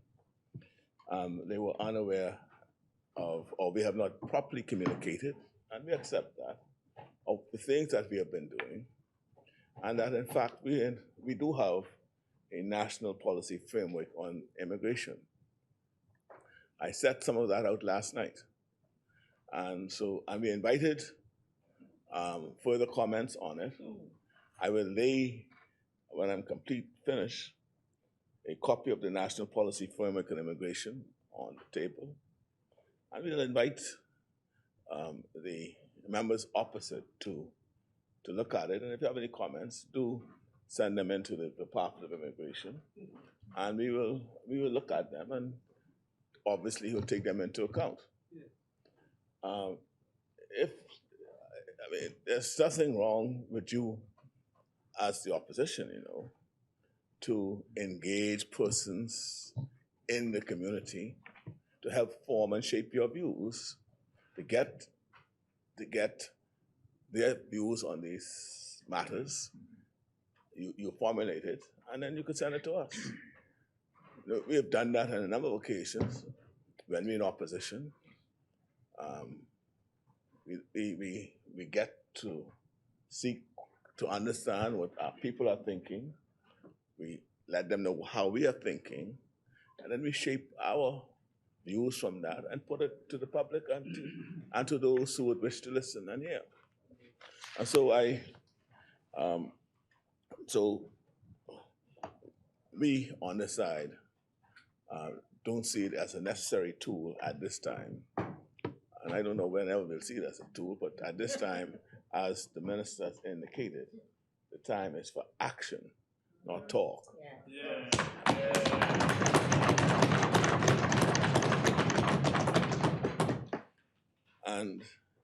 And yes, the situation in Haiti is informing a lot of this debate. And irregular migration is not just an issue involving Haiti. There is a huge migratory problem from the Latin America-ish area as well that we have to be alerted to. They're finding themselves on the southern borders of the United States, right? And as soon as that is closed off, they'll find their way. The Bahamas, unfortunately, right, spread over 100,000 square miles, right, is the gateway to where everybody wants to go, to North America. And we are in that way, we're in that path. So our best defenses is that which we have been engaging in, shoring up our borders, that's which we have done, intercepting and returning them. So I believe that everyone in this house is aware, to deal specifically with Haiti, that the security situation in Haiti continues to deteriorate. And as misery and fear rise there, the effects are felt here, with more and more Haitians fleeing the instability. From the opening days of our administration, we have worked to build a comprehensive national strategy to manage this crisis, taking a number of diplomatic, legal, and law enforcement steps that together have built a strong foundation for action and change, as I described yesterday in an address to the nation. On the diplomatic front, we have strengthened relationships with regional partners and international friends, because the problem of illegal migration is one that, by definition, crosses borders. And so we must be prepared to work across borders for solutions. As chair of CARICOM, it was my distinct honor to preside over last week's meetings, at which we worked together to lay the groundwork for Haitian-led solutions to strengthen their national police and pave the way for a safe and free elections. I have been in extensive contact with Prime Minister Trudeau of Canada, and we are gratified that Canada will be amplifying their efforts, including with a naval presence off the coast of Haiti. As we take steps at home to strengthen our capacity to protect our borders, we are strengthening our partnerships with neighboring countries like the US, Cuba, the Turks and Caicos Islands, and Haiti for enhanced cooperation and intelligence sharing. We will also increase border protection operations with key partners, again, like the US Coast Guard. I've been very clear in our extensive dealings with the United States, the United Nations, and others. However, that the Bahamas is in no position to bear any additional burdens. We are a compassionate people, but we have a great many very serious challenges and limited resources with which to address these challenges. And by the way, I never miss an opportunity to remind our international friends that a very significant portion of our nation's debt comes from the Category 4 and 5 hurricanes of the last decade, hurricanes that arrive with greater frequency and more intensity because of the carbon emissions of other countries. Back to the thought, on the legal and law enforcement front, we have worked aggressively and systematically to take the surveillance and other steps necessary to successfully appeal a Supreme Court injunction that stood in the way of action on the shanty towns. Now we are in a position to see real change, finally, on this issue. The police, defense, and immigration officers are working together now on Operation Secure to make sure the laws of our land are enforced. We appreciate the opposition's interest in these issues. If you oppose Operation Secure or any of our efforts to uphold and defend our laws, we believe you have many opportunities to say so. If you have good ideas and solutions to propose to add to our efforts, those, of course, are most welcome and will be given all due consideration. There's nothing to stop you from proposing, along with all the opposing you like to do. We urge you to stick to the facts at all times. That's all we ask.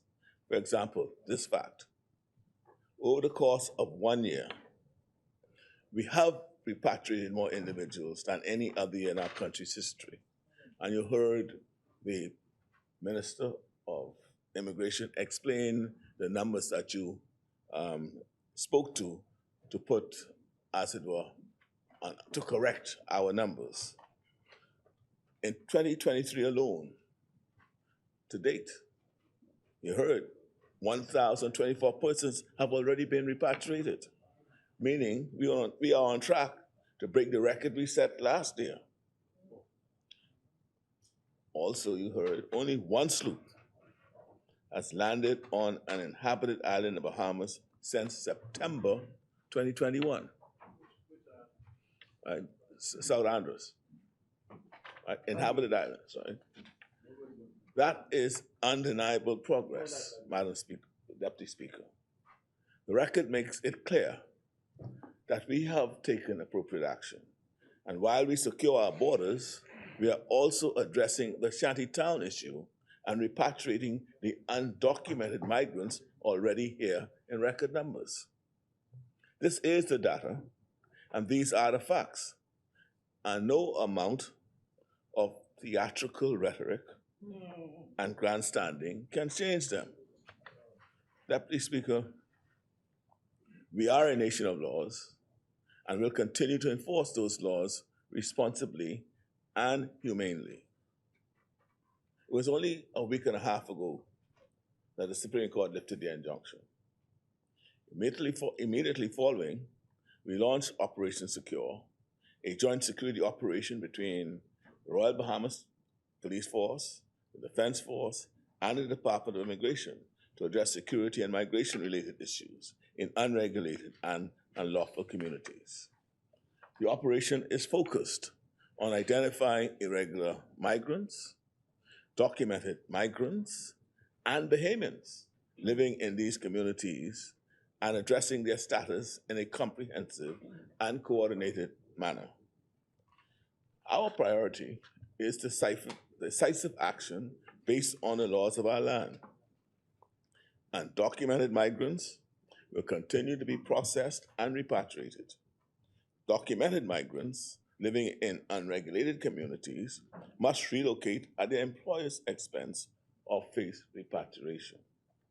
Any Bahamian found to be living in these communities will be required to relocate. Any landowner or business that is flouting our immigration laws will be held accountable. Madam Speaker, Mr. Deputy Speaker, we will be working closely with the business community to ensure that everyone is aware of their legal obligations and that they are held accountable for any illegal activities. There'll be no excuses. Any business breaking our laws will face the consequences, including prosecution and potentially losing their business license. As a nation, we must come together to find sustainable solutions. Our government is committed to taking action and we will not be slowed down by those who seek to politicize this issue. Our priority is the safety and well-being of our citizens.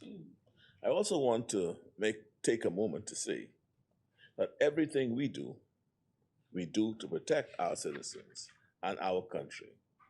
But we do not act with malice or hate.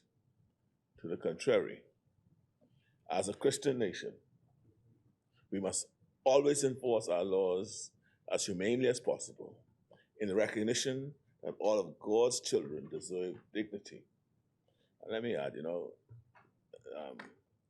this is the Minister of Immigration who continually reminds me that we are a Christian nation. But those of us who went to Sunday school remember this little sound, and it came to mind recently when after hearing all of the vituperative remarks about this issue. It goes something like, God loves the little children, all the little children of the world, red and yellow, black and white, right? They're all precious in His sight. Jesus loves the children. Right? And that, if that's how we grew up, right? We don't need to concern ourselves of stoking hate, stoking fear. Right? At the end of the day, the law, it will be enforced. Right? Madam Deputy Speaker, we are taking decisive and comprehensive action to address the issue of irregular migrants and shanty towns. The Bahamian people will see for themselves that we are working to protect our communities and our country. Everyone who is prepared to stand together to protect the sovereignty and security of our great nation is invited to do so. Let us have a minimum of theatrics and a maximum of cooperation. The Bahamian people could depend on me. They could depend on me to stand for them in protecting their sovereignty and their security as a great nation in face of many that will suggest that I should do things that I don't think is in the best interest of the Bahamian people. I will stand for them. And the Deputy Speaker, as I indicated earlier, the government of the Bahamas, does have a national policy framework on this issue. I beg now leave to lay it on the table of the House. And again, as I said earlier, I invite the members opposite to review, make suggestions, send it in, have it critiqued by their whoever they wish to form. Yeah, they can send WhatsApp messages as well. All right. Order that the documents be brought up. And so, Mr. Deputy Speaker, it is. Order that the documents to lie on the table. It is our view that it is an unnecessary tool to engage in at this time. It only distract members of my team from the parliamentary business that we engage in at this time. Thank you, Mr. Speaker. Thank you, Honorable Member. As many. The chair recognizes the Honorable Member for Marco City.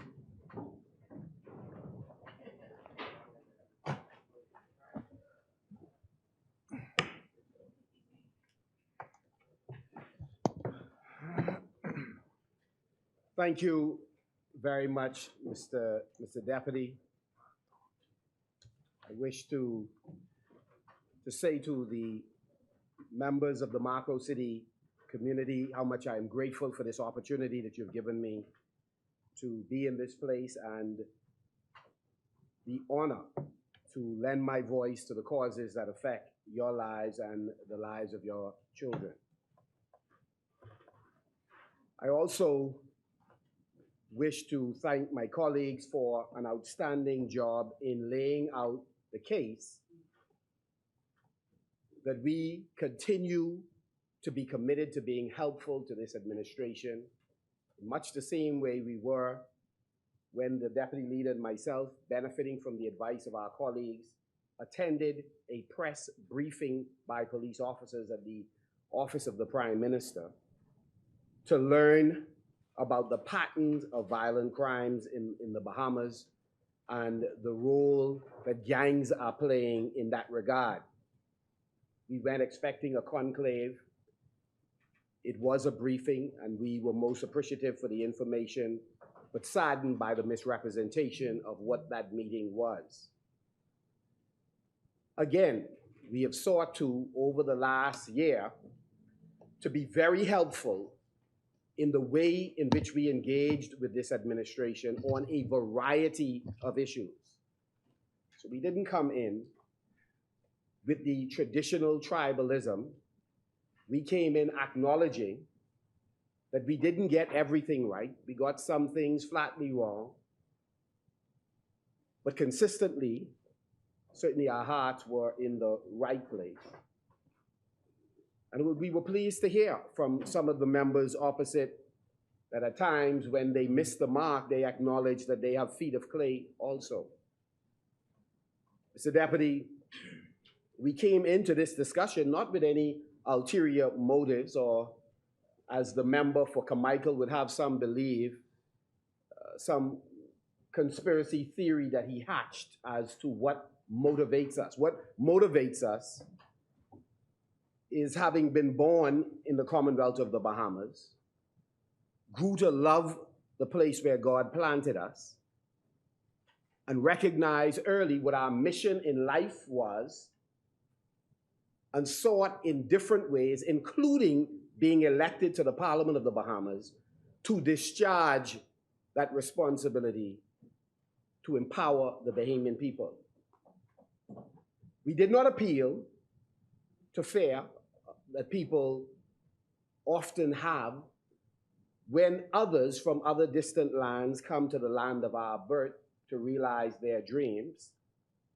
We called it for what it was, that we are competing in a global community, and there are some who come the right way and who are advantaged, and some Bahamians feel that they have been disadvantaged. And those of us on this side, and no doubt a number of you, have stood on behalf of Bahamians who felt disenfranchised. I raised earlier that relationship managers in financial services company, when I used to do training on a regular basis for financial services company, I heard from workers on an ongoing basis how they were marginalized, and there was a presumption among some CEOs of offshore banks that they could not effectively discharge their responsibility as relationship managers. We've proven that wrong, or proven them wrong over the years. We are as good as anyone else, anywhere else. And so Bahamians have gone through a maturation process, and there is a feeling, and there's a view that we should have first dibs on everything in our country, but we are not so insular that we don't appreciate the value of people coming from other jurisdictions who would cast their lot with us to build a country that could be a model for other countries. The issue is, can we define the right parameters within which they come and define how, in general terms, they can contribute to this national development project that we are engaged in? And I believe there are sufficient of us who are right-minded that realize a couple of things. One, if Grand Bahama, for example, is going to succeed, and small and medium-sized businesses are going to excel. We need a greater critical mass of people. A city designed for, in the case of Freeport alone, 250,000 persons with less than 60,000 on the island. There is a need for critical mass. We're not going to reach that critical mass right now on the basis of live births by Bahamians. It is in our interest to attract some Bahamians from other islands, to invite persons to come in on the terms we define. So we are aware that this is a very complex issue. Many of us have historically not made a distinction between those from Turks and Caicos Island and the Bahamas. We often see ourselves as absolutely one people. The Parliament has had any number of national leaders who have descended from Turks and Caicos Island, and in this Parliament, persons who have descended from Haiti and elsewhere. So we appreciate that the Bahamas has become a melting pot, but the truth is we are interconnected in many ways.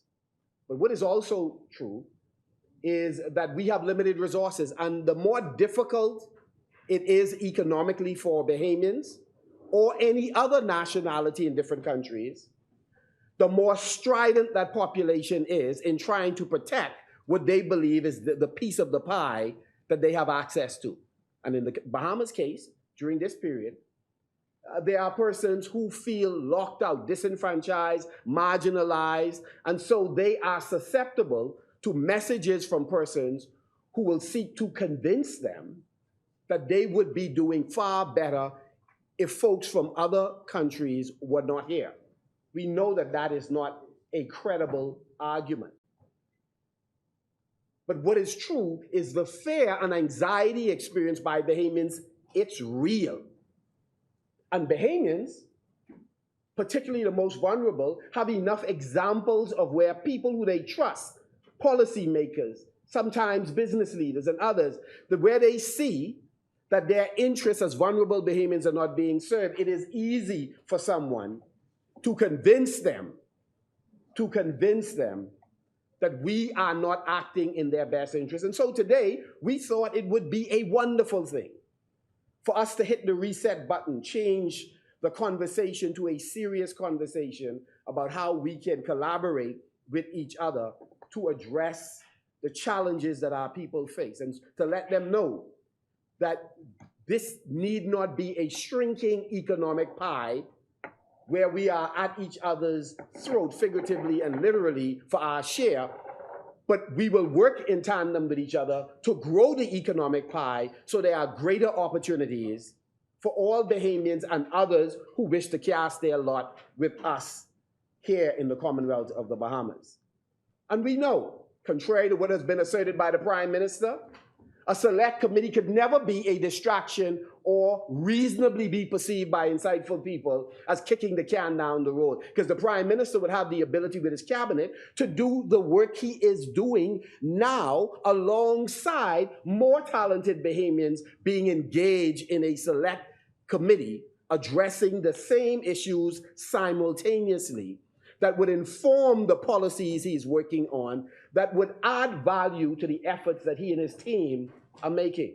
But this is not an administration that's really committed to that level of consultation and engagement with other stakeholders. In fact, we've had a number of examples, whether it's in the insurance industry, whether it's persons in the pharmaceutical field, whether it is with retailers and wholesalers, whether it's with many of the persons who are right now stakeholders in this fight against crime. There is a need for greater consultation. We thought this would have been a contribution to that effort of a national development plan, an effort for us to put our shoulders to the wheel together, to bond, as former Prime Minister Ingram used to like to say, bond this baby together. But sadly, we descended very quickly into a very partisan discussion. And so let me say that my remarks is a marked departure from how I began this call for a select committee. So first of all, despite the arrogance of members opposite, and obviously policymakers seem not to learn from their predecessors, because the truth is arrogance contributed to our loss as it did to the PLP before we won, and before it seems to be an affliction that policymakers get. Once we get in the chair, something happens to us. I had asked my brother Crazy Thompson about that scripture. There was, I think it was Proverbs 16 and 18 that talks about, pride goeth before destruction and a haughty spirit. And that's what I've been hearing a lot of haughtiness. None of us have a monopoly on good ideas. All of us have the ability to contribute. And all of us, by the way, contrary to the jobs, all of us could read, and we read fairly well. This is why I'm precisely concerned why the side opposite continues to mention that they only had one landing, and then it continues to change. One landing on an inhabited island is the amendment by a new speaker, as if all the other islands are absolutely irrelevant or not in close proximity to inhabited islands. But the truth is, we found that there seemed to have been more than one landing, more than one case where persons came ashore. And so maybe we are missing something, and the side opposite in the future discussion could correct us, but we found something on January 25th, 2023 in Andres. I think it was Driggs Hill. And then I think there was another mention here by members opposite on the 4th of January in Elusra, carried on eyewitness site. And then, of course, the 22nd of November on Key Sal. So I'm just saying, if you're going to beat the other side relentlessly, with unnecessary jabs, at least be completely accurate. But I understand.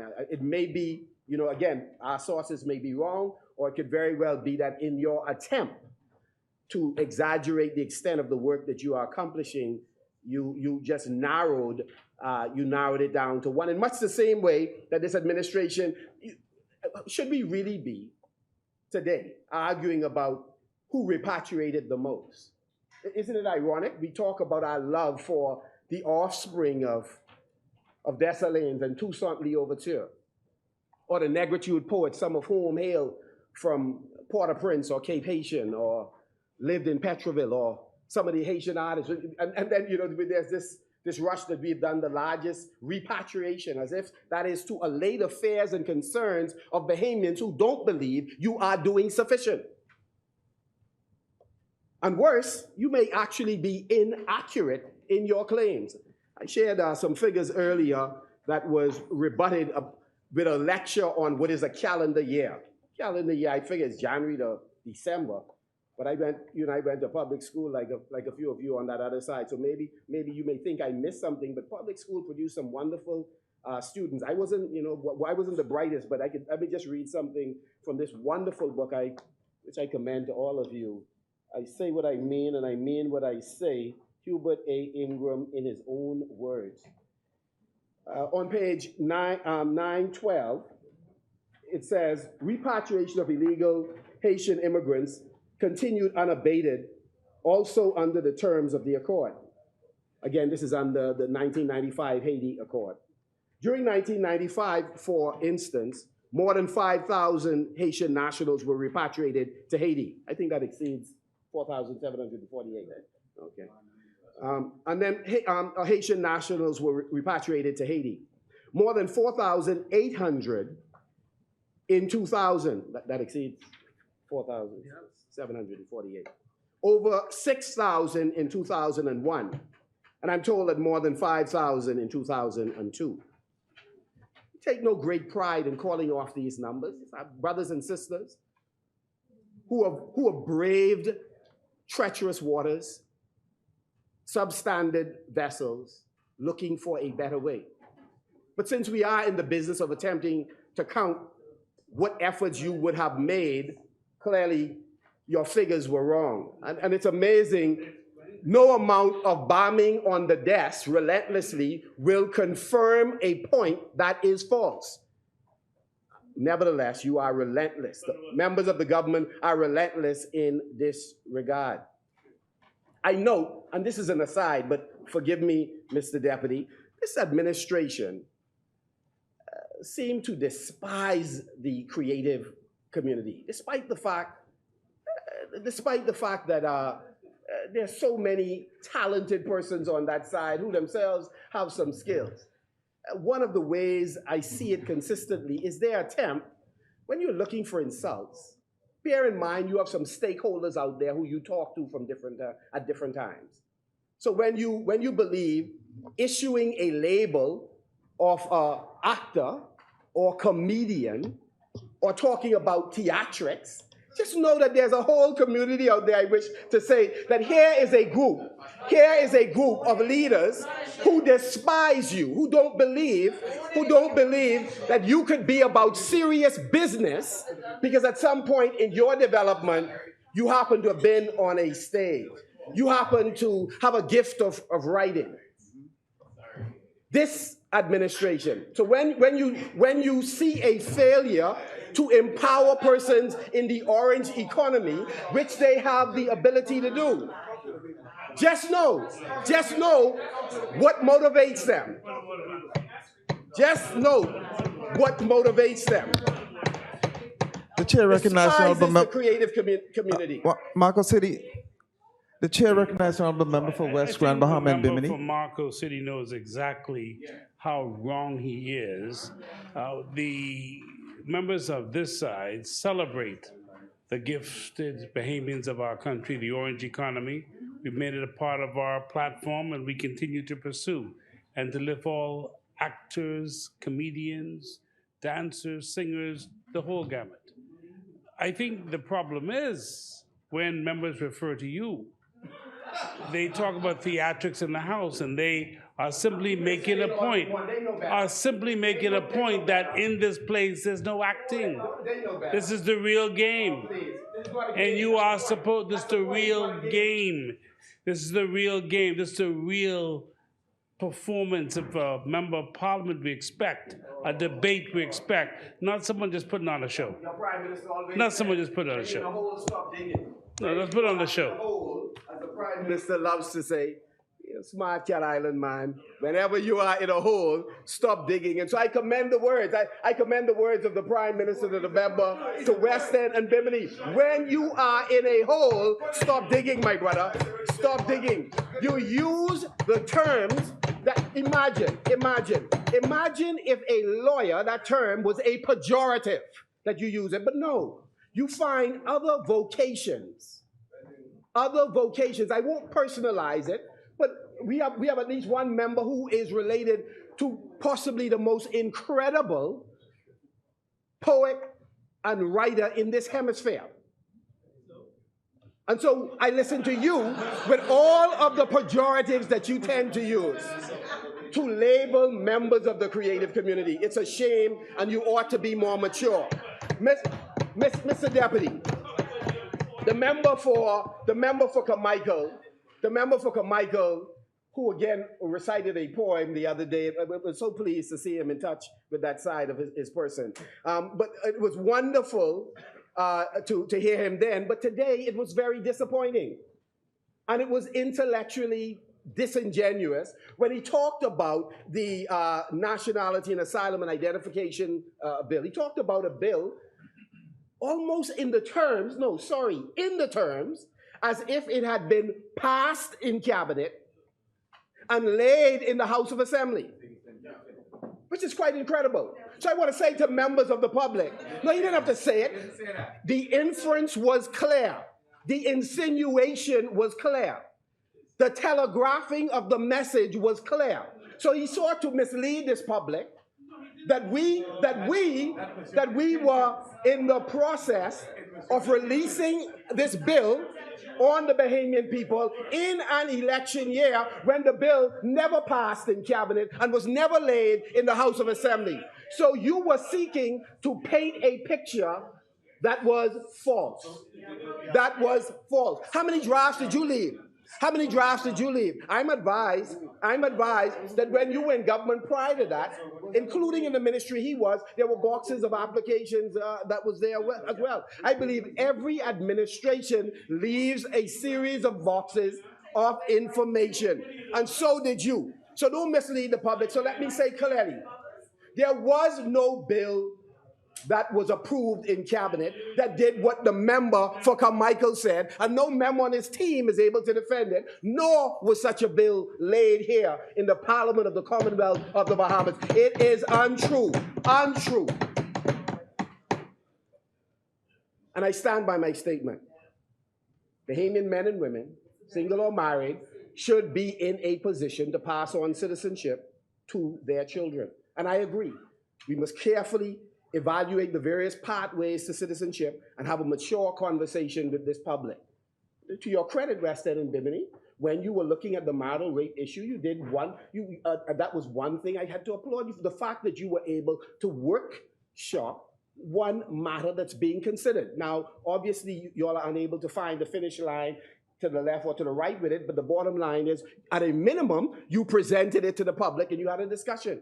There are so many pressing issues, like the immigration issue, that this administration is not inclined to have a mature conversation with the public on. Instead, under the guise of work rather than talk, they would rather implement and pray to God that they get results. But the reality is, for all your talk about the incredible work that you're doing, the shine is off. The honeymoon is over.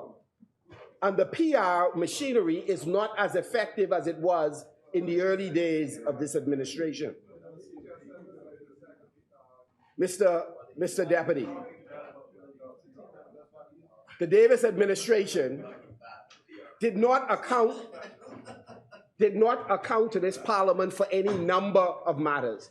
So there is no amount of attempting to spin that this is a transparent administration is going to work. I found it interesting in our last sitting, the Prime Minister made the point when he asked us about the COVID spending, right? He asked about the COVID spending. I said, well, you're in the chair now. Why have you missed the deadline for the COVID spending? Think about this for a moment.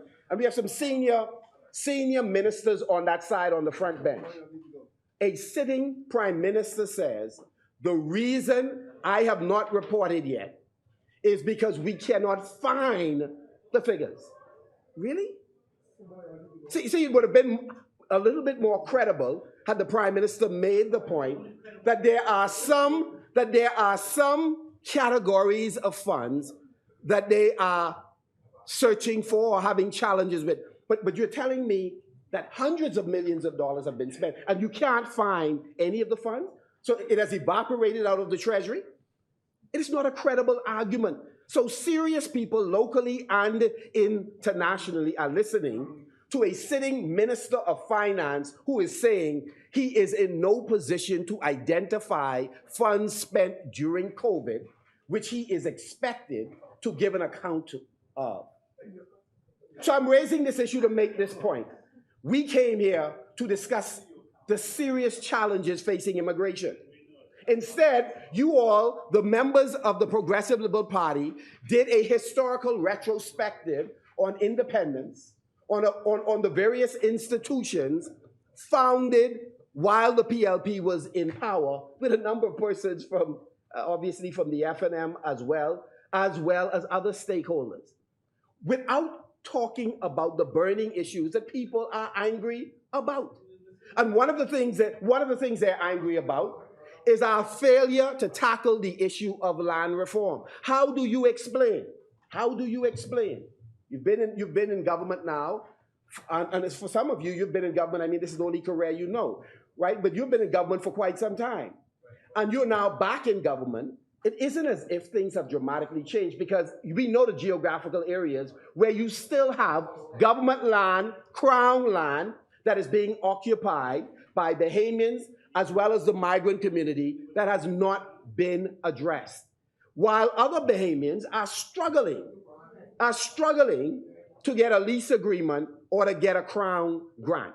So I'm saying, if we can't own we can't own together the fact that we have missed some past opportunities, then I'm saying you are in the chair. What hinders you, with all of the brilliant ideas and projecting the image that you have a monopoly on good ideas, how is it that you have not been able to address the issue of so many Bahamians who are unable to access land, but yet others are occupying it and paying nothing?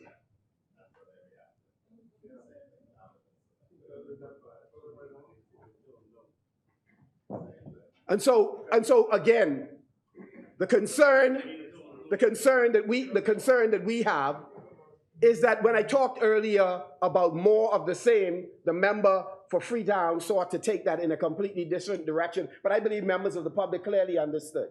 They understood despite the best efforts, we have fallen short. And in this case, you in the chair, you have fallen short despite all your talk about being ready on day one and in the first 100 days and the first 365 days.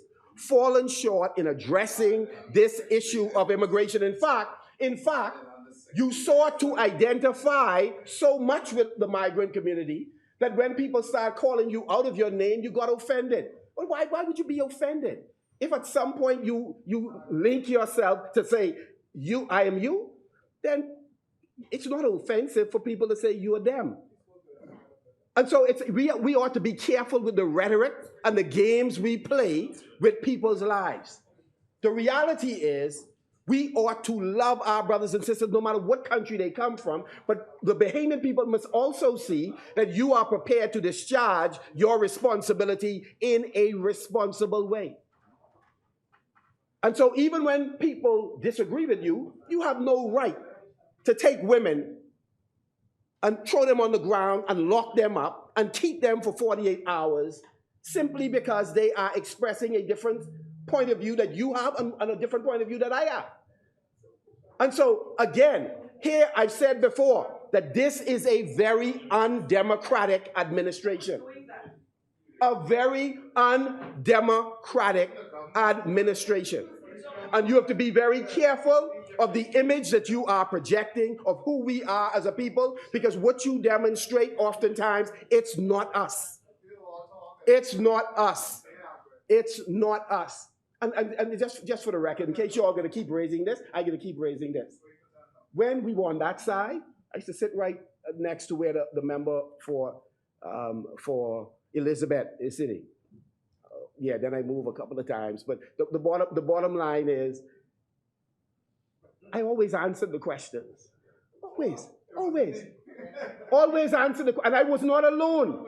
I was not alone. And so when I listened to members opposite, when I listen to members opposite in their mischaracterization, the reality is several of you were in cabinet before. And some decisions were made where you held your nose, and I know beyond a shadow of a doubt, you held your tongue as well, because you didn't say anything. Right? Don't talk with responsibility. No, you're perfect. You are the paragon of virtue. You have been the paragon of virtue. And so my point is, you're wanting us to be quiet because we sat in government and things were not perfect, will not happen. We intend to hold you accountable. And so we are disappointed that this administration believes that it has a monopoly on good ideas. And so we're going to hold you accountable. We're going to hold you accountable for how you manage the Department of Immigration. We will hold you accountable for the way in which you ensure that the cashless system continues to work. We are going to hold you accountable. We're going to hold you accountable for auditing the work permits. And, of course, to making sure that employers live up to their responsibility and persons who are providing housing also live up to their responsibility. We are going to hold you responsible. It's important, Mr. Deputy, that we have a mature approach to what is a complex issue. It would be important for us as a government to be able to say what the level of remittances are going from the Bahamas to various countries where migrants reside in the Bahamas. We know that remittances have an impact, a positive economic impact on the country of origin. We know that in some countries, funds sent back to the country of origin exceeds foreign aid that actually goes to some of the countries, exceed receipts from tourism. So we know that the Bahamas is on many levels contributing to the development of various countries just through what is remitted by their nationals to their country. It's useful for us to know what those figures are, to understand our economic impact on other jurisdictions and their development.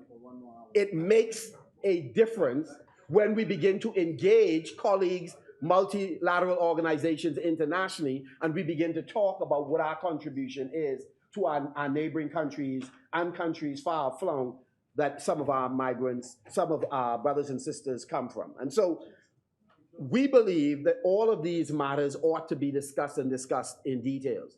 It is our hope that in the same way the member for Angliston and Minister of Education has entered into arrangements with the Policy and Planning Division at UB, that we might look at the migration issue so that the policies we come up with can truly have the effect that we desire.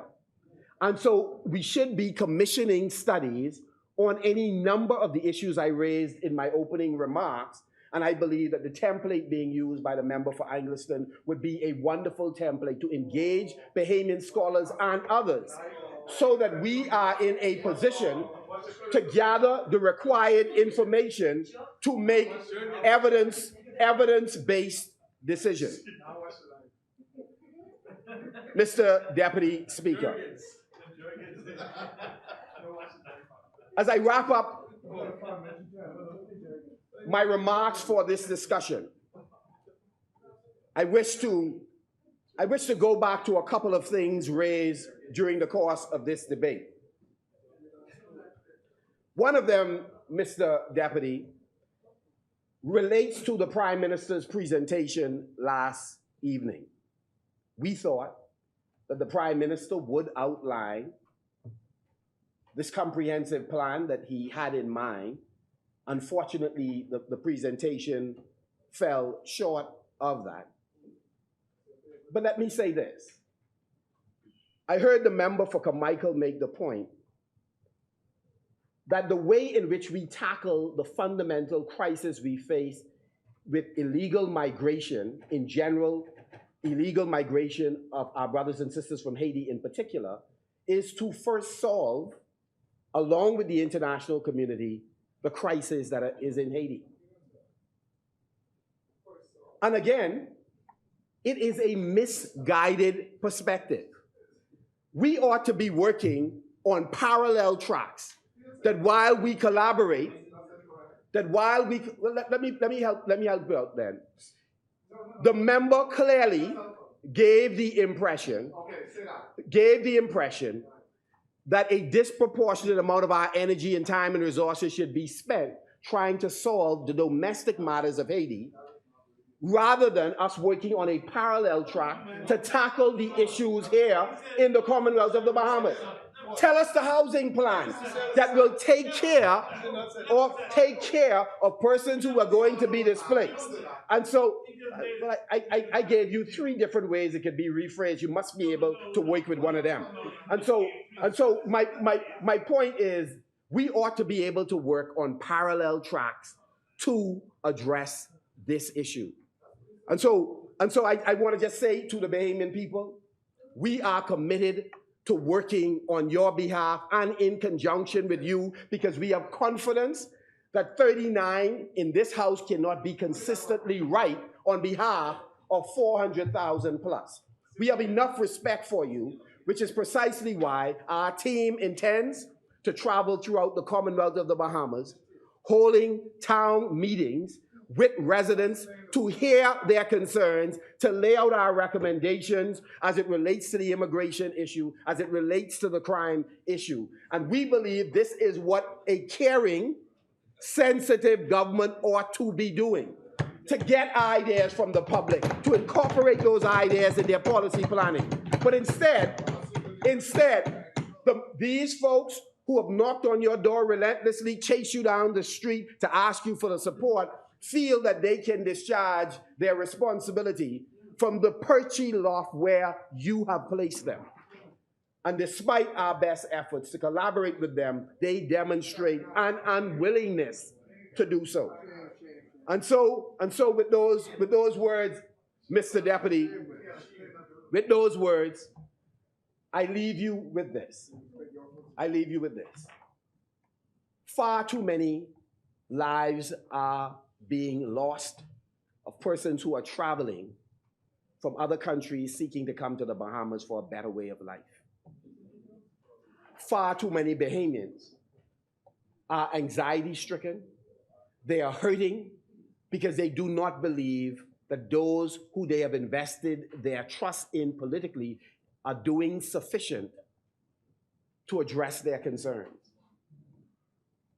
Members opposite, we gave them an opportunity to hit the reset button, to work in tandem with members of the opposition to tackle problems that we believe, Mr. Deputy, are bigger than any one administration. But what they said to us today is we got this. We don't really need y'all. And when they say y'all, they really mean they don't need the people of the Bahamas, many of whom are much smarter than all of us, who are waiting to be engaged in solving the big problems that we have not yet been able to wrestle. These same Bahamians who want to be heard, who want to be engaged, the Progressive Liberal Party has said to them, we got this.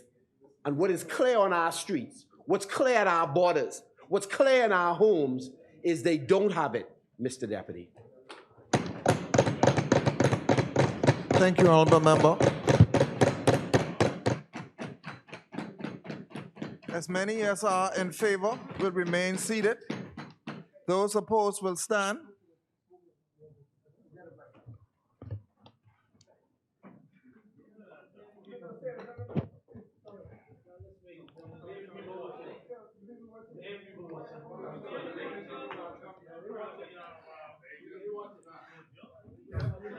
The motion is defeated.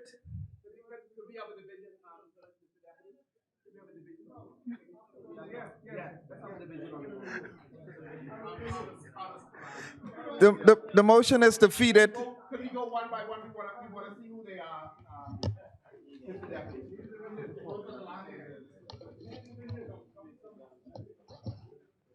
Further appointments of select committees.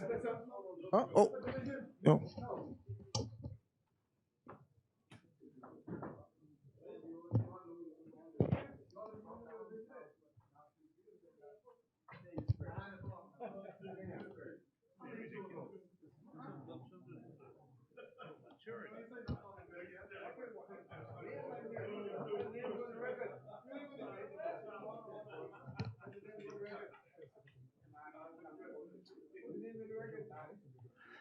The member of Marco City has requested a division of the House.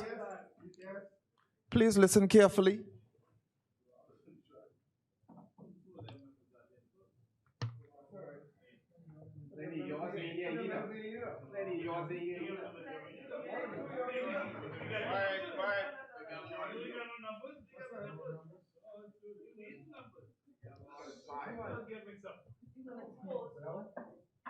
Absent. Michael Bonamy. Nay. Mario Boleg.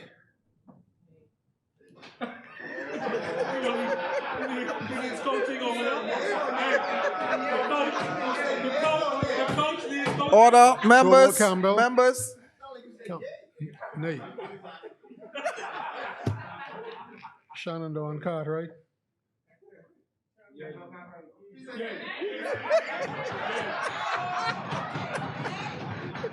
Jobert Colby Davis. Chester Cooper.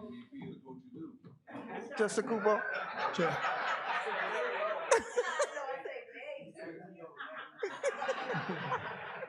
Kurt Cornish. Absent.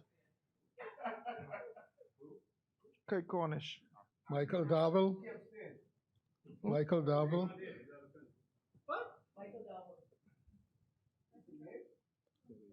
Philip Davis. Absent. Who? What's the name? Adrian Gibson. I'm good at people like that. Pierre Glover Roll. Glenasana Martin. Miles LaRota. Aram Lewis. Leonardo Lightburn. Leonardo Lightburn. Zane Lightburn. Leon Lundy.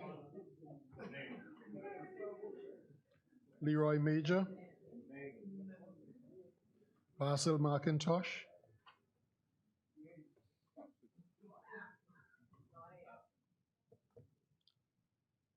Frederick Mitchell. Absent. Absent. Vaughn Miller. Absent. Absent. Leslie Miller Bryce. Absent. Hubert Minnis. Absent. Ginger Moxie. Ginger Moxie. Wayne Monroe. Sylvanus Petty, you can't vote.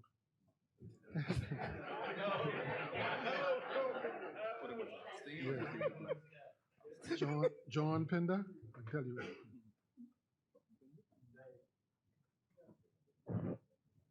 Michael Pintard. Lisa Ramming. Absent. Marcus Rule. Alfred Sayers. Jamal Strawn. Clay Sweeting. Kwesi Thompson. Wade Watson.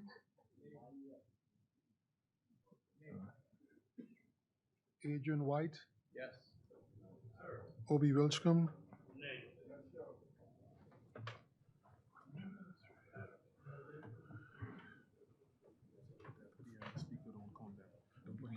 He's resigning, yeah.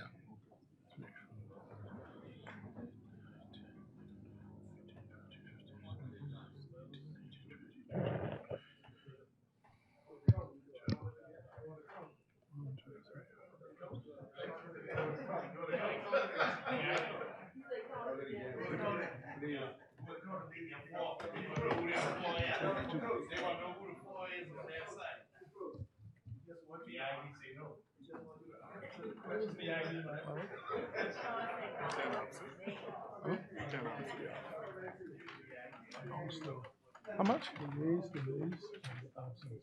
You gotta have one.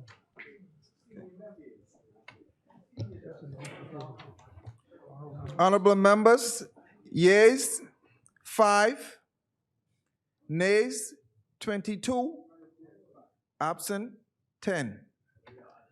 The bill is defeated. The motion is defeated. For the appointment of select committees.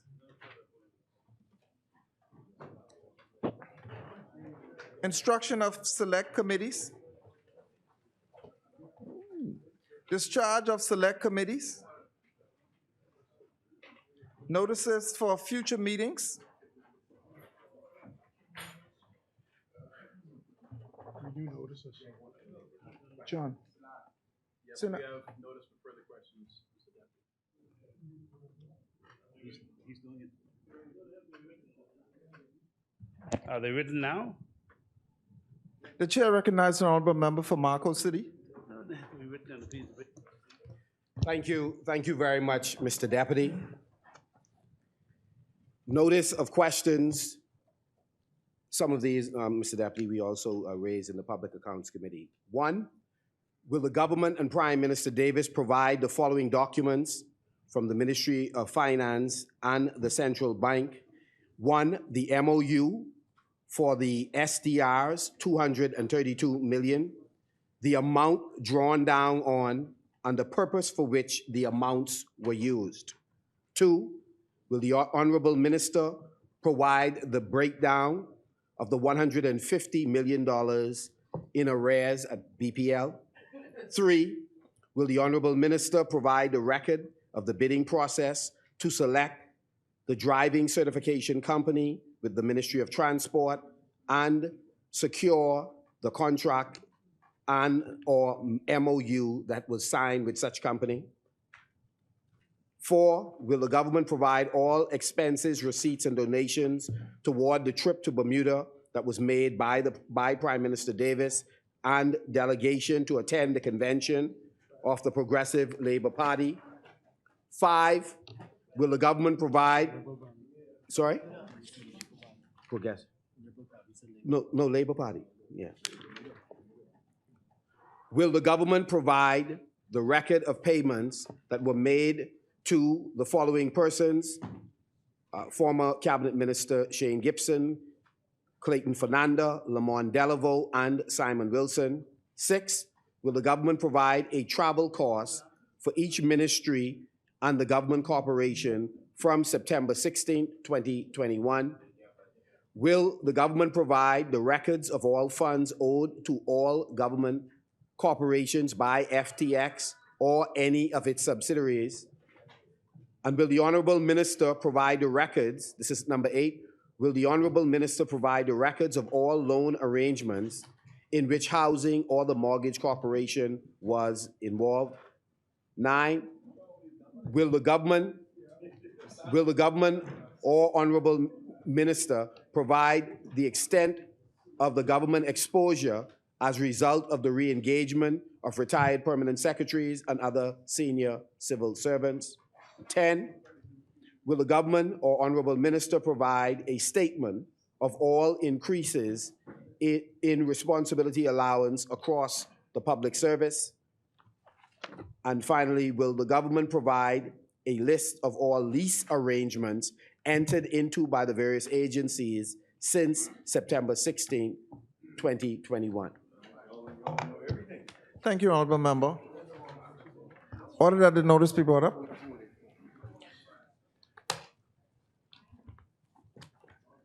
I mean, each of the ministers? Yeah. So I'll sign all of them for you, and I'll put the ministers as well.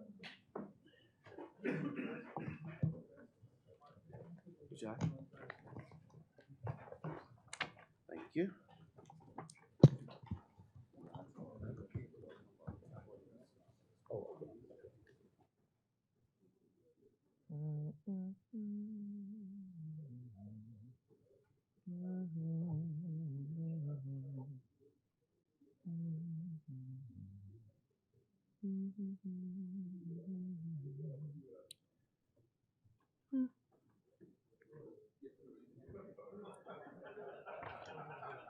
Order that the notices be to lie on the table.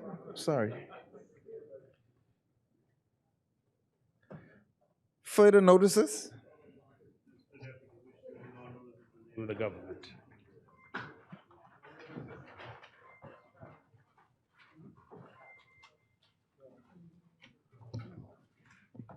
Go ahead.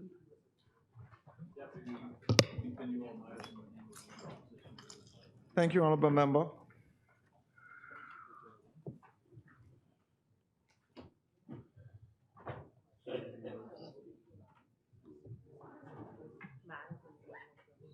Notice of future meetings. Mr. Deputy, I wish to move to the adjournment. Mr. Deputy, I wish to move the adjournment to Wednesday, February 22nd, 2023 at 10 a.m. Is there a seconder? It has been moved and seconded that the House and its rising do adjourn till the 22nd of February at 10 a.m. 2023. As many as are in favor will remain seated. Those opposed will stand. Final adjournment. Mr. Deputy, I move that the House now stands adjourned to Wednesday, February 22nd, 2023 at 10 a.m. Is there a seconder? Second. It has been moved and seconded that the House do adjourn till the 22nd of February at 10 a.m. 2023. As many as are in favor will remain seated. Those opposed will stand. The motion is carried. The House stands adjourned until the 22nd of February, 10 a.m. 2023.